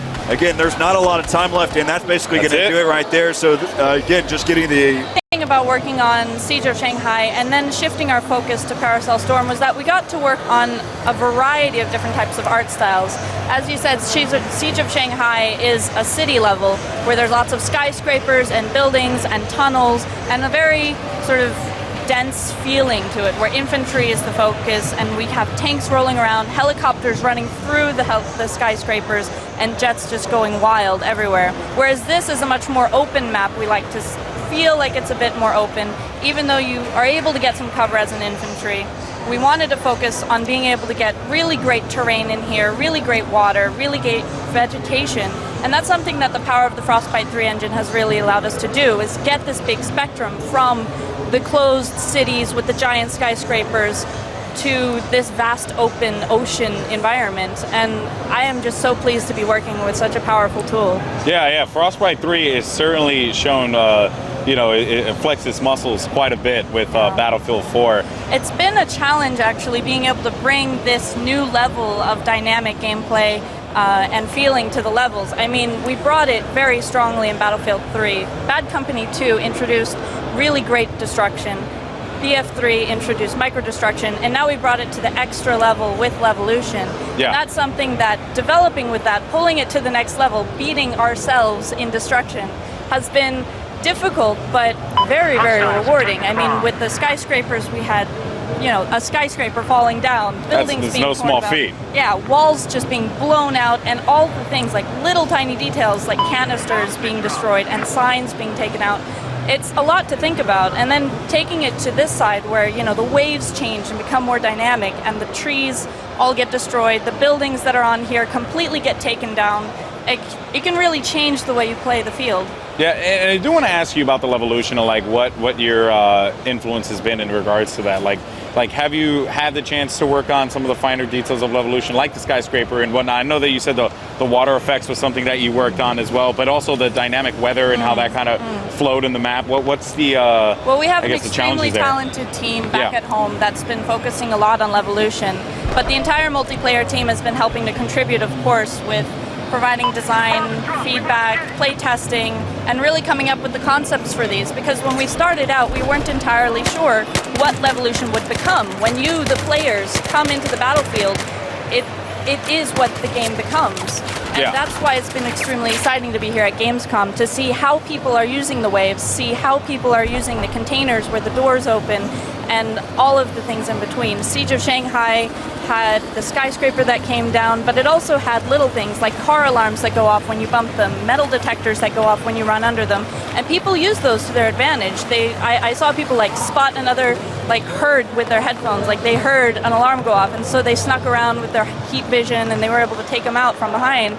And it was really cool to see people using those features that we put in and seeing that really come to life. Yeah, I actually am pretty happy with the variety that you'll find with a lot of the maps. It certainly has been something that you don't see that much nowadays. Nowadays, it's here's a map. It's most maps are designed in a very typical 3-lane format. If it's like an arena shooter or something like that, with not a lot of variety in between there. And this map, this game, I should say, takes that, kind of turns it on its head and says, all right, well, here's this approach, because Paracel Storm is a very different map. Again, we spoke about it right at the start of the interview. It's a very different map in Siege of Shanghai. Yeah. And then when I look at, I guess how you guys have really kind of just brought naval combat and all that other stuff into the play, and then the water and how that greatly impacts the boats, it kind of just turns everything on its head, turns traditional first-person shooters on its head with that Levolution aspect of it. Definitely. I think that one of the things that Battlefield is really great at is that they provide a big variety. The entire spectrum from big open spaces to close quarter combats, and especially with the classes, the vehicles, everything. Every type of playstyle is provided for. If you want to be the sniper that sits up in the tower, we've got that. If you want to be the guy that barrels through with his tank and just annihilates everything, we've got that. If you want to be the guy that's doing dogfighting in a skyscraper in the cities with your jets, we've got that. I mean, everything. If you want to work with your squad, if you want to go it alone, we support all of those types of gameplay and allow that, because Battlefield just has all of these different types of maps, all of these types of classes, and you really feel that when you play. Yeah, and that certainly has been a very awesome aspect and something I've been seeing all week long, and also when I did the E3 live stream. So now I want to get into finer details of what you do, right? And I want to talk about, I guess you could say, map design, or what you do in the artistic realm of it, right? Yes. Now, you conceptualize a map, I'm assuming, because I've always been very interested in this, right? Like when you start at that base level, you're like, all right, we're going to design a map spaced around a couple islands. Let's see how we're going to make this one look. I guess, how does that process go? I mean, is there any cool things you could share with the community that's watching right now?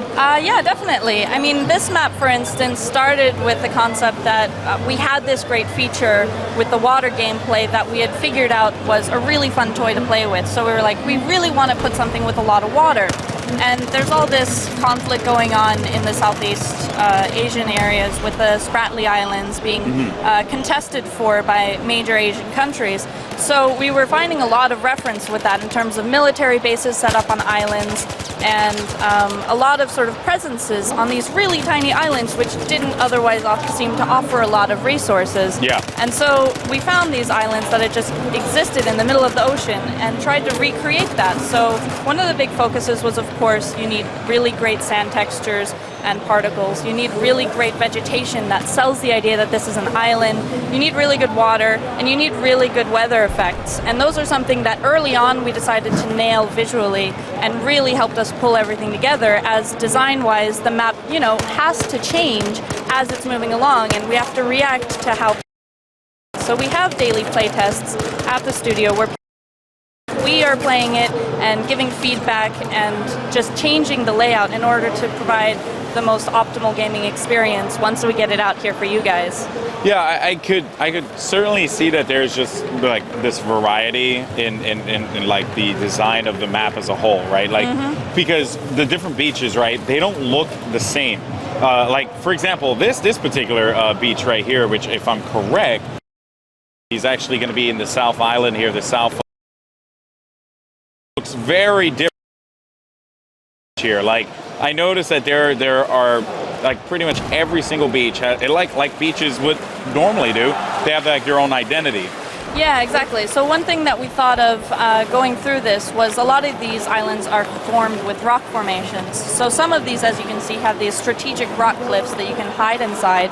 And that was something that visually was maybe a little bit more challenging to get in, but really helped sell the space and sell the entire area of these islands. And the beaches coming in, you see there's like little pieces of debris that's on this beach, little rocks in the crevices up here, and just the way that the sand blends in with the rocks. Yeah. That was something that really helped us all pull together. Yeah, and when you were designing this, right, you wanted to make sure that you had that identity, right? Every island felt unique. You kind of knew like where you were in the map. So that's another challenge, because if you're surrounded by ocean, it's very difficult to tell which side is which, if you're facing north, if you're facing south, which is another reason why, as you say, each island has to have its own identity. If we look at the large map again, we'll see that the North Island is very large and it's easily identifiable from either side which side you're on. There's a more industrial upper edge, there's a more organic side to the bottom, Yeah. and then the South Islands are all extremely smaller, more sand-based, Yeah. and then they connect in the bottom with these bridges and a few islands which have these trenches that they have on those islands, and it really helps for you to understand where you are. You never feel lost when you're in this map. Now, I do want to ask you, in regards to the design, what was the reasoning behind not putting a bridge on every island, right? Like, why like ignore that? I shouldn't say ignore it, but why go that route? Why just have two bridges here and not a bridge located here and a bridge located here? Just make it as a whole connected experience. That's a two-sided answer, actually. First off, we wanted to emphasize the water gameplay, so obviously we want to encourage players to use these jet skis that we've sprinkled around the island, these rib boats that we have going around, and encourage the players that are using these boats to pick up their teammates to get to the other time, like encourage this sort of squad gameplay. Yeah. On the other hand, we also knew that swimming through the water was kind of an interesting mechanic, because there you get access to your pistol, but otherwise you don't have access to most of your weapons and gadgets other Yeah. than the repair tool. So this was an interesting way to sort of balance out traveling between 2 points versus staying where you are and holding down a position. Okay. The other side of this answer is that they actually didn't build the islands in a way that you could get to them all with vehicles. So some of them would have these bridges built up, but then when another nation comes in and takes over that island, they usually tear those down, hold one side, and that's why there's no vehicles. So there's like a story aspect to it, essentially. Yeah, exactly. So a big part of our job is telling a story with the spaces. Like I said, these are based on military bases on these islands, but you know, as a regular player, you might not always know about everything that's going on in the world, but you feel like this is a real place because it's inspired by these things that are going on right now. Yeah, it very much has that feeling to it, and here you can see the guy actually swimming underwater. He's like swimming along, but I you know, that's the thing that I find to be particularly engaging about, you know, our direction with maps, right? Because it's always about like creating that feeling that where you are located is somewhere that exists in the world. Exactly. You know, that exists in the world today. And that's one of the reasons that it was really important for us to get this very dynamic system in, with the waves, with the weather, with the lighting. As you see here in the level, it's now changed from a completely pristine desert island to this raging ocean with waves and a storm, and the lighting's changed and everything is completely different. The mood is entirely different on this island. Yep. So it really feels like a different space, and that's something that has been extremely rewarding to work with, but also very challenging because you can't always make everything work for all situations. But I think it adds that sense of this is a real space that actually exists, that has these weather. Just so many layers, so many things, and as you can see, we're going to jump right into the action. No need to wait, as you can actually see we're using the tabletop view, the spectator mode as well, which is something that has been highlighted quite heavily in our live streams, whether it was at E3 or even here at Gamescom. But there's just so much more to talk about. And of course, we're always going to be taking questions from you guys, the community, whether it's on Reddit, you can go to our Battlefield, or it's on Twitter, you can hit myself or Corey Dunn up. Corey is at considerate_Dunn. I am at GoldenBoyFTW. And you can also just sound off on the Twitch chat as well. We're seeing everything and anything, so that this way we can make sure that we are getting all the latest information that you guys want to know. Now, Corey, what are you taking a look at right now? Yeah, so right now what we're paying attention to here to that game mode called Obliteration, and right now we're aboard here with Alpha 11. He's utilizing the attack boat. They just were able to take out that EMCOM point there for the Chinese. And so, again, just kind of looking out how effective the attack boat truly is. It's basically a tank on water. Yeah, you have displayed to me the power of the attack boat numerous times now. It's ridiculous. It's such an effective, like, naval warfare is back. Like, it is just so good, and you can just tear people apart. If they're not careful, that you can really make them pay. Again, you can just see how effective you can be here on the water. Let's go and take a look here and see where his score is sitting at right now. Just looking at the overall, currently 4-3, and so I guess we've watched all of his kills so far. But let's go ahead and take a look here at the overview and kind of get an idea of how Obliteration works. So basically, all of the bombs spawn points will be here on this main island.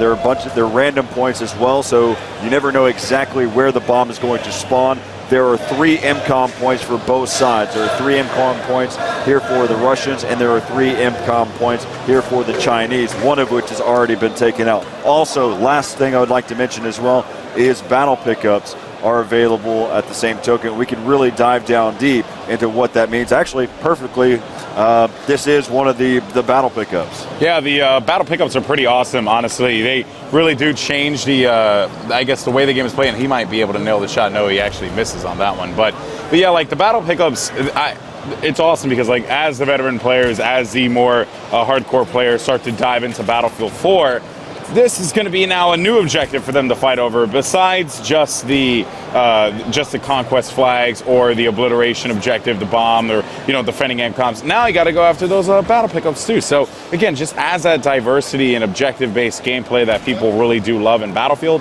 and on top of that, it's just awesome to use. So is he taking people apart? He's finally starting to be able to pick up some kills. One of the things to note too is you can look on the screen, you can see that he has a rangefinder, which has also zeroing capabilities. So basically he can look in the distance. If they're 300, 400 meters away, he can change that rangefinder so that it's set up so that he can say, okay, 400 distance, and the game will make the adjustment for him. Then, of course, you can have that on any other sniper rifle in your recon class as well. If you have a rangefinder, you can also do the variable zoom or have the variant zoom to be able to change out exactly what you want to happen. Yeah, the variety there is certainly really cool. And see, for me, I'm not really a good sniper, and I know a lot of people are, obviously going to call me a noob.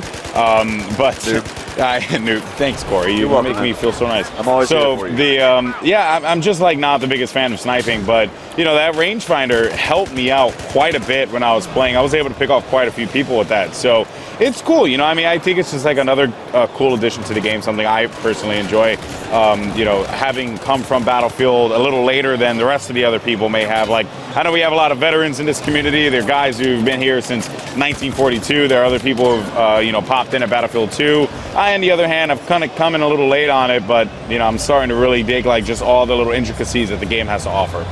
Yeah, so one of the things that we just saw was the HUD popping up saying counterattack. I had been asked the question, have I been a part of that? I've actually been on both sides of it. I was able to get a counterattack, so someone tried to knife me from the side. The icon popped up. Dude. I sit there and was able to counterattack quickly and efficiently. The other thing is, too, I dropped down in front of someone, went for the knife. They grabbed it and shoved it right back into the chest of the character. Yeah, that's right. Oh, and I guess we should just talk about it since we ended the broadcast with it. We should just talk about it now. We saw it in the chat. Let's just discuss it. Tier reloading. All right, so here is I'll explain it. Since you've explained it before, I'll explain it this time. I think I have a good grasp of it. So tier reloading is in Battlefield 4, but the way that it works is only when you deplenish your ammo completely from your gun. Then you enter into the reloading animation, but if you opt to switch it over to your pistol, get the kill with that, hop back over to your primary, then the reload animation will complete. But if, let's say, you shot your gun and you are going to reload about, after 20 or about like 10 bullets in, and you try to do that whole tier reloading thing, it will not work. The gun has to be completely out of ammo. The clip has to be completely out of ammo in order for you to do the tier reloading. So, and you actually are a pretty big fan of it. Well, the reason why I'm a big fan of it is I was worried that tier reloading was going to be, I shot 15 bullets out of my clip. I then I realized there was no one around me. I started to reload. Then all of a sudden someone popped up. I switched to my pistol. Now whenever I go back to my weapon that I knew that had ammo in it, then I had to finish this reload animation. So not only does I have to wait for my primary weapon to come back up, but I also have to wait for the ammo to get, the mag to get back into the clip. So with that being said, that's not the case. As soon as you switch back, so if you haven't depleted all your ammo out of the mag, then you don't have to worry about it finishing that animation. It just goes right back to the weapon, but you'll only have that set number of bullets left in your clip. Yeah, it's pretty cool, and also it's going to be like a saving grace for a lot of support players out there that opt to use LMGs, because I know that that reload animation takes a while to complete, especially with just how the LMGs are made. So I hope that people like that. And let's see, he's going to try and go for this pickup here. He is able to get the sniper. And that's going to be the end of that round. But yeah, so tier reloading back in the game. And I actually want to talk about the PlayStation 4 and my time with it, because I don't know if you guys follow me on Twitter, but I had an opportunity to play Battlefield 4 on PlayStation 4 on the next-gen consoles. It was glorious, and it was awesome. We were playing, obviously, using the PlayStation 4 controller. Just so you guys are aware, the controller feels great and works amazing with Battlefield. If you are a Battlefield player and Battlefield 3 player, or you just play shooters on PS3, you are going to have to adjust a little bit to the default control setting, which is going to be the L2R2, which is what you'll more commonly see on like Xbox, right, where you shoot with the triggers. So PS4 has triggers now, and you can basically shoot with that. The other thing too to keep in mind is that is not like it, right? You can actually switch it out. I was talking with a couple of guys earlier. They said that they will have the classic mode or the classic configuration for the PS3 users because they know that that's something that you guys dig. So again, it took getting used to for me as well because as soon as I grabbed the controller, I was like, oh, shoot with the L1, R1. No, I'm throwing grenades and calling people out. Why is this a thing? Like it was a little troublesome there at first, but I ended up getting it. And I also played the domination mode as well, which was really fun. Well, that actually just kind of talking about the gameplay, you've got the bomb carrier. Someone spawned on him while he was on this jet ski and actually became a meat shield, basically defended any bullets that was coming through and allowed him to continue his quest here towards this point. Yeah, actually, that was pretty awesome. I don't know if there's anyone there either. It doesn't seem like it. No, he is going to actually be clear to. Of course, I don't believe his teammate knew that he was about to just hop right in and then immediately get taken out. But yeah, just a part of the game. Yeah, pretty awesome stuff. There is actually a boat moving in too. Bravo 11 is going to try and see if he can stop this.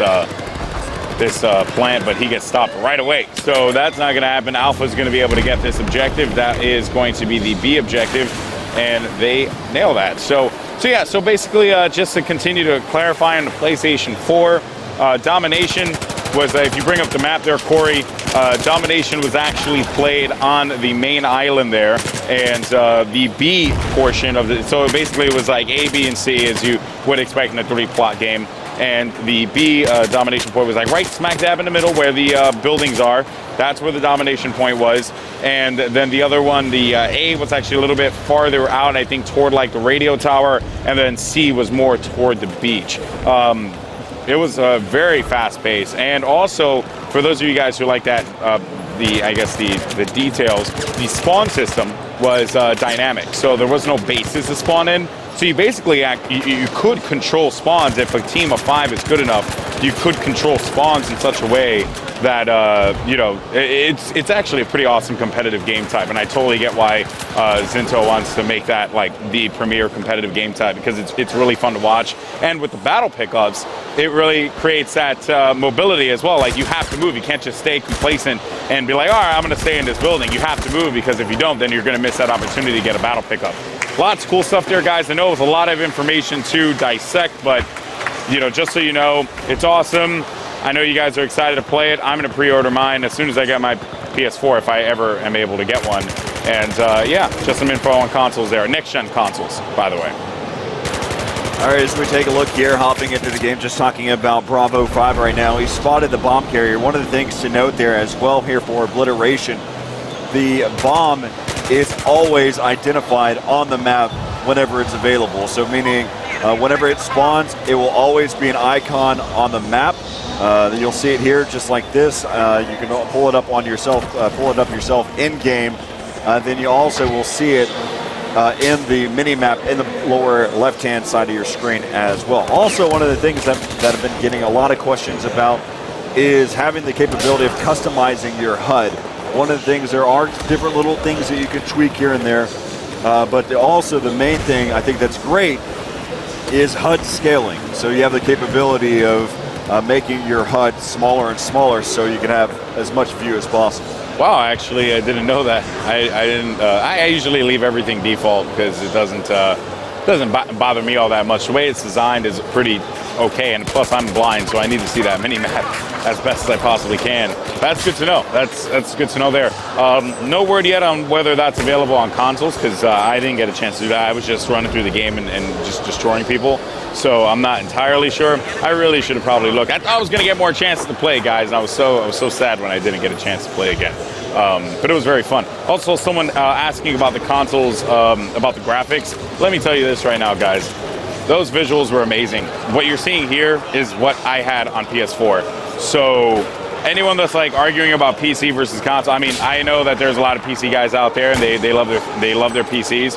Do it. Love what you love, but the console definitely stacked up very well, at least on PS4 when I played it for the session I had. It was awesome. Just kind of taking a look here again, you can see that the Chinese have lost their B point. We saw that earlier in the game.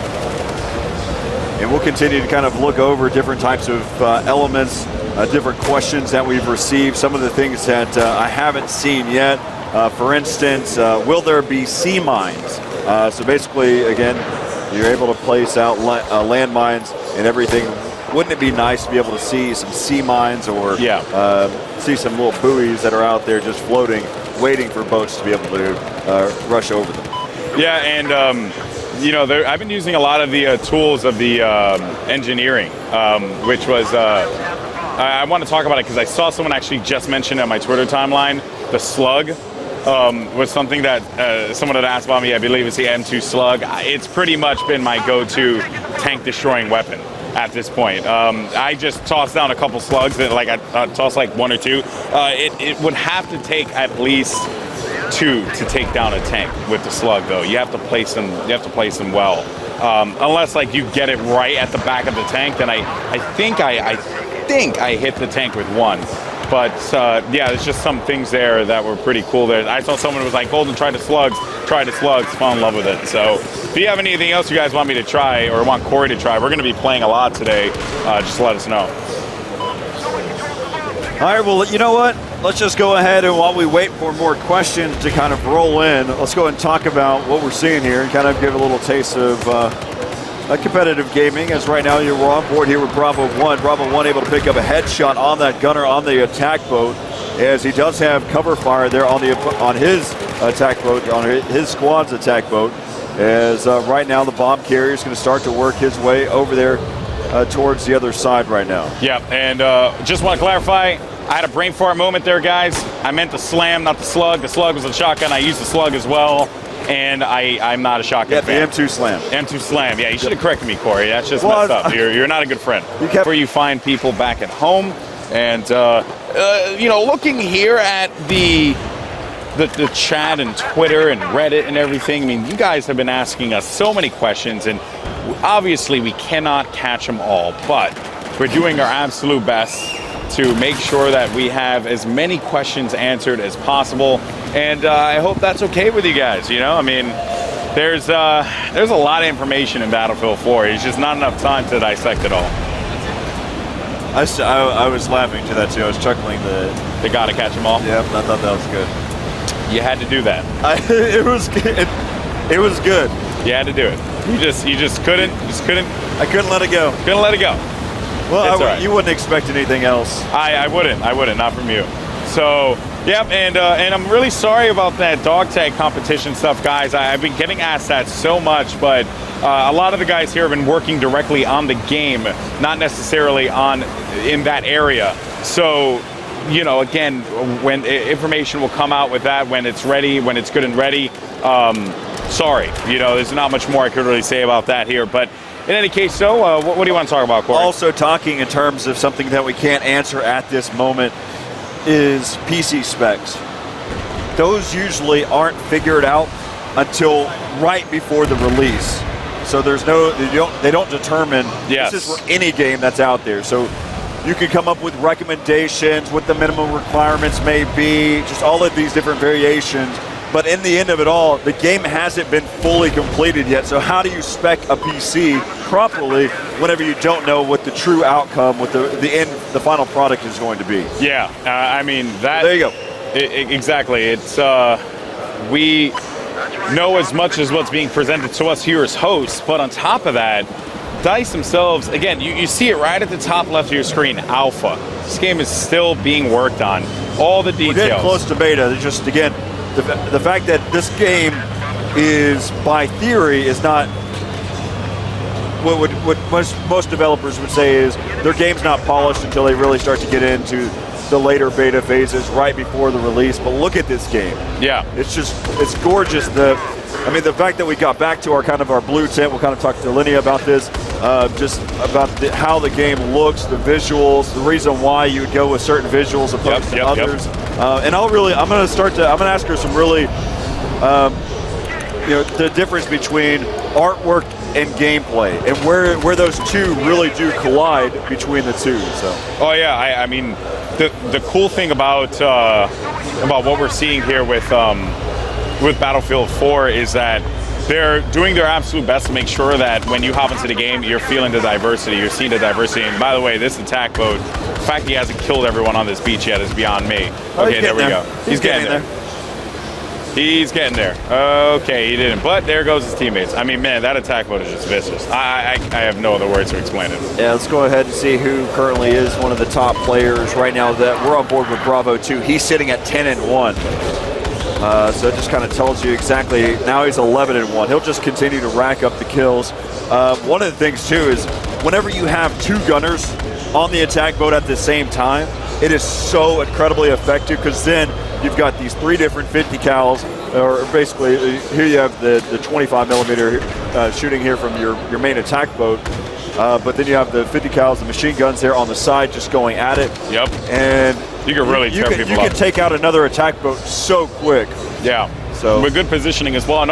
And the other cool thing was the storm, right? Because the storm, when the water and the waves get very aggressive, you could use that as cover for your boats. He's playing this really, really well because if you look at it, the waves out here outside are very treacherous. I mean, we can look at it from different angles, but inside the island, you're going to notice that it's calmer. There's still waves, there's still a little bit dynamic there, but really you have to worry about it. So when the storm kicks in, and you want to bob and weave and hide and try to get away from helicopters or the opposition, any type of attack boats, you go to the ocean. Yeah. And you get away, you use those waves, you ride the waves, you hide in the trenches of those waves, try to be able to get away. So we'll kind of look at that exactly and show you. So you can see here in the inside, and take a look here at these waves. And you see how they're rolling. There is some waves there, but then you look out here and look how deep.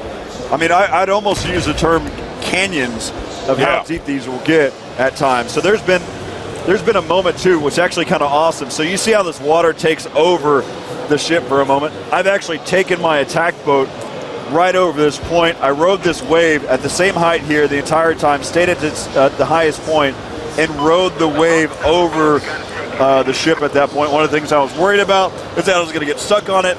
But we still, just all of these different types of capabilities, that's really possible here. That's pretty sick. I had no idea that you did that. So only Battlefield, man. There's so many different things that I've had the capability, the chances to do by playing here in this game. And some of it is those questions, what if? Yeah. Is this possible? We try it. And one of the first things that Frederick and I, actually it's kind of funny. So Frederick and I, we had a moment.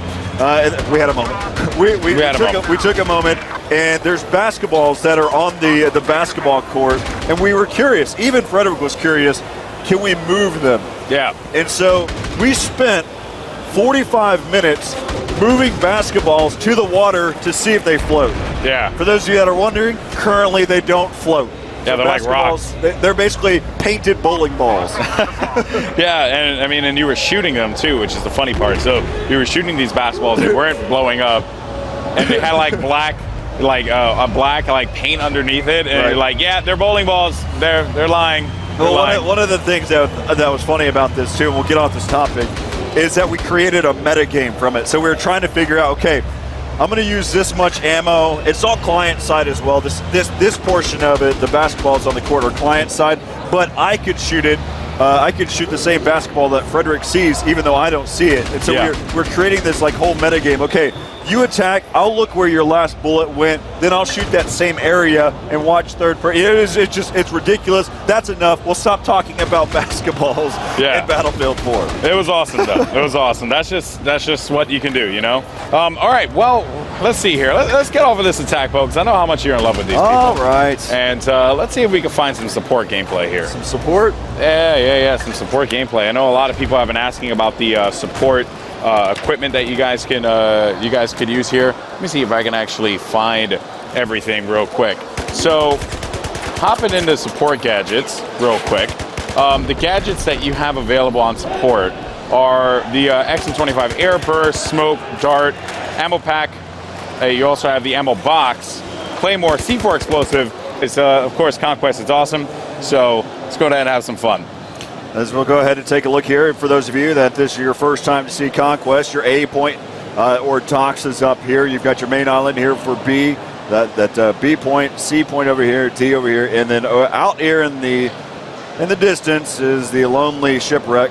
We spoke about E. You and I had like this discussion about E, and I'm like all infantry, man. And I know you like to use that boat, but how can you cap E? Do you have to be on E to capture it, or can I sail around on a boat or float around on a boat or my jet ski? That's actually an interesting point. So you can be close to it. You don't actually have to be on it. So one of the things too to bring up that I pulled off is so the A dockyard point is actually accessible right here. So if I was in the water right here, I could actually cap this point. And so one of the things that I was doing is I was actually going under the water. I was diving in under the water, and I was watching that it start to be able to take over that point. Yeah. And then once I started to see how long I was starting to get hurt, I popped back up, and then right whenever I kind of reclaimed yourself, I went back under. And nice. then I basically took that point by staying under the water the entire time. So that's just, again, another feature to add in to the meta game for Battlefield 4. Yeah, I like to mainly stay on the islands. I've really not had many battles on E, and there you can actually see some jet gameplay. And this is the Russian jet, if I'm correct. I'll take a look here at the third person. Yes, this is. He calls it his transport vehicle. Yeah. Not using it as an effective tool. See, I'm not a fan of that, man. Like, I get that you want to go after the objective. I get that you want to try and capture it, but man, you're in a jet. You're in one of the most powerful tools in the game. Stay in it and destroy some people. But maybe he's not that well equipped with the jet. But when you're going out there all by yourself, I don't know. That irks me. That irks me, dude. Well, now, Alpha 21, you irk me, bro. Now that makes sense why the community wants two-person jets, and so they can transport two people in a jet so they can get to those locations quicker. Yeah, and again, it's cool. I get the reasoning behind it, but the jet itself. But the jet itself, again, we see more jet gameplay here. Awesome. It's a tool of destruction. We have the Su-50 here. This is the Russian jet. And if I'm correct, the American jet is the F-22 Raptor. That is correct. Which a bunch of people have been asking about that, and just wanted to let you guys know that yes, the F-22 Raptor is, in fact, in the game. And I can only imagine that it's awesome. So we're taking a look here at this perspective. Do you have a camo on the jet, by the way? No, I do not believe. No Eastern Turtle? No Eastern Turtle, no Firefighter, no PLA. Oh, he actually does. I take that back. He does. I just haven't seen this one yet. It's actually pretty sweet. Yeah, for the jet, it looks pretty nice. It's awesome. Yeah, the fact that you can put the camos on the vehicles, it's awesome. I love that. You can just fly around the sky in an orange jet. It's like, yeah, buddy, I don't care. Find me. Just fight me, bro. It's awesome. And I know a lot of people in the chat were agreeing with me. Y'all are awesome. That's right. So more jet gameplay here. He's not really going after anything, though. Actually, there is going to be that AC-130 in the air, so it seems like he's going to go after that. Want to tell a tale here of awesomeness on my end. I was able to destroy an AC-130 with my IGLA. I felt amazing. You stayed locked on, huh? I was there, man. I was like, like for as long as I possibly could. I had I hit him 3 times with the IGLA. I had the pace. You were impressing me though, watching you with the IGLA too. Whenever you were tracking one of a very agile helicopter that was flying around. I mean, he was in a little bird. He was just moving around. Yeah. And you're able to stay locked on. And you picked him off pretty good. So again, the IGLA is very effective. And we can see that this jet gameplay. No, see, the thing about the IGLA was, oh man, it happens to the best of us. So the IGLA, right? Someone on Twitter actually, one of the a member of the Battlefield community reached out to me. It was like, do you know anything about the IGLA, right? And I was like calling it the Igla or whatever, and I still call it the Igla because it's funny, but. I was like, I don't even know what this is. And when I picked up the IGLA for the first time and I started to use it, I had no idea what I was doing because I really don't use those kinds of things. I was like, do I shoot? Like, how does this work? Is this like an infantry rocket? I go, hey, yo, bro, vehicles only. Vehicles only, or air vehicles only. Yep. And now that I know that, I'm really happy because it pretty much has just been like my go-to. I throw down my M2 slugs or the slams. As I've got, I throw down the M2 slams, to take care of tanks, and then I use the IGLA to take care of anything in the air. Works out pretty well for me. And the thing about Paracel Storm, though, is that you're going to want to carry a launcher that deals mainly with anti-air, because I feel like I haven't had many opportunities to go after boats yet, and there's only like 1 or 2 tanks on this map, so it's not that effective, but I can only imagine on Siege of Shanghai how awesome the slams would be, just throwing them down all over the place and just taking care of business with that. Yeah, one of the other things that we have been looking at is the mortar. I won't lie, I am not entirely sure on how it functions. You need basically a tutorial of how to properly use. I actually, every time I use the mortar, I almost end up taking out myself. Yeah. The way that it works and you're curious, it is something that you can walk away from it with a portable device. Yeah. And you can trigger it that way. So yes, it does reload itself. You don't have to be there. Yeah. So it's interesting. Yeah. But I didn't see how the camera worked. Like, I mean, to be able to hit the targets. When you're doing your interview, I'm actually going to go and try out some mortar gameplay just so I can get the lowdown on how it functions, because I'm curious. I'm going to ask some of the DICE guys around here. So like, hey, how do I use this, just so I can relay it to you guys back at home? But yes. So what are you taking a look at here, Corey? We have, what is this, some SCAR gameplay? So we've got Bravo 27. You can kind of look here.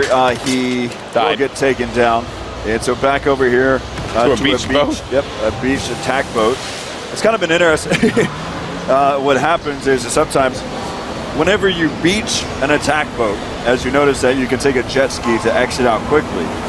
But when you beach an attack boat with the back end further up on the beach, and then you exit out of the vehicle to hop onto your jet ski, then you beach your jet ski immediately. Yeah. And then if your teammates are also there as well, then you can also beach that jet ski. So then you end up stacking jet skis on top of each other. Pretty funny. It cracks me up. Yeah, it's pretty ridiculous.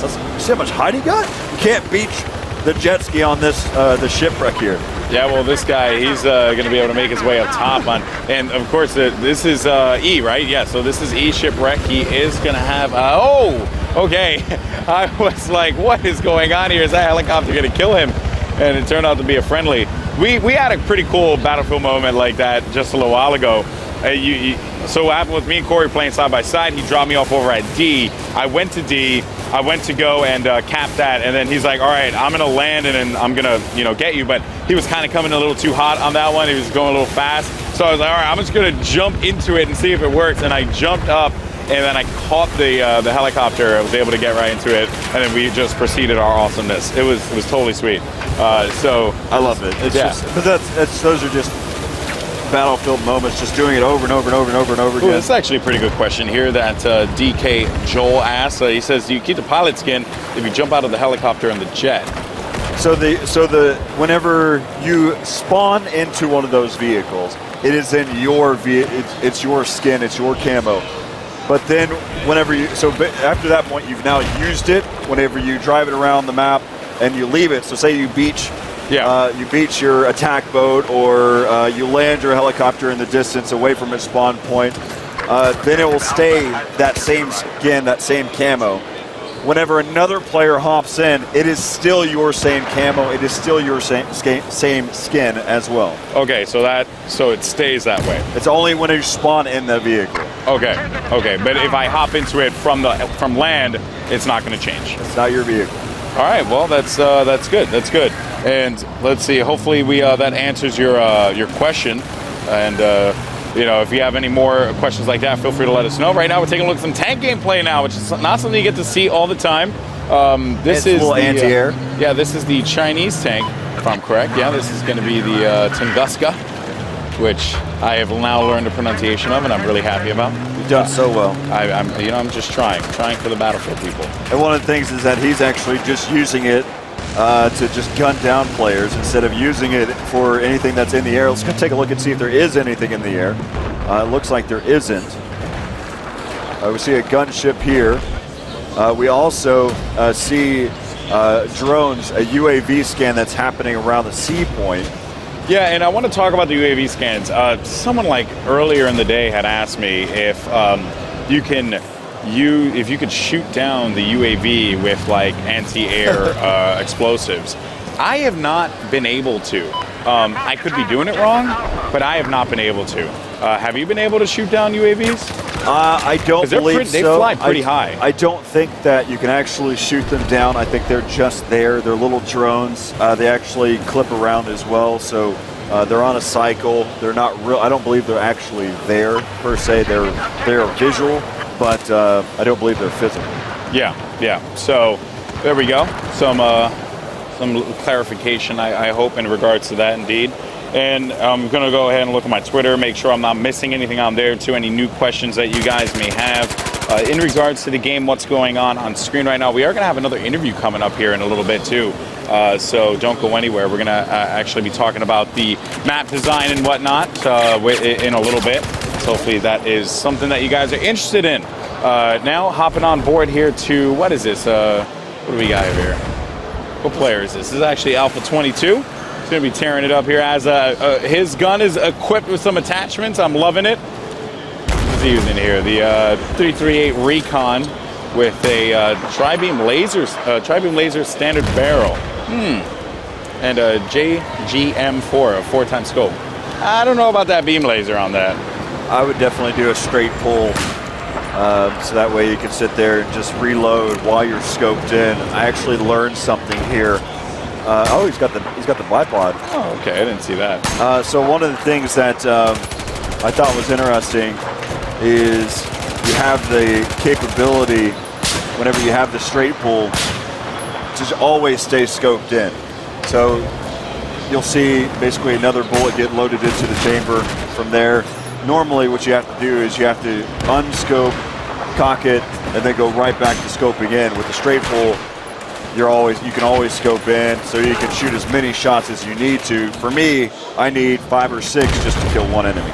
Yeah, and not really. It's something I should say. Yeah, that's not the case. I usually headshot.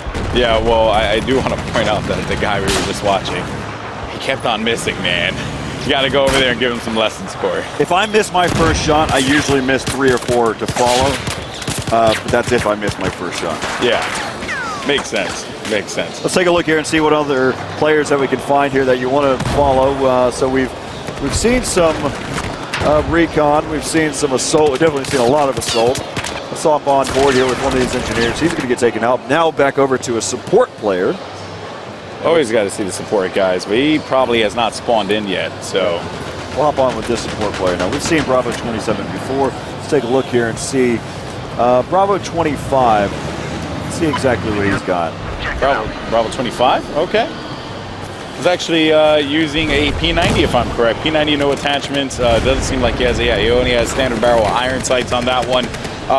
You know, I've used the P90 a couple times. I'm not the biggest fan of it. Its hip fire is pretty awesome. You know, it's effective as you would expect with a P90, but I don't know, man, there's something about it that is just not working with me. I've been right now using the PP2000, I've been saying all week long, but the recent, and the UMP45 has been another really cool PDW SMG that I've been using, but the MX4 was something that just really impressed me as a PDW. So for any of you PDW or SMG users out there, you guys are going to love that.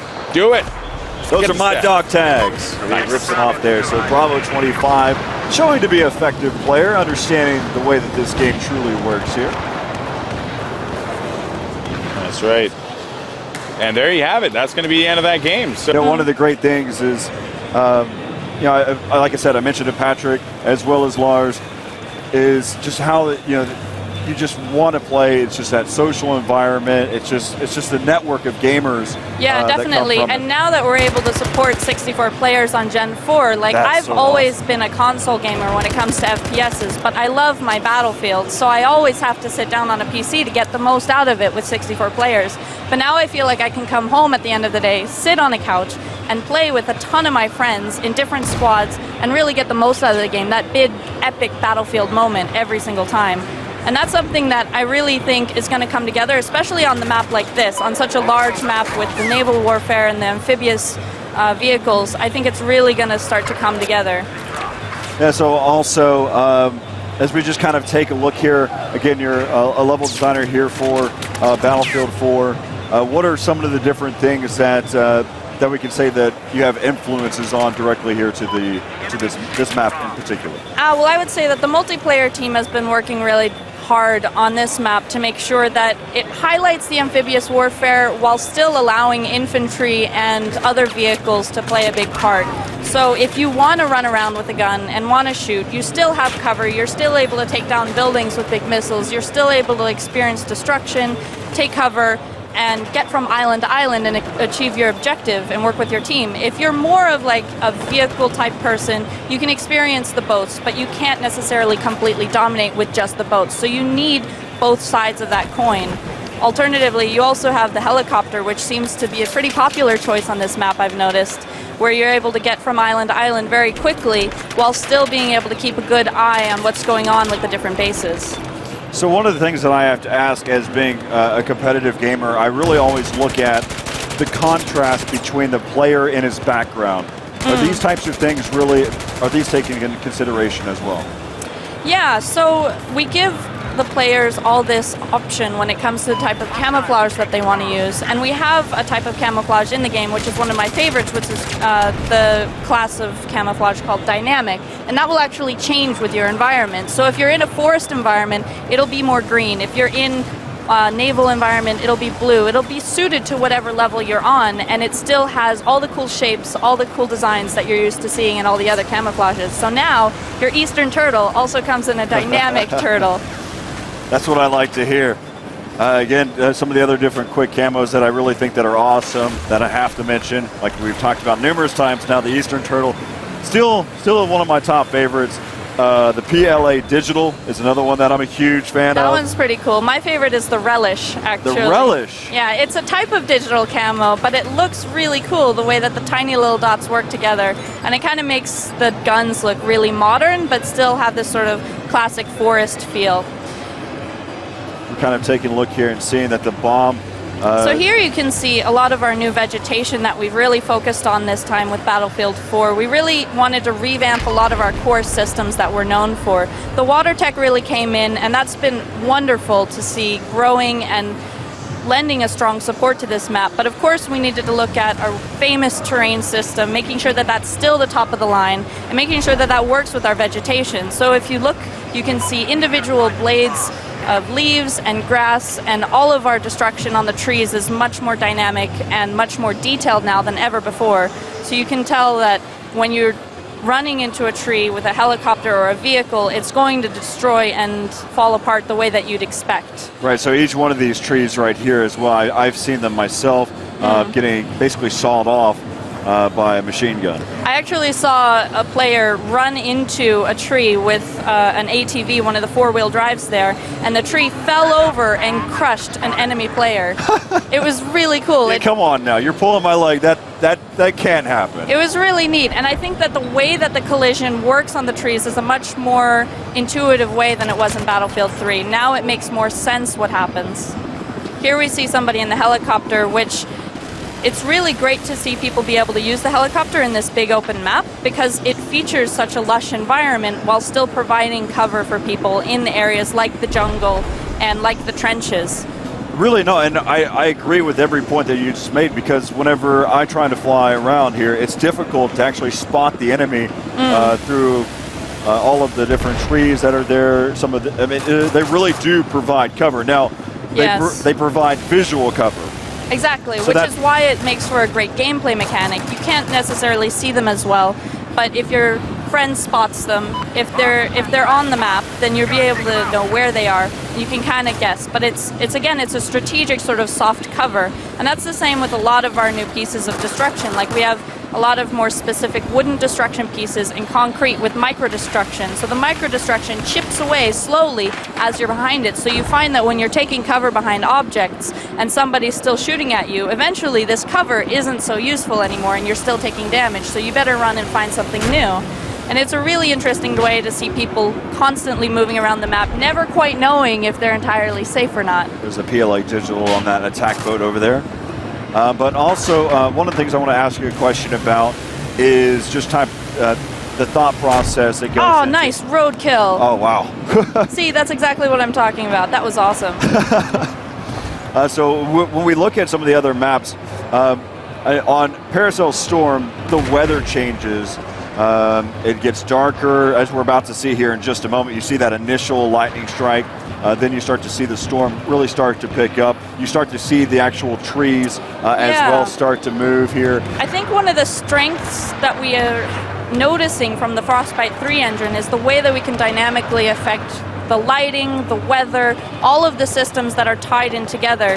And that's something that we've only been able to achieve really in a strong way using Frostbite 3. We've started here with this map wanting to show this going from a pristine environment to a very stormy one, but it doesn't always happen that way on all maps or all modes. Sometimes it goes from something that's darker to a sunrise. Sometimes it has, again, like floods or some sort of rain effect, and sometimes it has the opposite. It clears up after a time and the sun comes out and you feel like it's a much calmer experience. This time we wanted to show, again, the waves getting larger, so you really felt like that was a strategic element. Again, I'll just kind of show you how deep these waves really get here. I'll try to find the bottom of one of these waves. And that's one of the things, these waves are synced on the servers so that every single player sees exactly the same waves in the same places, which is what makes it such a great gameplay element. And that's something that, again, we haven't had until Frostbite 3. And that's something that I think is definitely pushing the industry as a whole forward into trying to get everything to work together so that all the players can really use all these elements to their advantage. Yeah, so again, one of the things we actually saw in the initial, whenever this this turbine actually got struck by lightning, and you can see that now things are starting to pick up. There's also this weak support point that you can hit as well to kind of trigger the event.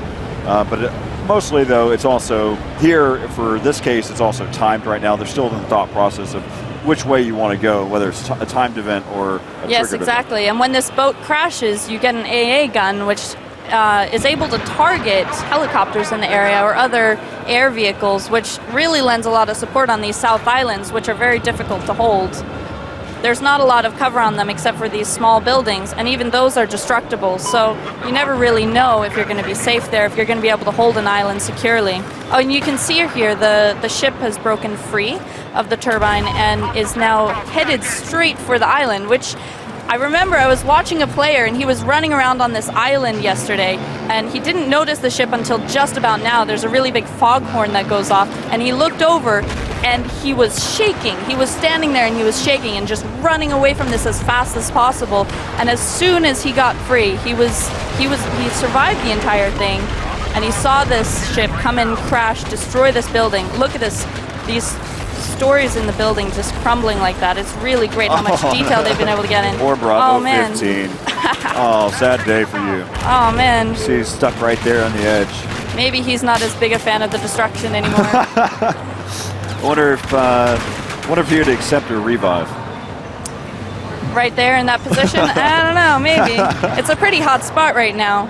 It's pretty neat seeing this boat come in right when players are starting to really use this space, because that means that it's really being taken advantage of strategically. So you mentioned that you have the AA, the anti-air gun that you can use. Now, is that automated or is that controlled by a player? It is automated. It will automatically shoot at enemies in a certain radius, but then if they're spot players or spotted by the other team, then they will have a larger radius where they'll be able to take out those as well. So it really can be very useful. I know a lot of people tend to go around and just shoot other enemies, but if you take the time to spot people that you see and make sure that they're tagged, it'll make a big difference for not only the rest of your teammates, but also the AA gun, which can help turn the tides of battle. Well, it definitely gives a lot of support there to control that point and maintain that point. So if I'm holding on to C, we're talking in terms of conquest, whenever I'm holding on to C, and whenever I lose it, and the other team, the opposition, the other team actually acquires C point, then now it's their anti-air. Exactly. So that's why, again, C is a great point for the rest of the South Islands, because it helps you not only control that one island, but the rest of the area, which kind of then becomes your base for taking over the other islands. One of the things that you're seeing here is that the waves are starting to get a lot larger. Even between the islands, you're starting to see that boats can get a height advantage between different areas. So if you're an infantry on land at this point, an area that you might have been able to take cover in before isn't quite as safe now because the boats are rising up and down with the waves and then able to take you out. It's really cool because that's more of a timed event as the wave rises and falls, but it's also only available when the weather is at its peak. Yeah, so one of the things that we kind of look at too here is we'll get away here for just a moment. This area right here on Paracel Storm, I think this is just flooded with attack boats. This is true. I usually am one of them.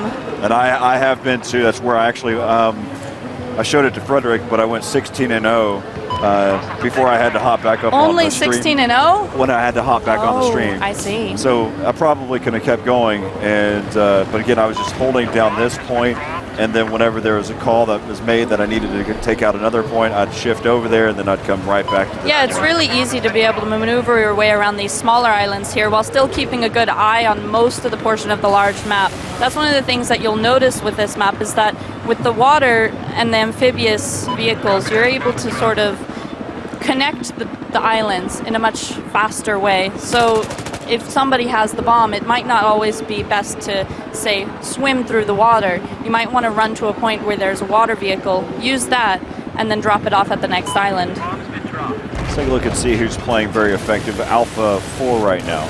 Oh, let's go take a look at that. We are with Alpha 4. That's yes, why well, if you have the helicopter on this map, you're bound to do pretty well. And if you're going to fly well, there's the same things that I've seen as nice Oh, it looks pickup. like he's about to take the bomb and take it to the next island. Wow. That's pretty exciting. So this is a very educated player as well, immediately hopping out of the heli to pick up the bomb. Again, for those that were wondering, can you pick up a bomb whenever you're within a vehicle?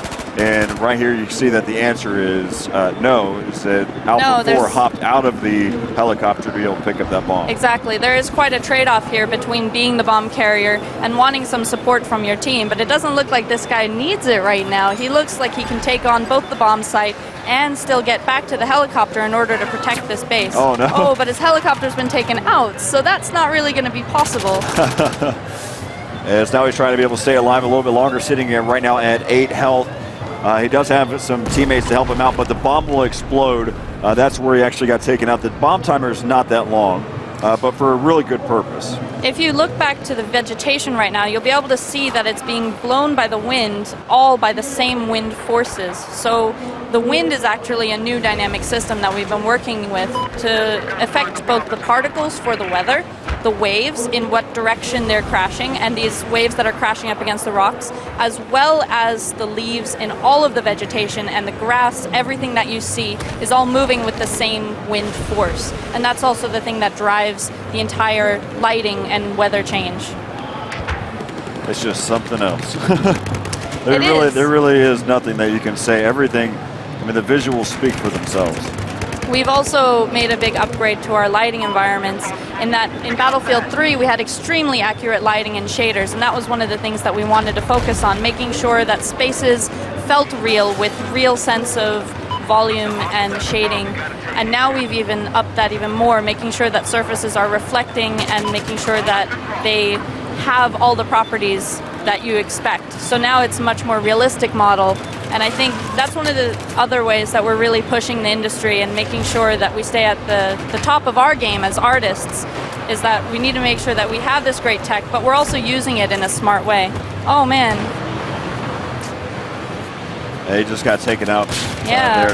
His dog tags have been removed. There's a really neat new animation in this game for a counter knife mechanic, which I think is really cool. Now I'm not a big fan of it. I'm not a big fan. Yeah, because I don't like getting counterattacked. I think I remember I counter knifed you once. I don't want to know about this. It wasn't